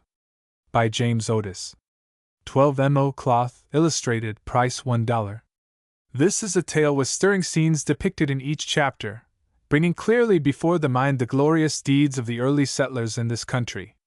In an historical work dealing with this country's past, no plot can hold the attention closer than this one, which describes the attempt and partial success of Benedict Arnold's escape to New York, where he remained as the guest of Sir Henry Clinton. All those who actually figured in the arrest of the traitor, as well as Gen Washington, are included as characters. Albany Union. A Cruise with Paul Jones. A Story of Naval Warfare in 1776. By James Otis. 12mo cloth, illustrated, price $1. James Otis. This story takes up that portion of Paul Jones' adventurous life when he was hovering off the British coast, watching for an opportunity to strike the enemy a blow. It deals more particularly with his descent upon Whitehaven, the seizure of Lady Selkirk's plate, and the famous battle with the Drake. The boy who figures in the tale is one who was taken from a derelict by Paul Jones shortly after this particular cruise was begun. Chicago Interocean. For sale by all booksellers, or sent postpaid on receipt of price by the publisher, A. L. Burt, 52 to 58 Duane Street, New York. Books for Boys. Corporal Legay's Recruit. A Story of Crown Point and Ticonderoga. By James Otis. 12mo cloth, illustrated, price $1. James Otis. In Corporal Legay's Recruit, Mr. Otis tells the amusing story of an old soldier, proud of his record, who had served the king in '58, and who takes the lad, Isaac Rice, as his personal recruit. The lad acquits himself superbly. Colonel Ethan Allen, in the name of God and the Continental Congress, infuses much martial spirit into the narrative, which will arouse the keenest interest as it proceeds. Crown Point, Ticonderoga, Benedict Arnold and numerous other famous historical names appear in this dramatic tale. Boston Globe. Morgan, the Jersey Spy. A Story of the Siege of Yorktown in 1781. By James Otis. 12mo cloth, illustrated, price $1. James Otis. The two lads who are utilized by the author to emphasize the details of the work done during that memorable time were real boys who lived on the banks of the York River, and who aided the Jersey spy in his dangerous occupation. In the guise of fishermen, the lads visit Yorktown, are suspected of being spies, and put under arrest. Morgan risks his life to save them. The final escape, the thrilling encounter with a squad of redcoats, when they are exposed equally to the bullets of friends and foes, told in a masterly fashion, makes of this volume one of the most entertaining books of the year. Interocean. The Young Scout, The Story of a West Point Lieutenant. By Edward S. Ellis. 12 mo cloth, illustrated, price $1. Edward S. Ellis. The crafty Apache chief Geronimo, but a few years ago, was the most terrible scourge of the southwest border. The author has woven, in a tale of thrilling interest, all the incidents of Geronimo's last raid. The hero is Lieutenant James Decker, a recent graduate of West Point. Ambitious to distinguish himself, the young man takes many a desperate chance against the enemy, and on more than one occasion narrowly escapes with his life. In our opinion, Mr. Ellis is the best writer of Indian stories now before the public. Adrift in the Wilds, The Adventures of Two Shipwrecked Boys. By Edward S. Ellis. 12 mo cloth, illustrated, price $1. Edward S. Ellis. Elwood Brandon and Howard Lawrence are en route for San Francisco. Off the coast of California, the steamer takes fire. The two boys reach the shore with several of the passengers. Young Brandon becomes separated from his party and is captured by hostile Indians, but is afterwards rescued. This is a very entertaining narrative of Southern California. A Young Hero, or Fighting to Win. By Edward S. Ellis. 12 mo cloth, illustrated, price $1. Edward S. Ellis. This story tells how a valuable solid silver service was stolen from the Misses Perkinpine, two very old and simple-minded ladies. Fred Sheldon, the hero of this story, undertakes to discover the thieves and have them arrested. After much time spent in detective work, he succeeds in discovering the silver plate and winning the reward. The story is told in Mr. Ellis' most fascinating style. Every boy will be glad to read this delightful book. Lost in the Rockies. A Story of Adventure in the Rocky Mountains. By Edward S. Ellis. 12 mo cloth, illustrated, price $1. Edward S. Ellis. Incident succeeds incident, and adventure is piled upon adventure, and at the end the reader, be he boy or man, will have experienced breathless enjoyment in this romantic story describing many adventures in the Rockies and among the Indians. For sale by all booksellers, or sent postpaid on receipt of price by the publisher, A. L. Burt, 53 to 58 Duane Street, New York. Books for Boys. A Jaunt Through Java, The Story of a Journey to the Sacred Mountain. By Edward S. Ellis. 12 mo cloth, illustrated, price $1. Edward S. Ellis. The interest of this story is found in the thrilling adventures of two cousins, Herman and Eustace Hadley, on their trip across the island of Java, from Samarang to the Sacred Mountain. In a land where the royal Bengal tiger, the rhinoceros, and other fierce beasts are to be met with, it is but natural that the heroes of this book should have a lively experience. There is not a dull page in the book. The Boy Patriot. A Story of Jack, the Young Friend of Washington. By Edward S. Ellis. 12 mo cloth, olivine edges, illustrated, price $1.50. Edward S. Ellis. There are adventures of all kinds for the hero and his friends, whose pluck and ingenuity in extricating themselves from awkward fixes are always equal to the occasion. It is an excellent story full of honest, manly, patriotic efforts on the part of the hero. A very vivid description of the Battle of Trenton is also found in this story. Journal of Education. A Yankee Lad's Pluck. How Bert Larkin Saved His Father's Ranch in Puerto Rico. By W.M. P. Chipman. 12 mo cloth, illustrated, price $1. W.M. P. Chipman. Bert Larkin, the hero of the story, early excites our admiration, and is altogether a fine character such as boys will delight in, whilst the story of his numerous adventures is very graphically told. This will, we think, prove one of the most popular boys' books this season. Gazette. A Brave Defense. A Story of the Massacre at Fort Griswold in 1781. By William P. Chipman. 12 mo cloth, illustrated, price $1. William P. Chipman.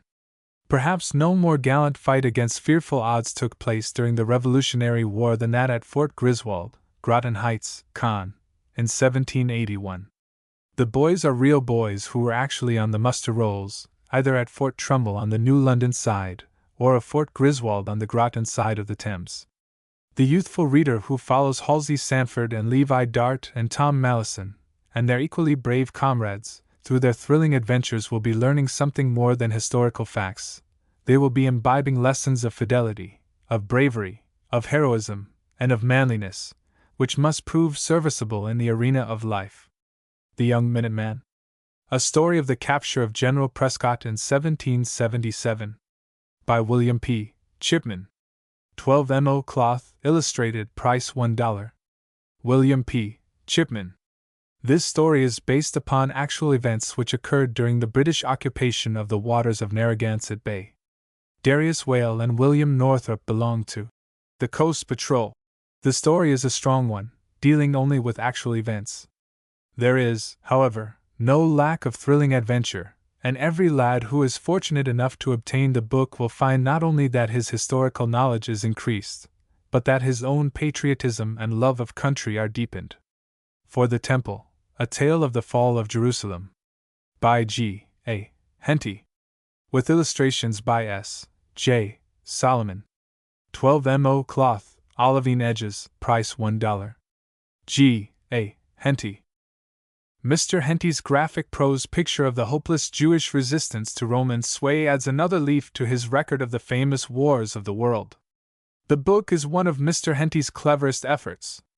Graphic. For sale by all booksellers, or sent postpaid on receipt of price by the publisher, A. L. Burt, 52 to 58 Duane Street, New York. Books for Boys. Roy Gilbert's Search, A Tale of the Great Lakes. By W. M. P. Chipman. 12 mo cloth, illustrated, price $1. W. M. P. Chipman. A deep mystery hangs over the parentage of Roy Gilbert. He arranges with two schoolmates to make a tour of the Great Lakes on a steam launch. The three boys visit many points of interest on the lakes. Afterwards, the lads rescue an elderly gentleman and a lady from a sinking yacht. Later on, the boys narrowly escape with their lives. The hero is a manly, self-reliant boy, whose adventures will be followed with interest. The Slate Picker, The Story of a Boy's Life in the Coal Mines.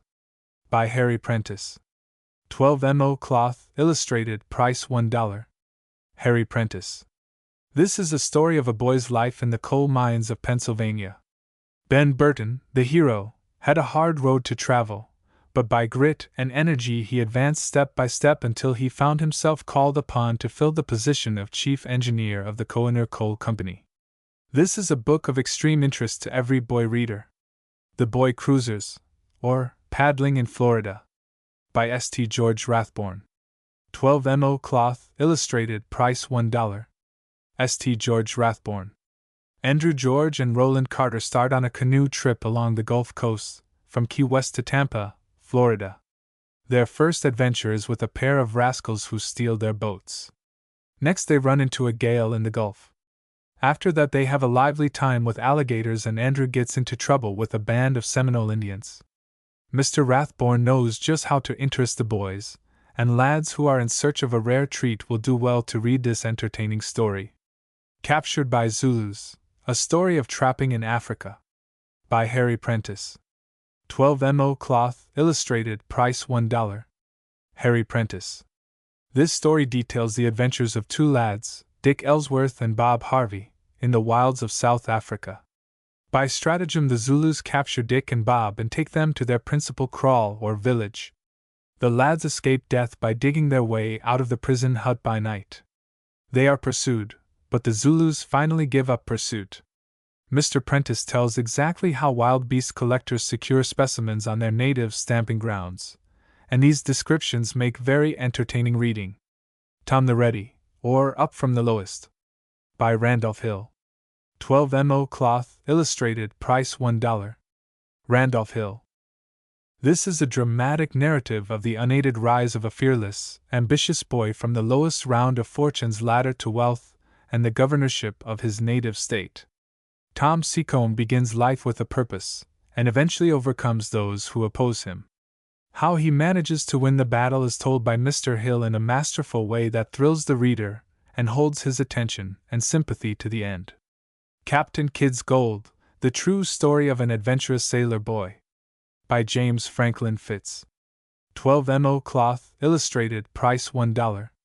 James Franklin Fitz. There is something fascinating to the average youth in the very idea of buried treasure. A vision arises before his eyes of swarthy Portuguese and Spanish rascals, with black beards and gleaming eyes. There were many famous sea rovers, but none more celebrated than Captain Kidd. Paul Jones Gary inherits a document which locates a considerable treasure buried by two of Kidd's crew. The hero of this book is an ambitious, persevering lad, of saltwater New England ancestry, and his efforts to reach the island and secure the money form one of the most absorbing tales for our youth that has come from the press. For sale by all booksellers, or sent postpaid on receipt of price by the publisher, A. L. Burt, 52 to 58 Duane Street, New York.